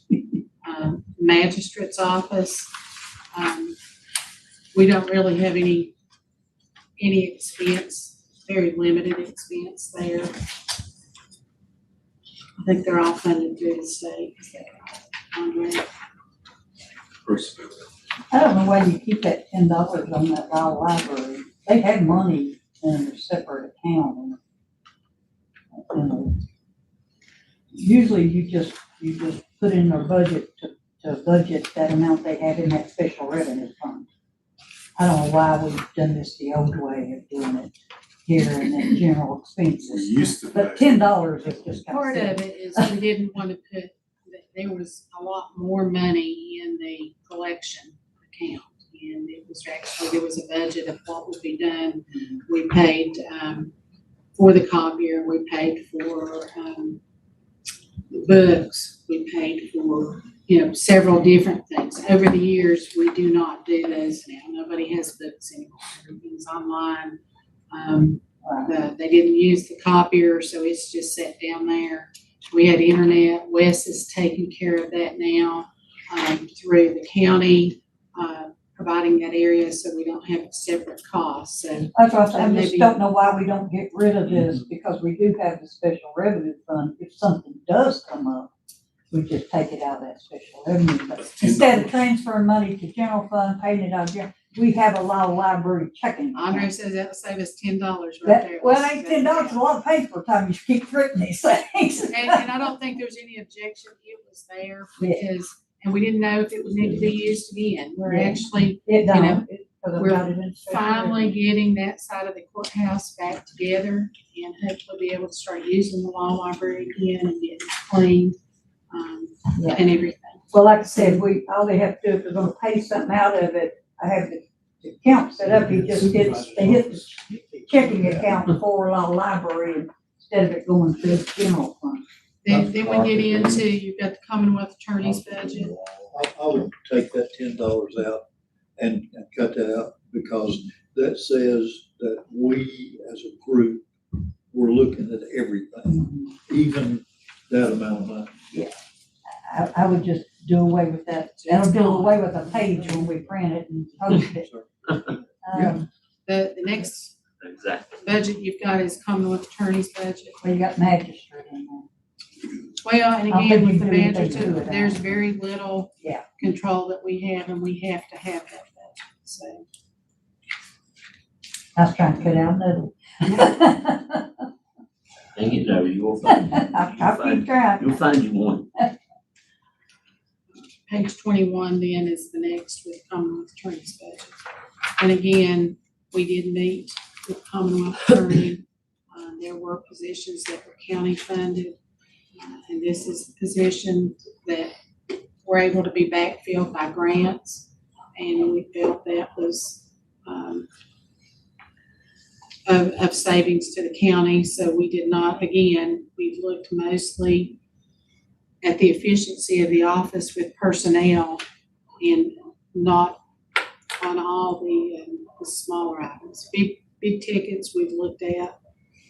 And we'd be happy to open those up.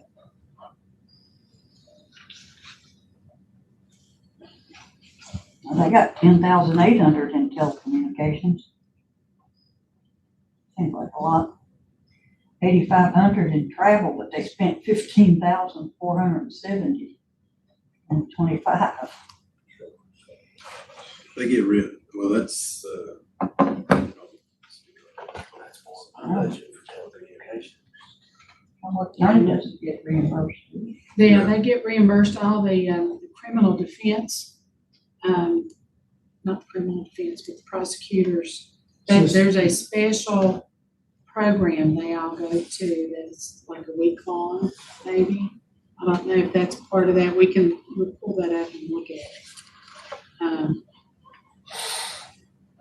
We just need to make sure the reimbursements are coming back in when we're supposed to. Tell me what I'm supposed to look for, I guess. I've got Or one, what I've for? got one currently, I forget what it's called, but it's about $4,000. Who did it come through, the state or It comes through the state, I believe. come through an EDI?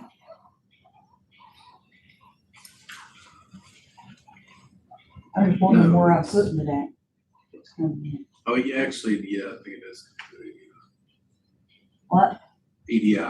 Yeah. Can you tell what account it's going into? Is it a recovered cost or? Would have to go with it. But that, I don't like all those recovered costs where it's supposed to get reimbursed. We're not matching them back up anywhere. So it's hard to say whether it has been reimbursed or not. Maybe it's supposed to be. I don't mind tracking them, but I just gotta know what they've got out there I'm supposed to be tracking.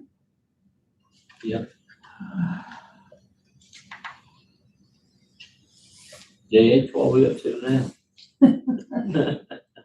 $350,010. I'm a third way there to my million. I think we're gonna have to open the books and start some more Well, of them. we ain't there yet.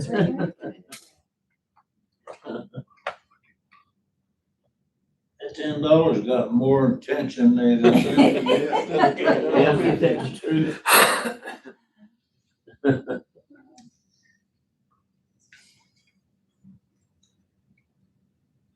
Okay. What are we on now? Victim witness, that's grant. Well, we'll try to go ahead and pull up the detail of the office supplies and travel there. Under that one's what, $8,500 and one is $11,000. Are we good on the other items or is there anything else we need? Okay, so then we've got the victim witness. Well, I just wonder why their telecommunications so high again. Has that got something to do with courts or something again? Yeah, I noticed that. And I like that may be I'm part of sure it. that ain't all cell phones. No, but we'll go ahead and. That's pretty expensive, isn't it? For two people.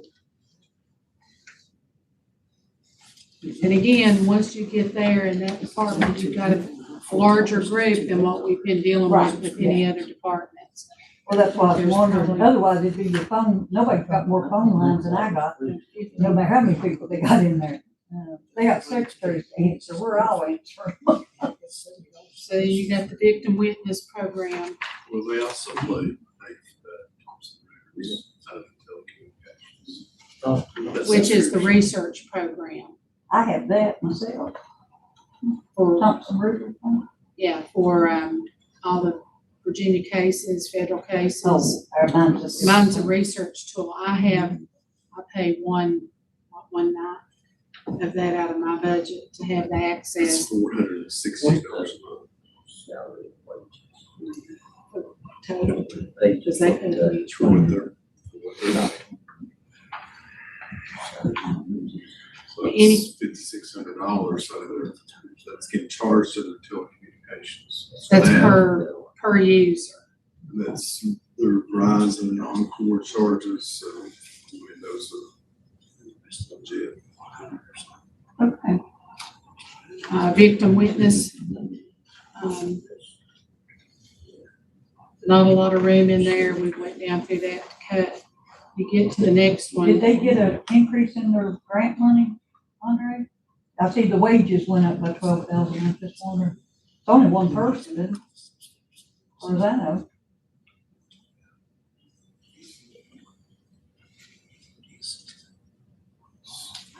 There's only one person that ever comes up my office, brings them.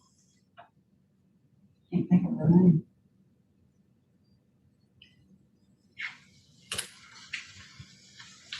There's two people. Two people? I don't mention their names, I don't know. I don't even know there's one.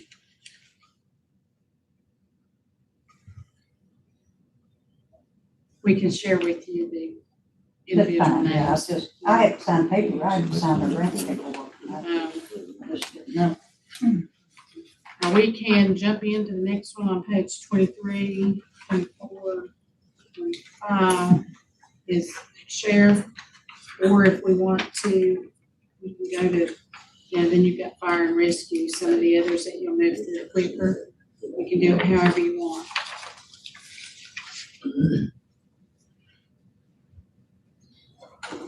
You see on page 24, they left 50,000 in capital outlay. The new equipment or something. is that the car category? Yeah, capital outlay, well, any kind of No, equipment I or mean, vehicle. that was, they had 108, cut it down to 50.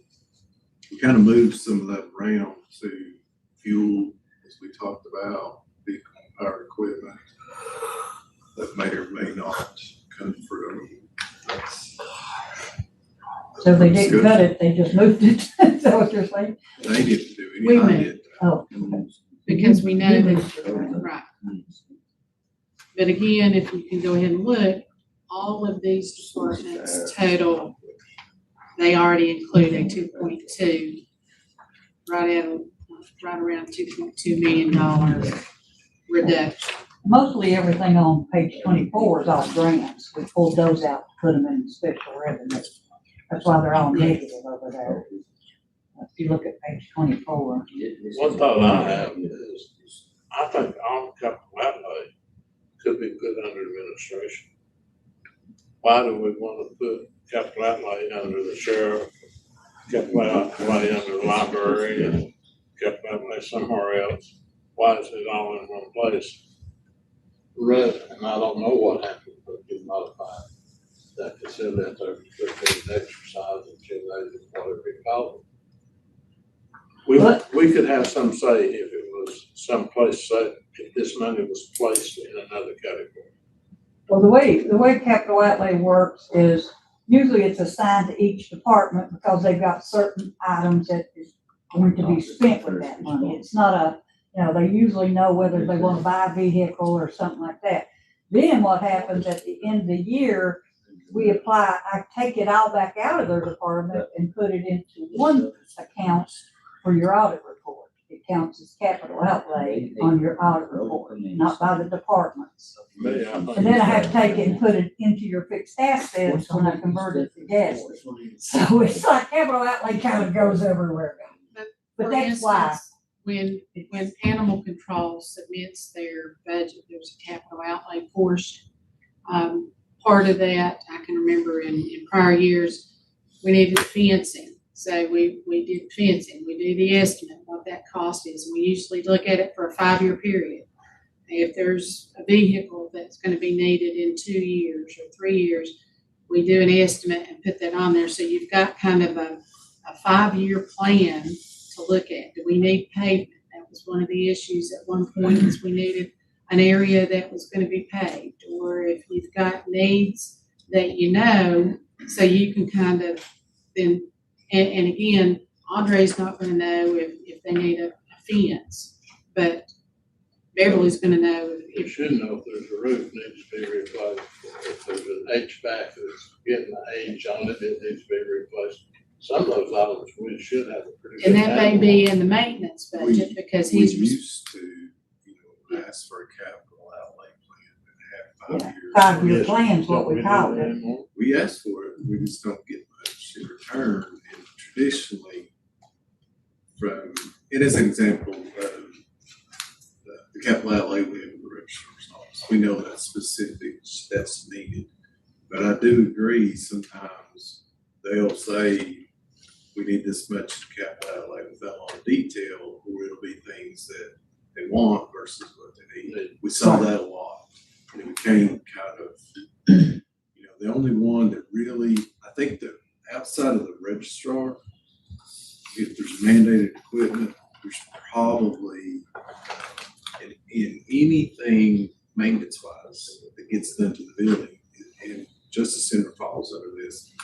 Sheriff's office doesn't have, there's a separate department for the Justice Center, and that would kind of go under David's control. We've had Saligate go out down there, and they don't want to pay for it, and so we'll have to figure out how to pay for things like that. But that being said, the landfill is one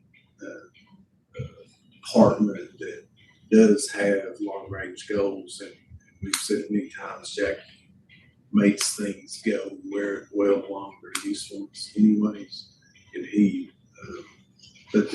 he will put, hey, I need this or that, be thinking about this, and that's why we always put money. The last few years we've not had money to put in anybody's capital outlay really, stuff in, for the landfill that he has had a need for. Well, like you said, we used to have the 5-year plan, and every year, they'd send the form out for us to do.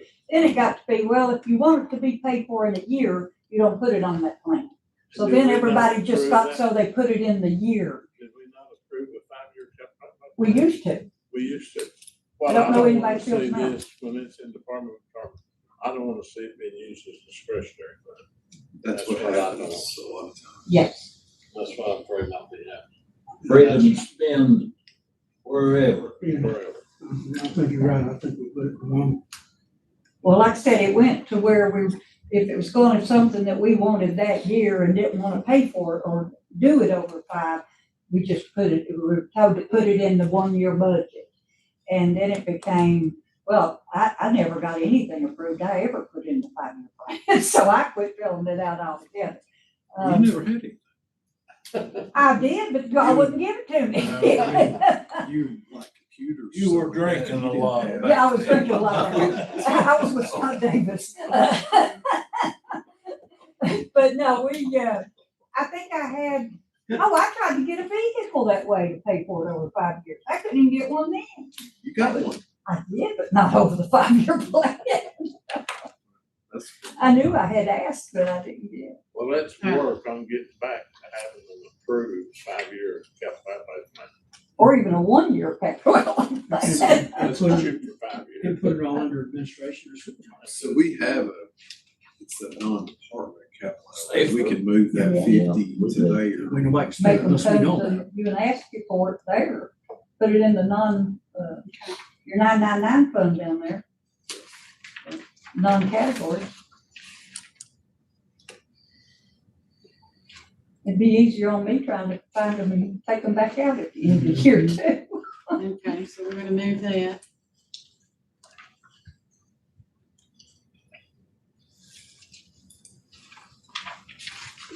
And you see the law enforcement budget's on 24 and the investigative budget's on 25. That heat ran on 24 was flock camera. The heat grant on page 24 was those flock cameras. Automated license plate reader. And you can see again, it's like Rusty's saying, that grant and all these others are what we've moved out into their own Special revenue. special budget category.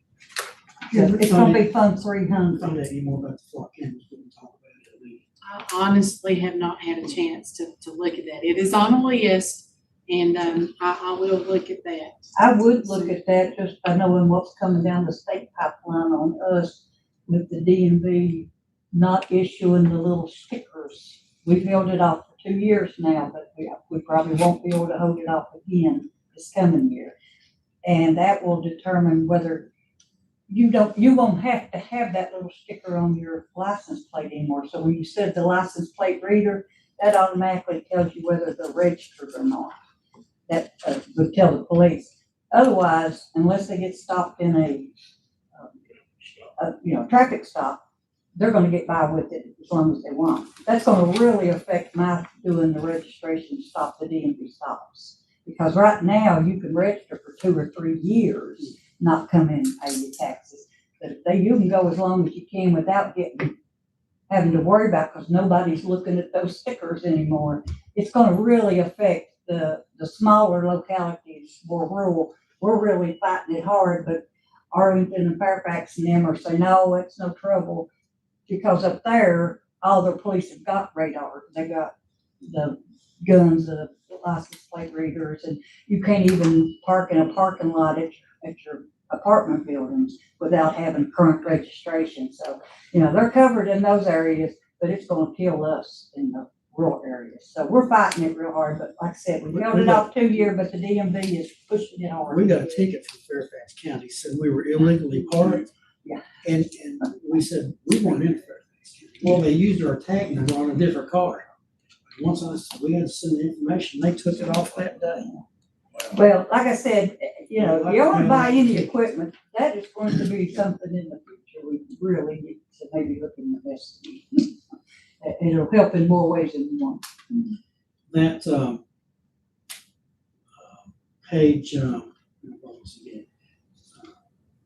That $30,000 grant, that's the wellness center out there at the Justice Center, Office of First Responder Wellness.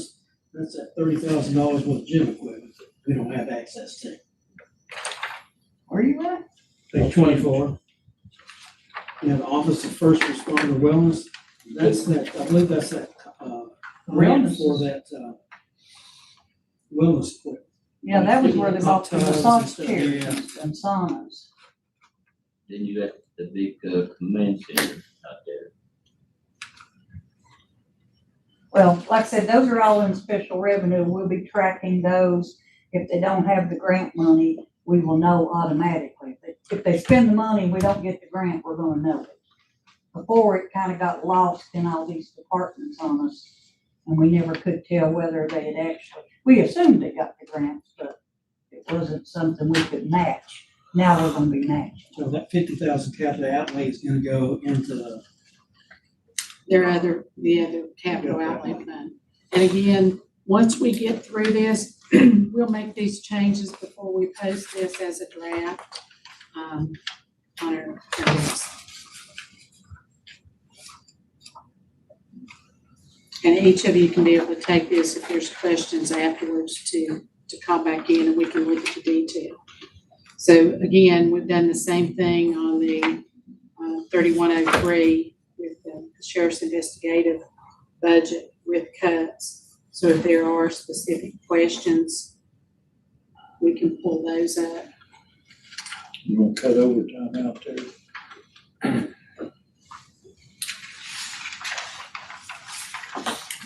There's another one. that's one that probably do go up. Yeah, They do a crime at night or weekends or something like that for investigators. It's very hard. And what we tried to do was look at it. They did answer a lot of questions with regards of why there would be, in some cases, justified overtime.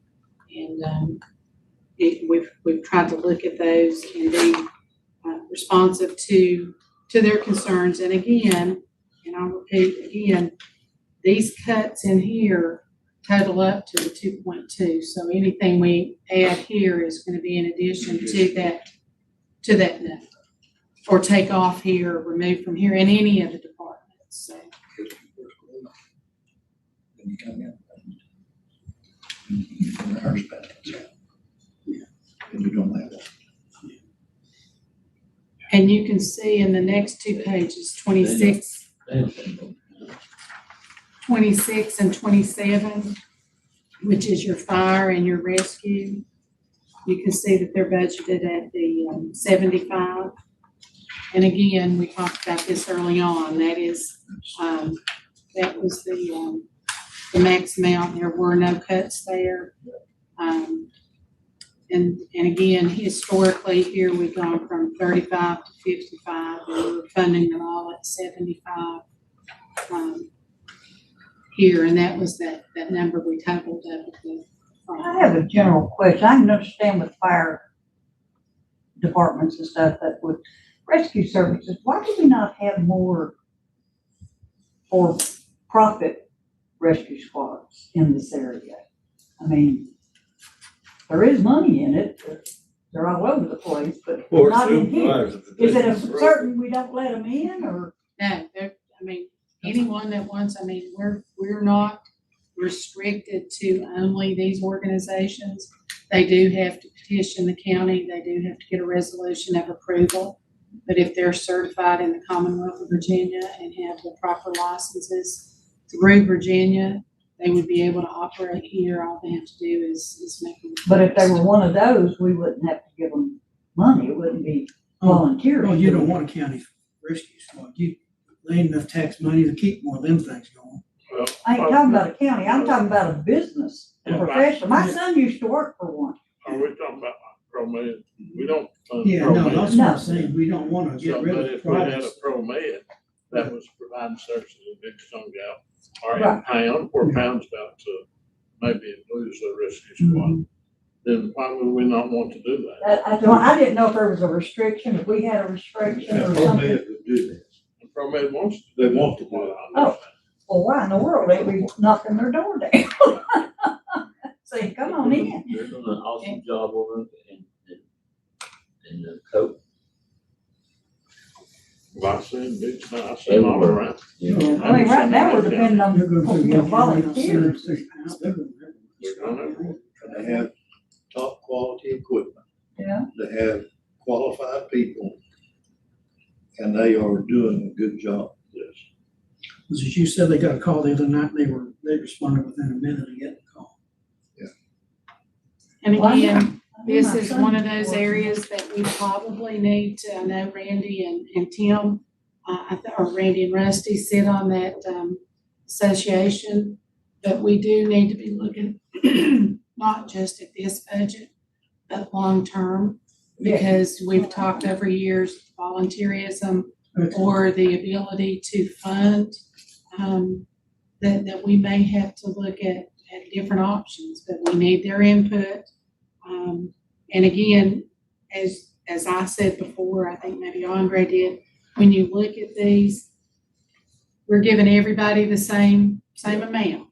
And, you know, I think we did agree that everybody would submit a budget, just so we have an informational budget. I And I didn't think get that from, they got that ready from. and I think that's important.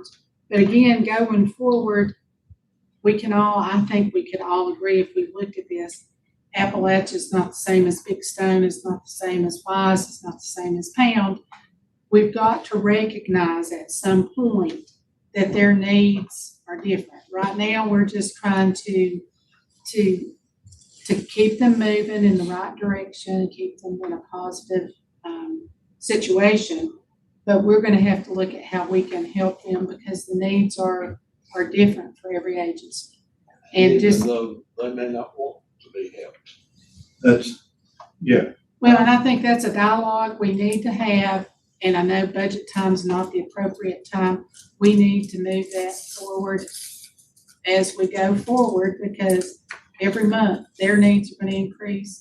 We've got limited dollars, and right now we're doing the best we can, but you can see that, $1.2 million is all we can afford, and it's probably more than we can afford in our opinion, but it's only a drop in the bucket of the true needs going forward. So I think we all have to recognize that. I mean, I can understand them wanting to keep their departments or whatever, but these are nonprofit, these are volunteers.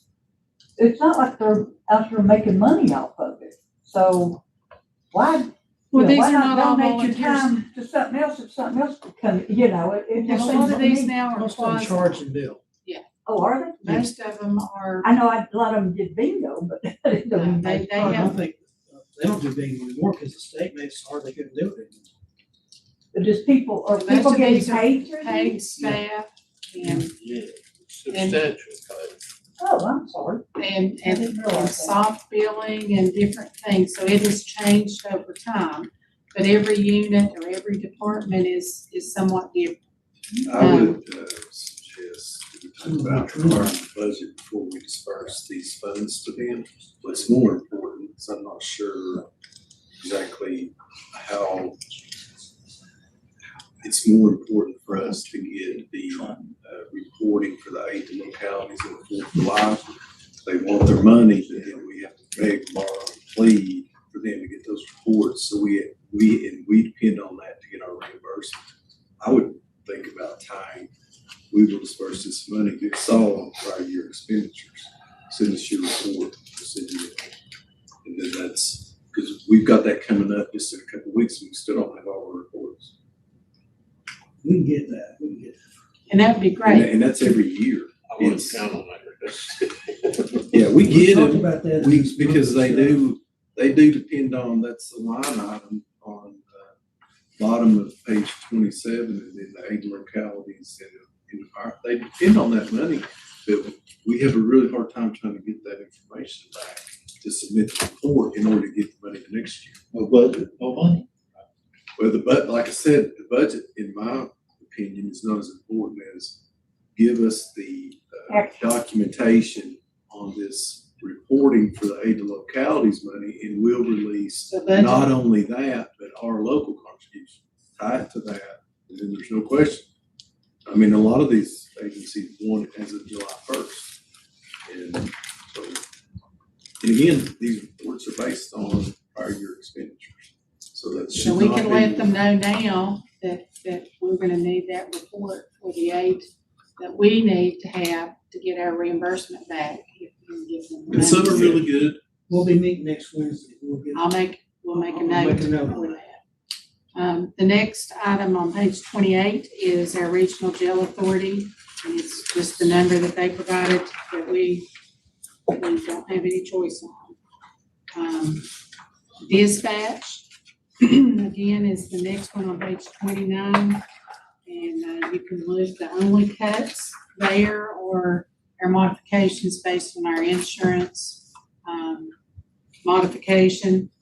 And again, that was one of the statements that the sheriff did not and asked that we not modify this budget, that every person in that office and every line item was absolutely needed. So we did not, We did make a request so numerous times to get the detail on maintenance and service contracts, because we felt like that's gonna be a wash, but you should be able to provide, and every year, every department would know this is what makes up these costs. But we know in their case, we've got some things dropping off, Is this gonna be the STARS fee? well, it could be. we think it will be. Could be this part star speed that's not implemented yet though, so we don't know when that happens. But we know Southern Software Southern is, Software, Soma was dropping off of this, but we need a detail that we never got, so. I love the system that that's now. I think it works great. With the Southern, that we're working towards. So What's the large number under employee stipend and bonus? That couldn't be the Christmas bonus that we got.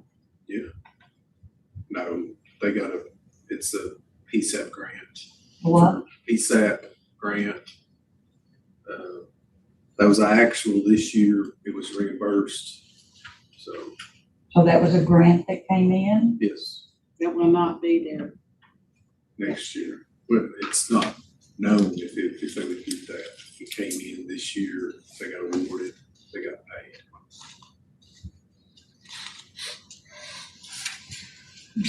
Next, we have the building and zoning budget.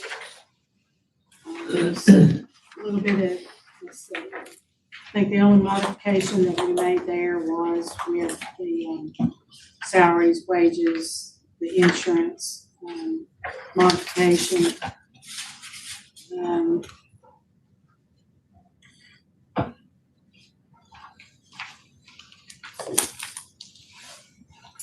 And that's another budget other than staffing, that's pretty lean.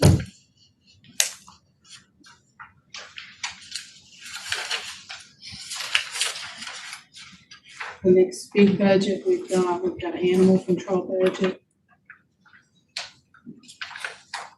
And again, you can look through that. We do work with 2 part-time individuals down there. And then the 3 full-time, we have a C-Corps person, and we do use Wise Works to assist there. And just as a part of the note, we are able to budget under the animal supplies, the amounts that we do, because we do accept donations, and they are very lucky to have donations. We have a couple grants that we get for vaccinations that come in. So those are 2 or 3 different items that would be higher if we did not have that assistance. How many employees do they have down there? And two officers, a shelter manager, and 2 part-time people. I see the 2 part-time, so the other number is 3 people or 2? 3. 3.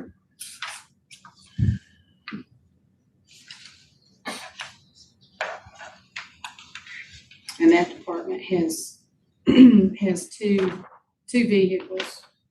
And again, one of the cost savings measures that we put back in place back in March when we talked about vehicles is whoever is on call is the only vehicle that is brought home. Both these officers live in Wise, so whoever's on call picks up the other. So one vehicle stays unless there's a call out that they've had. So we did have a situation where they were taking a lot of animals from one individual over the weekend, so they both were approved to take their vehicles home and use them.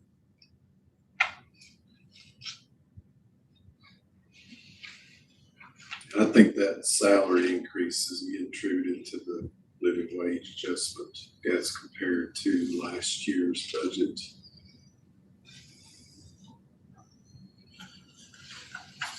Yes, we had an individual in that department that had to be brought up to that living wage number.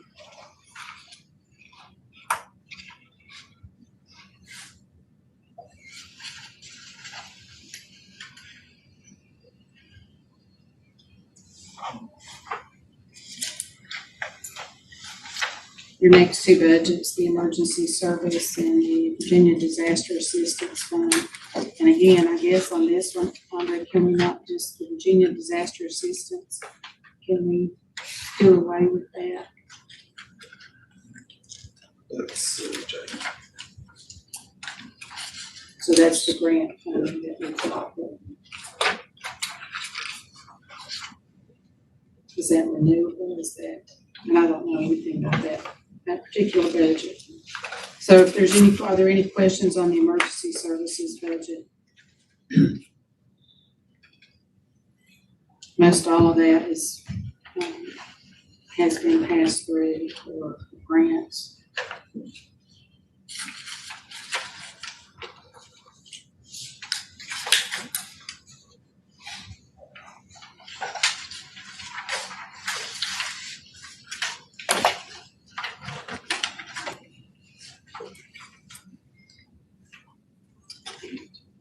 What is this? We never had anything in there. I don't know why it was. We were looking at page 35, but we're jumping on to 36. Okay, so this is their courthouse and justice center budget. So you can see those are pretty big budgets, but the big reduction there is the remodeling loan expenditures.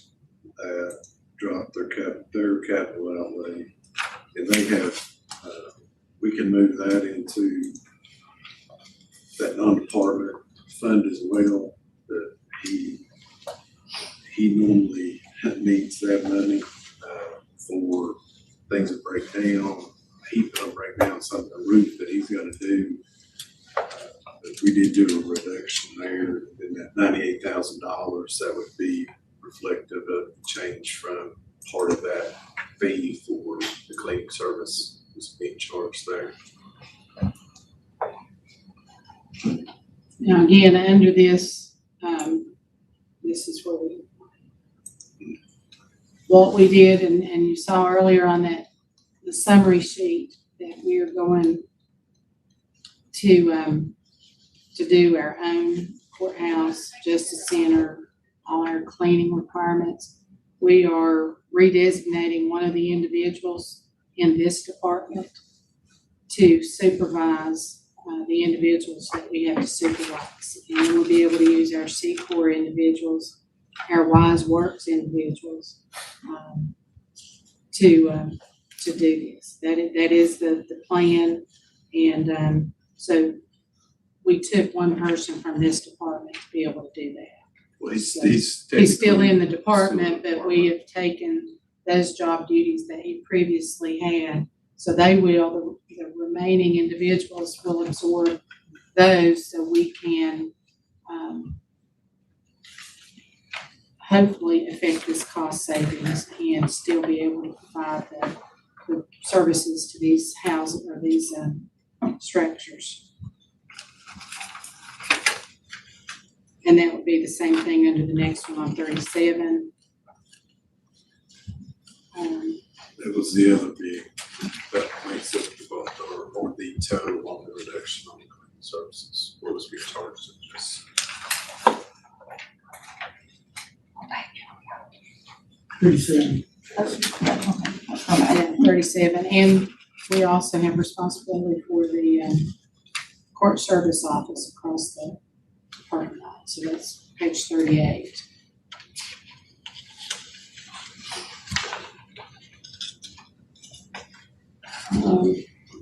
The next buildings, you've got the social service building, the health department building, and the extension office. You can see that there's very little change in those. The social services building, owned by the IDA. This is the old. We- Okay, We use it for storage. yes, okay. Should we change the title on that department? Old social services building.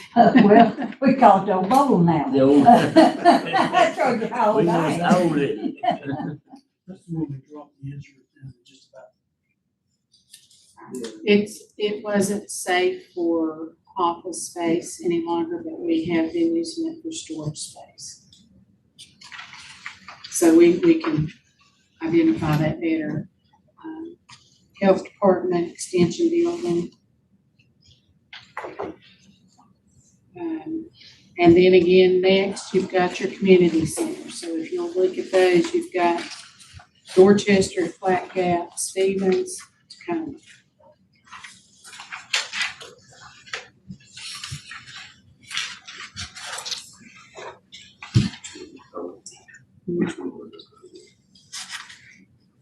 Dorchester and Stevens are your two polling locations.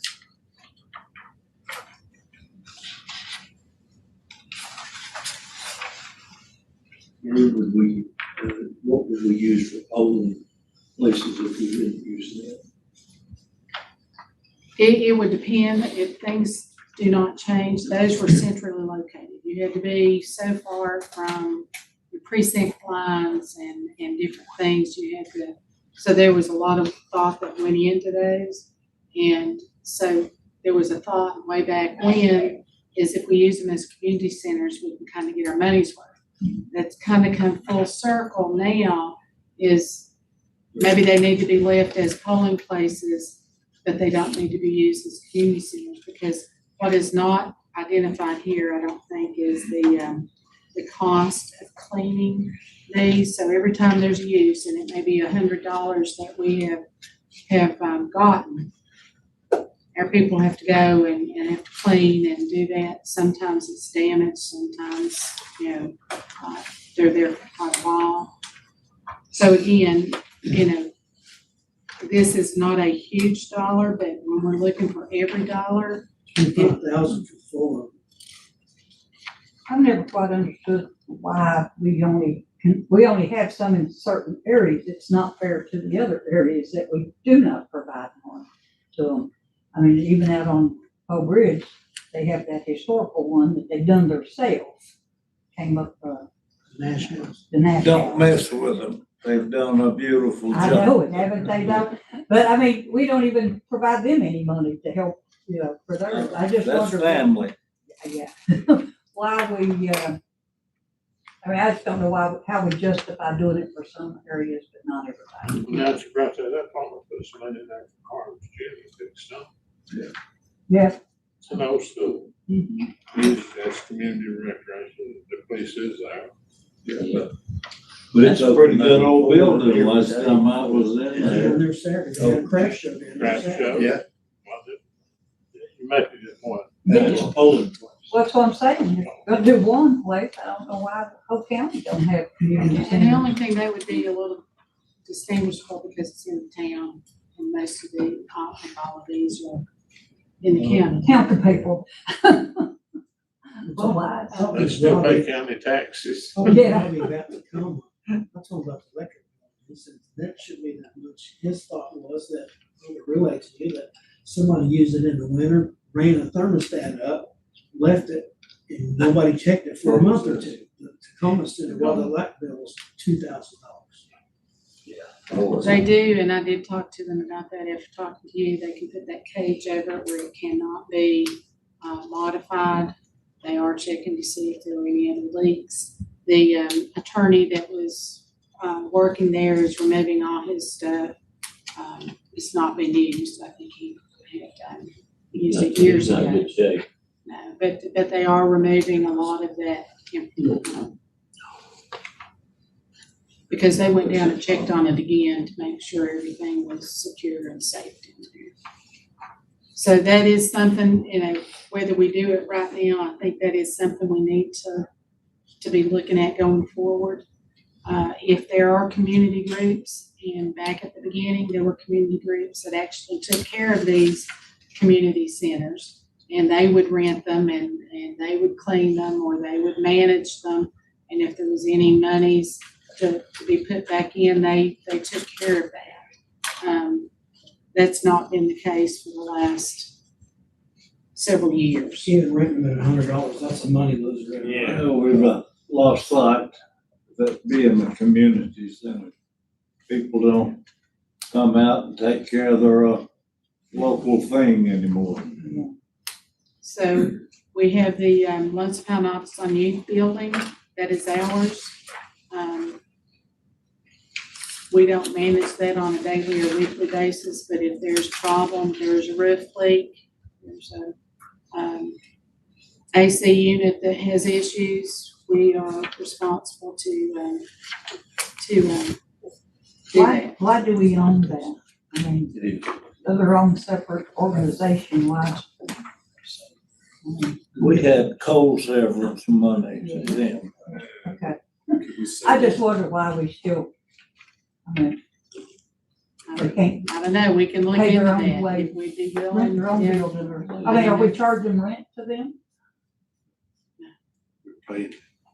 We pay them to take the bills, right? We pay them to- We'll get to that. We can open the application. And they get grants coming through. I Okay, just wonder if so, we're paying for the maintenance, why ain't we charging rent? so we're on page 47, I think. There's really nothing there on I'm fire insurance. This is the Appalachia School, is that what that is?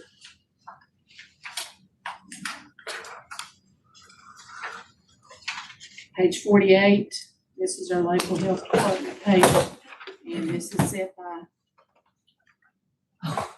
this is, set by an agreement set by the state too, I think, isn't it? And they've been pretty judicious, and see that's not changed in the last 3 years. I'll let you pick up mental health, welfare administration, again, on the welfare administration, that's your social services.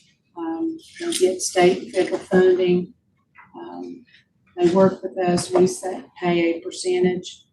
And Andre can detail that a little better if there's specifics. Again, we kind of talked about Susan's willingness to cooperate. She does everything she can to help us, but that's kind of one of those, it is what it is. Now, previous page, local payments, mental health, that's the TD one. So that's what this hardship letter, I know they hit, I think we're coming on the agenda, they do an annual presentation. We kind of looked at, in the last few years, of how this request has been increasing. So we thought that was an opportunity for you all to decide possibly what kind of reduction that you asked for. And You provide that letter, and then that just ensures that they get 90%, the full 90% of the state funding.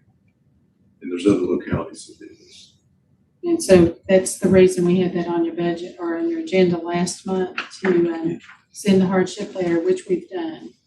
And based on our overall budget and what we've looked at and this request, this ask, we think that it's reasonable, at least for this year, to ask for a reduction or to say 100,000 or 150,000 less than what they've asked for us for this year is is something that we could do and help us move forward and satisfy our other needs. And again, Andre could follow up on that. He's talked with our contact and our representative, and I know they're gonna do a presentation. They do a fantastic job. They do have other money sources. We are one of, how many counties that participate in this PD1? 81 is, Police stuff, city of. So they've got, it was the workforce development board. and they've got their state funding, so, we don't wanna leave anybody in a position like we found ourselves in, but we think that that is reasonable to make that ask, and, we wanted direction from you all. And they help with the funding with CPAC, some of the residential programs, their cooperative, using opioid money. They're a good partner. But again, we're kind of up against them, so.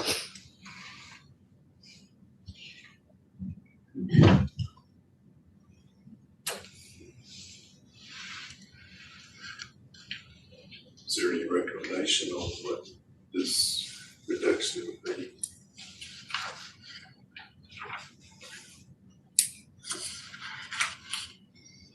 So some money could come off this once we hear back from the state. Now, we have to make the request, and what I'm asking you all, already did that. we've sent the letter to say that we're making a hardship request. We have to determine what we can pay, now that we've made that request. And I would think that, we pay at least $100,000 less than the ask. 150 is what I'd like to see, but I don't know if that's too big of an ask from you all. They can do, say, now come back and ask for Well, the. it's kind of not up to them.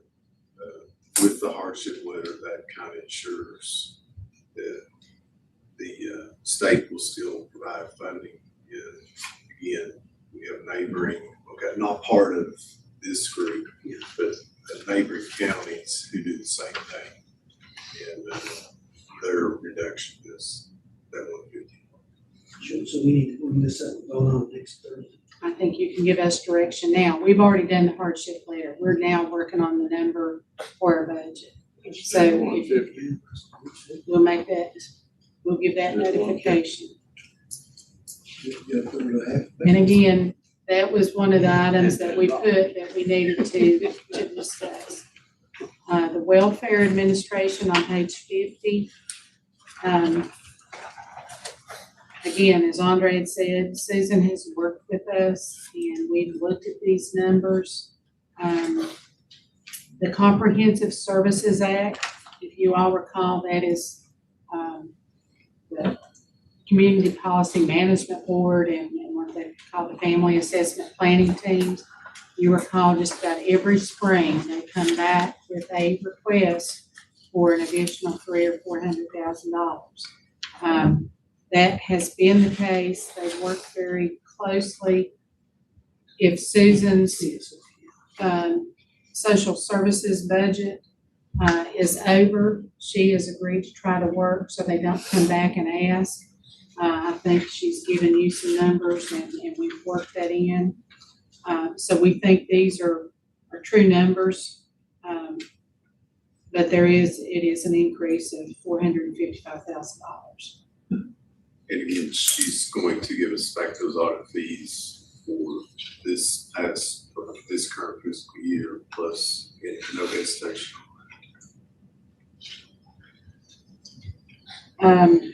Our next item is the, page 51,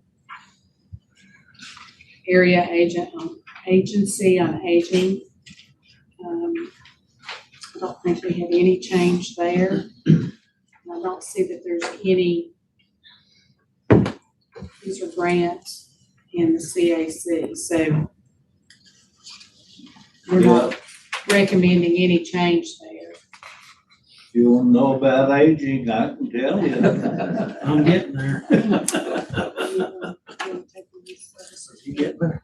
You're a master at that, aren't you? Interested right behind you. I'm close. I'm closer than you are. And y'all just keep So- coming I away stand, from me. Come on, I come on. I don't want to go part of that I conversation. stand to be corrected. So if you'll look, starting page 52, this is our contributions to civic organizations. You've got several there. You've got the Youth Services Board, which is the Lunchtime Office on Youth, Mountain Empire Community College, the Recreation Authority. We have to pay the MECC, can that be cut back? That can, they came before you all a couple of years back with a presentation about the Promise Program. Basically, this is based on high school aged kids getting the dual enrollment education through Mountain Empire. The college just this past year made a lot of cuts in their own. I don't know the particulars on this, but that could be something. Did they use funding for high schoolers taking those classes? It's a wonderful thing. Yes, it is. But don't the parents pay for that? I did when my I kids did, took it. I did as well. Parents offset that as well, but that could be something. But it's kind of go through the school can system, offer don't it? that. Yeah. anything. It goes to school, we have to pay it back to school I mean, for we. We've had several in the community that graduated from Mountain Empire Community College and hadn't finished their high school yet. They were still enrolled Oh, yeah. right here. Take an associate's degree before you graduate. We need to put Yeah. on Dr. Westover and say, clarification on this. If they've reduced services, it's not fair that we don't have to reduce services. And we can ask, I know that it's not mandatory, but again, it comes with, there may be services or programs that we are School board supporting cover with that? it. That'd be a good program for the school board. Yeah. And same if you go on with those and look at that, and whether we do them right now or if you all want the list and you want to get back with us. Recreation Authority, we've got $45,000. Those are spread out through the county. They're just within the control of the Recreation Authority. So they go to the Little League programs, whatever the Rec Authority Board, and there's representatives from all the areas of the county, whatever they have the ability to spend this $45,000. So is that local money or is that? It's all local. Going back to the LPOI, is that, anybody have any thoughts on that? What? Lunchtime Office on Youth on page 52, The youth service. their request is $23,000 as our contribution. For what? What are they from? Well, they have a program, they do mentoring, they do parent aid, they are paid through CSA money. Get paid through CSA For that, so I don't know if they've got what else they do, but, Just know they provide a good service. through the They do. CSA, that is paid. I know Yeah. that the last CSA, I think they were paid approximately a little less than $1 million, so. That's through CSA, which the county pays a percentage of that. So this is So we're giving it separate. to them twice. So do they need our 23,000 if we're covering on another category? I think that's at your all's I'd say discretion. take that out of there. Especially if we're covering through CSA. And that's a really good chunk of change. And that's for the services they provide. I don't know what specifically this has been for in the past.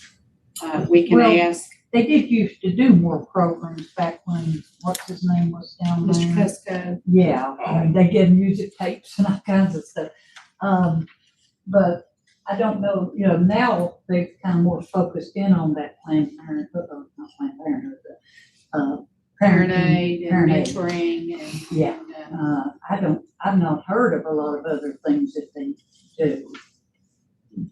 Has anybody else? Activities or anything? That lady that's a director down there, she came and did a board presentation year or so ago. a year or so ago. Yeah. And Nice it was- lady. Yeah, and it was a pretty thorough overview of what they do. It was a lot. But was it part of that programs that they're providing and getting paid for it through CSA? I don't. I think it's the question. Yeah. I don't remember. I'd say have Karen is about talk to her I'll ask. and see, and then if that is, then let's cut it if we can. I'll ask that as well as reaching out to Dr. Westover to ask Yeah, about Or that. Dr. Goforth to see if, there might be a part of it should be covered through the school system. The Recreation Authority, and again, that is, we, provide them $45,000 to spread around the county based on, what they feel is appropriate. And there are certain guidelines that they have to use of what those monies can be used for. Don't have those available right now, but I know they meet monthly, I believe.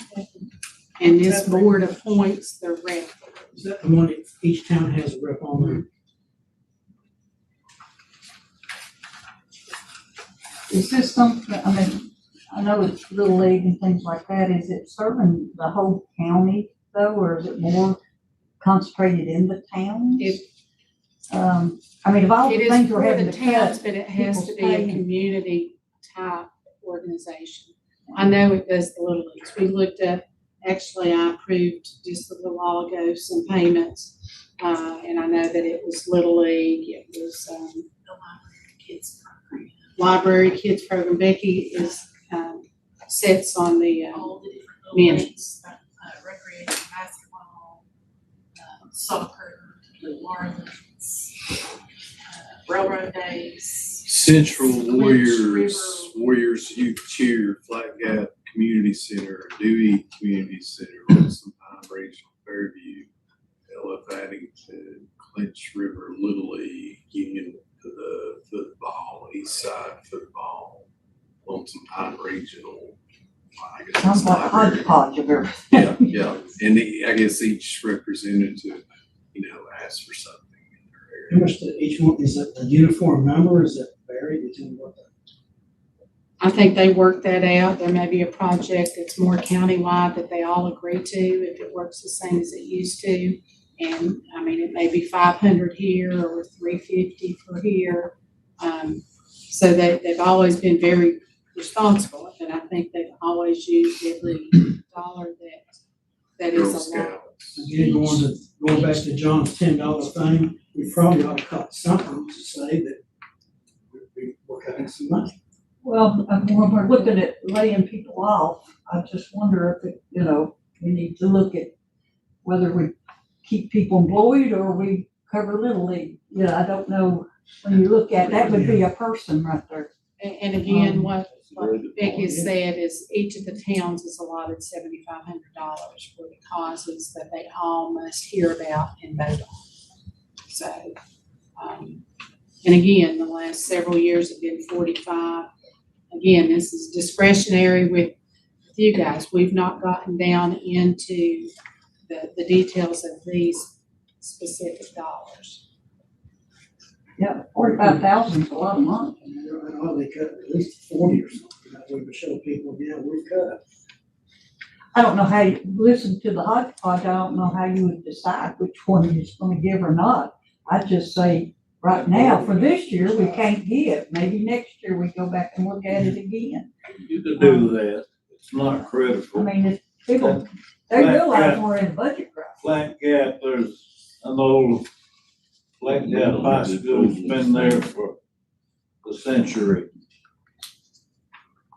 They spend a little money on it. I don't know about the others. We can look, if we want to block out the entire category or if we want to cut 20 out, that they have less to work with, but I know that Well, everybody I don't knows know. that this is a tough year, so nobody should be surprised if they don't get full appropriation. Well, what are the donations for this? You got the list we there? just read the. I mean, you don't have, I don't know, I mean, the amounts. 500, Sometimes it's 1,000 to each. 2,000, 3,000, 1,000, it varies. I mean, and I'm sure it's whoever the representative, their $7,500, the committee decides how it's going Appalachia to and be Big sent. Stone usually team up and they each, they'll take their 15,000 and divide it up between Appalachia and Big Stone. Coburn and St. Paul do the same thing, and Pounding Wise can do the same thing. Because the schools are consolidated, so they do it equally to try to balance it out and make it fair. Something needs to come off that. I don't know what everybody else's thoughts are. Well, I mean, it's like Union Peanut football, teach your lady Bears basketball, teach your boys Bears basketball. We know One we- thing, I had kids come up through that, And more there was gates cheerleading. that you paid to go to attend those games too, so that there's other sources of funding. If those programs had been quit, cut out, I think you would see the high school programs drastically change. They would. Because that's where they develop the skills and they work together within that union or centrally side, whatever, to develop the team, high school teams that we have. When you start cutting those out, you're going to impact high school sports. Can we afford it this year? Yeah, and shouldn't that be something the school looks at providing instead of the county? I'd rather talk to them about funding before we talk about cutting it out. Maybe something we need to look at, and let's see if we can get schools funded first, because I see a big impact on the high school sports program if we start cutting things. Just my one person's opinion. Anymore, there's so many travel balls and stuff, that's all they do is travel stuff, so I It's don't worse than know. a full-time job. Yeah, the little leagues and stuff have suffered over the years because of all these travel programs. And that's killing us as a county, because people are going out of the county every weekend, taking their disposable dollars with them. And they don't just spending out. travel to, they go to Florida, they go Yeah, to, they go I mean, they everywhere. go states away from us. So do and we will put that on our list to ask, to see if there would be any ability for them to assist in, any of this recreation authority coverage. If not, if we're not gonna completely take it out of the budget, and hearing that they normally kind of team up in these three groups, is if we cut it by a third, that takes it down to 30,000. And cuts it out $15,000, it's $15,000 that then we can revisit next year whether or not it needs to be funded. And we'll ask the school board tomorrow. It's hard to tell people that we're flat broke and we don't have enough money to pay bills. And they see something like this and they say, we got one for T-ball. I agree with that. You know, but the public perception. And again, it's your discretion I know. if you all, At least got 15. So Yeah, you're right. It's our discretion. You're making recommendations, but it's our budget. Exactly.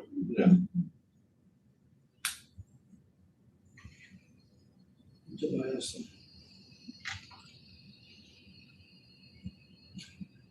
I think you take a look at it. See if the schools participate. And if they don't, then we take a look at whether or not we can. and then that's when I like 15,000. Yeah. No, ask the schools first.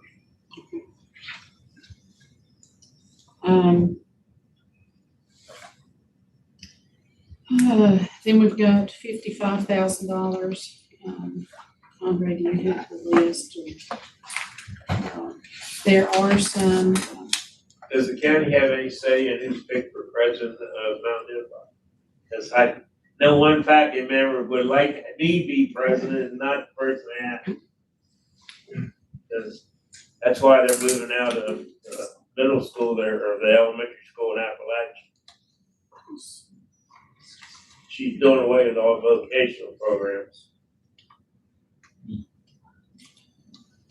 It's a good program. The workforce is really back on now.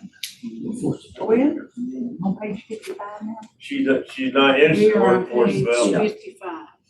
How looking come at, we went from 20,000 actual up to 55? We keep taking the budget back up, but we're only spending around 20,000. where are you at? Page I'll take 55, here's the 55. incomes. That's what we're looking at. Cultural organizations.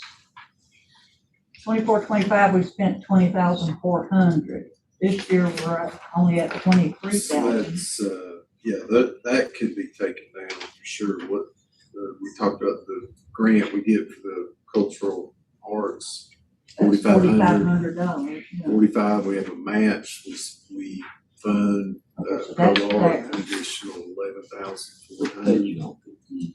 Yeah, but they are figuring out. Can we cut to 51,206? We can't cut to 45 because we do get the grant in, so I assume that's where you're budgeting to send it back out.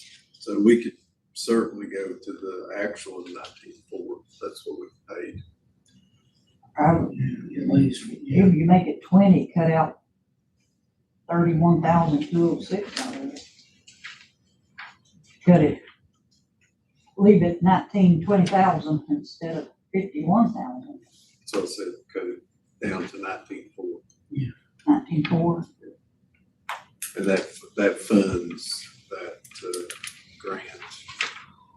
Oh, okay, I see. Page, you're doing the following list, and Andre, I think we're following the list. I'm not doing, I'm just writing these down, I didn't do it. Okay, so we're gonna change that. Again, your next page, page 56.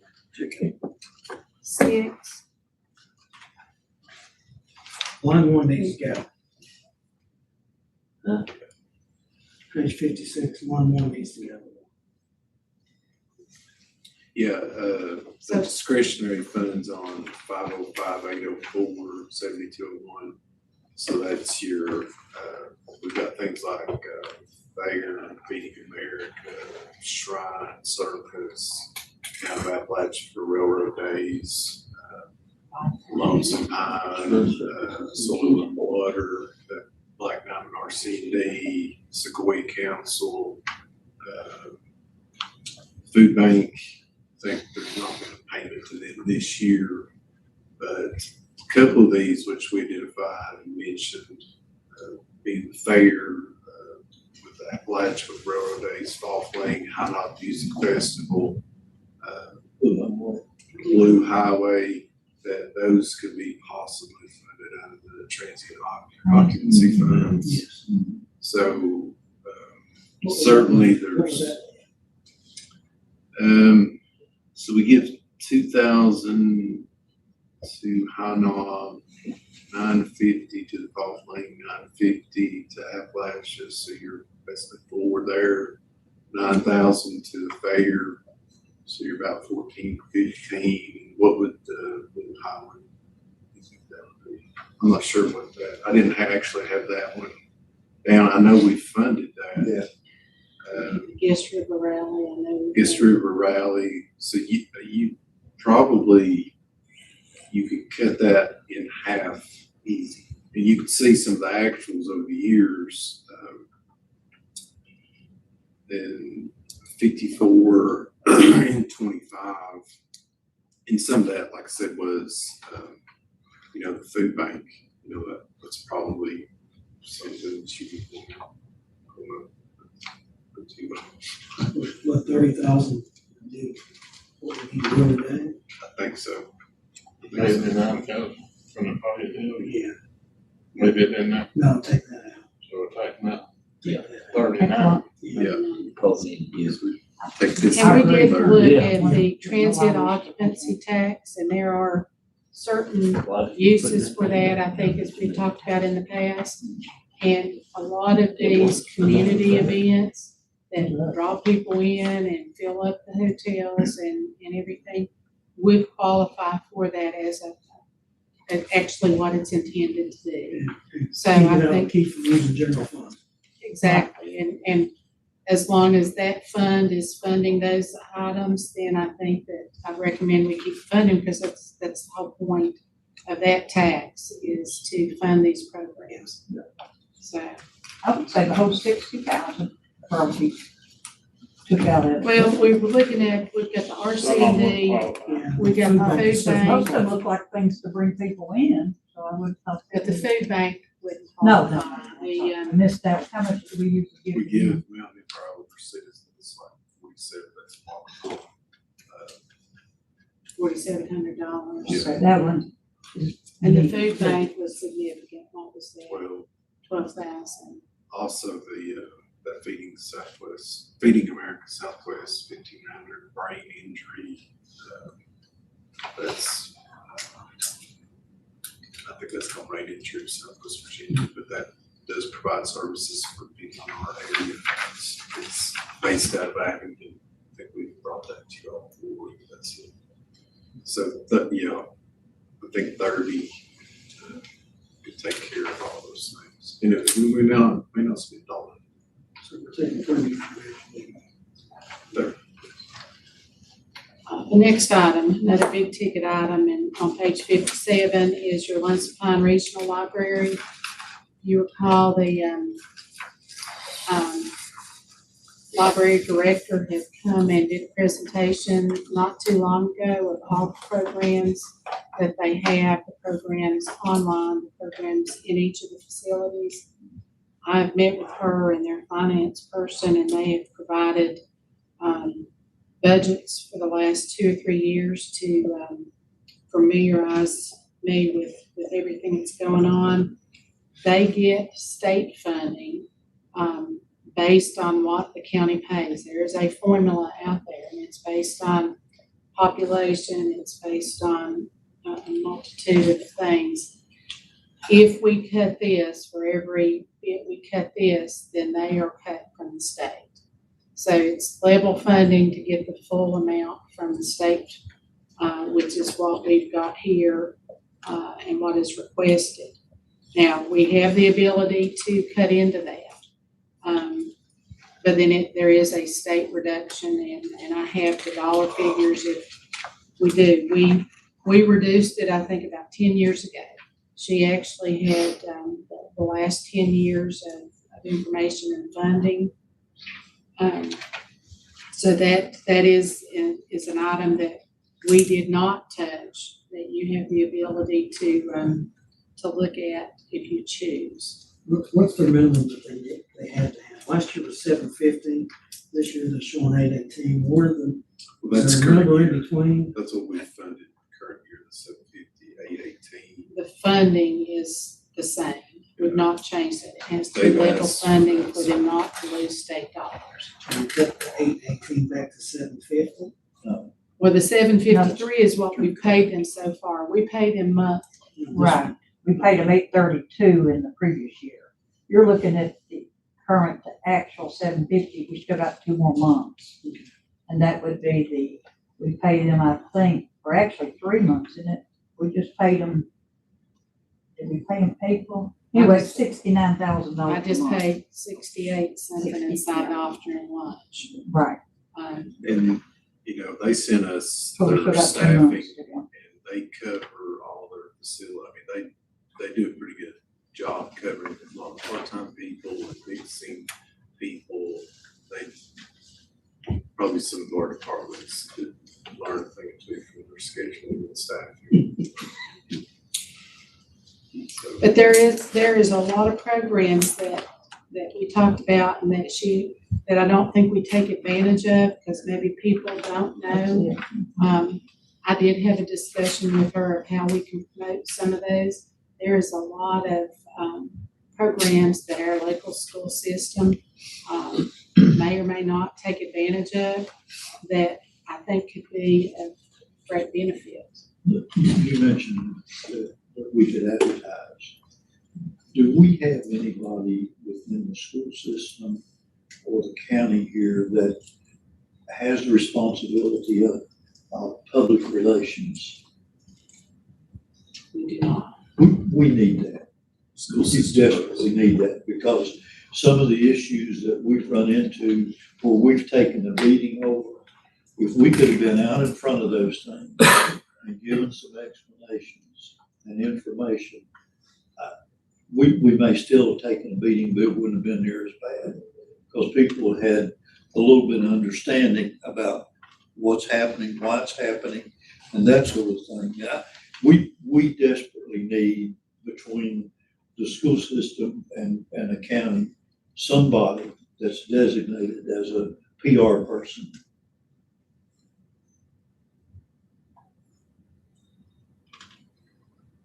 Rory Facebook monitor. Yeah. After the day. Yeah. Have somebody this week. So that, again, on the library, that would be up to you all. We Well, discussed it in there's depth and decided not to, recommend a cutback. We can leave that on. I think we should, if we wanna look at it and give them, I mean, I think this is one we mark to keep an eye on and we look to see, because like Andre had said and Dolores had said, just because we're able to make a budget this year, we're not out of the woods. We've got to keep moving. You've got your economic development and your community marketing budgets that kind of work hand in hand. And you can see that we've pretty much, our community and marketing budget is very small. We could almost incorporate that, I think, Andre, maybe into our economic development, because that's the position we're eliminating, so we don't actually have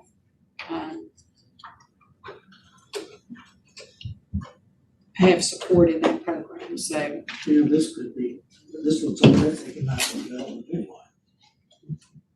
Or is it something that we could fall under transit office, no, marketing of our, Um, would have thought, tourism would have been under that. I kind of look at that as being more tourism marketing out there. and I think that's what it used to be. So we can take a look at that, but you can see there's really, we've kind of cut out anything that was in there.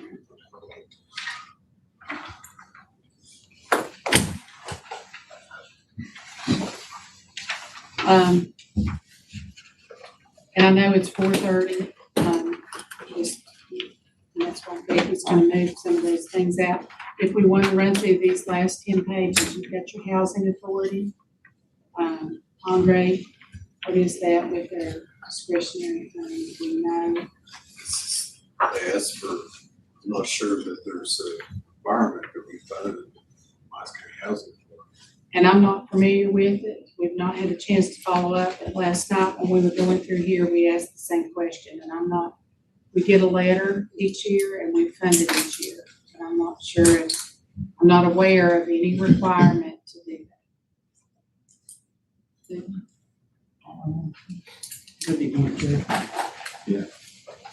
And the ones that we're writing down that I will check on, what I'll do is let you know, and when we come to our meeting next week, we can go through those and we can take them out or add them in, or, you know, and then we could still have a budget, we have everything else to be able to send. My request next week will be to send a public hearing budget, that we should have that, with everything we need, with these questions that we're going to talk. Cumberland Airport Commission, another big ticket item. We're the major funder of that. And I'm not sure who sits on that board. Steve did and Mike did. To get the details, they've sent us a budget. This is their share of the request. I don't know that there's any mandatory requirement that we fund the entire amount of their request. My boss here is Bob to take Mike's place. They get a lot of federal funds too, I believe. And they use a lot of the monies. I know I haven't sat on that board, but I did attend their meetings 2-3 years ago, for a while for Mike. And, I know that we had funding and we're the biggest funding part of that. We can check into that, if you think that there'd be, if we don't want to fund the full amount, if we don't have to. We don't have to. Okay. The towns have minimal appropriation. Wise, 3,000. City of Norton, 2,600. Wise County, 164,000. Big Stone, 1,500. Dickinson County, 5,000. St. Paul, 1,000. Pound, 500. Coburn, 200. So I'm not sure what that's based off of, but. Right, so I've written that down. Winnewisco, and Andre, I know that's, it's under our contributions to civic organization. Is that what we're required to pay to keep the Winnewisco going? I think so. All that lease got wise, then based on the population. They do this. They've got us, they've got us several funds for them. Yeah, projects that they. That's just an investment, they don't spend it. So we did not touch that, so we'll leave that.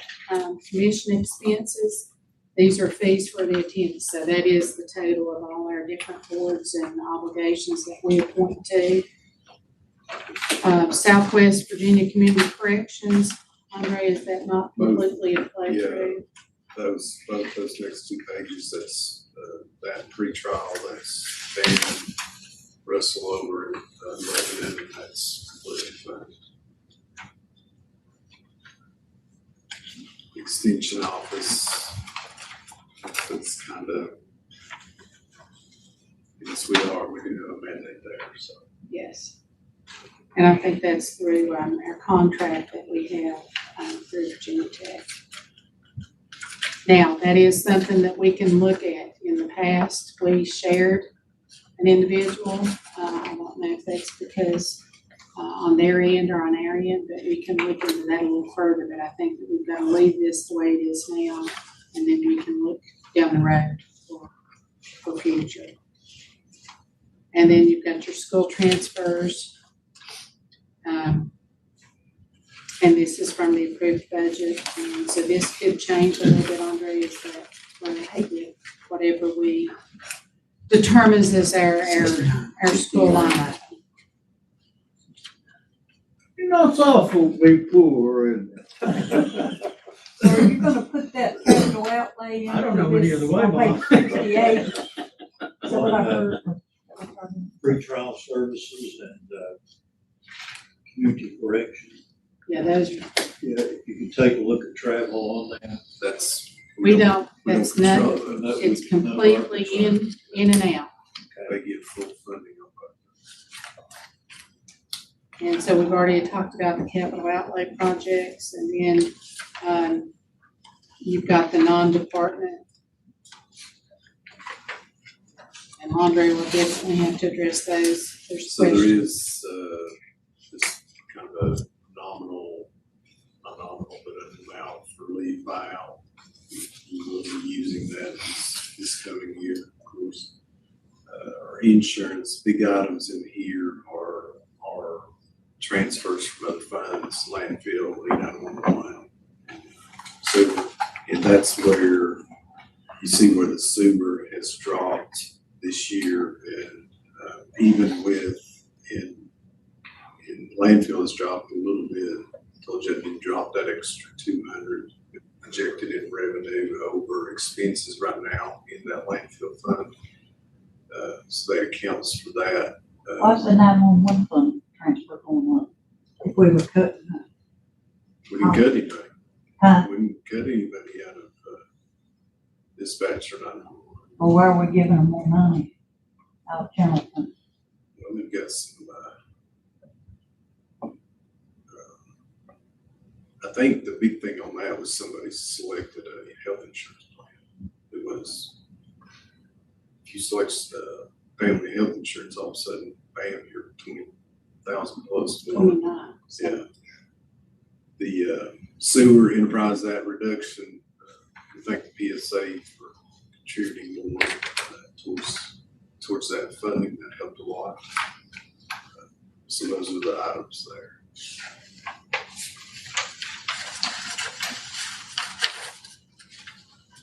This non-department on the next page, Those are, lasting in particular, that's what we are paying for the debt service. Which is,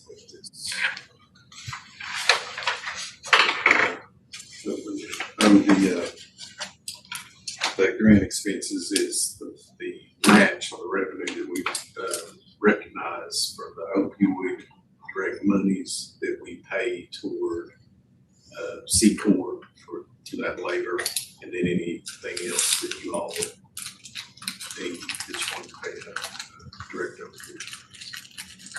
So those are those, there's not doing anything there. And then that's it. So a couple of the things that we want to talk to the school about was items below, there's some cubes. What was that grant expense for 200,000 for? Opioid. We spent 200,000 in the grant. We get We spent grant more- money, what do we We spend? spend more than that. That's how we're gonna save money that's how we save money currently at the landfill. Probably gonna have to, that'll be an investment, but it'll be a dollar for dollar wash. That's what's going to, provide service on cleaning the buildings. I knew we got the grant, I just didn't know we had it like that in the account. In the non-departmental. So we're happy to answer questions, and I know this has been I think this has been a great day, for all of us to go through. Randy did say he would call later, and, he may be able to go back and watch and get information. But I hope you see that we tried to make as many cuts as we could, and there wasn't a lot below the line. That's why we have the 8, 9.5 on our end, and why we're asking the sheriff to make those cuts. And they have to happen to get us here. And I think maybe we identified close to $500,000 or more. I added up $598,010. Keep it, I knew I could count on you. And look at, the best part is, y'all won't have to hear me say I didn't get to hear any of the budget stuff ever again. That's exactly right. Never again. Never again. That's 200 we put in Okay, so that's another tab that we've got potential on. Well, that's not even got some of That the, ain't even. And these others are maybe. What is not that, big like here or about there. a quarter, is that just a quarter maybe? Listen, I guess my question is, do we need to recess for any purpose? Our next regular meeting is next Thursday evening. So is there any business that we need to conduct prior to next Thursday evening? What time will that be? 6 o'clock Are you in next town? Thursday. Oh, what about the salary? I'm ready to go home. You wanna swing We by? I want to bring it up if we didn't want We kind of talked about that earlier. I think that's something. Right. On the salary supplements, I know that was something we talked about. I know we've gone through this now. Well, If that is Do that, something that that'll you say. still want to look at, Steve's see, not we will here. share the document that shows all of them, that are all confident, I'm up- funded. I'm And we'll look upstairs. at I'm how not we- down there yet. we but address we'll be those. down in a minute. Well, this is just my thoughts, but at 600,000, 200, they've already put in the landfill, that's 800,000. With any other savings off to the school board, we may be at 900,000.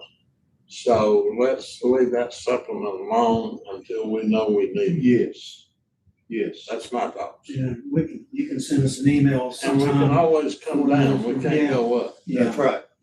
So I'm comfortable with saying, let's leave it for supplement there for now. We'll get some more information on Till we this. get more information. And again, like I said, they're different, they go from very little to a good portion. So we'll get that information to you. We'll ask these questions. We will have that information Thursday at our. So I don't hear a need for a recess meeting, so I need a motion to adjourn. You got it. Mr. Peters made the motion, Mr. Atkins made the second, all in favor say aye. Aye.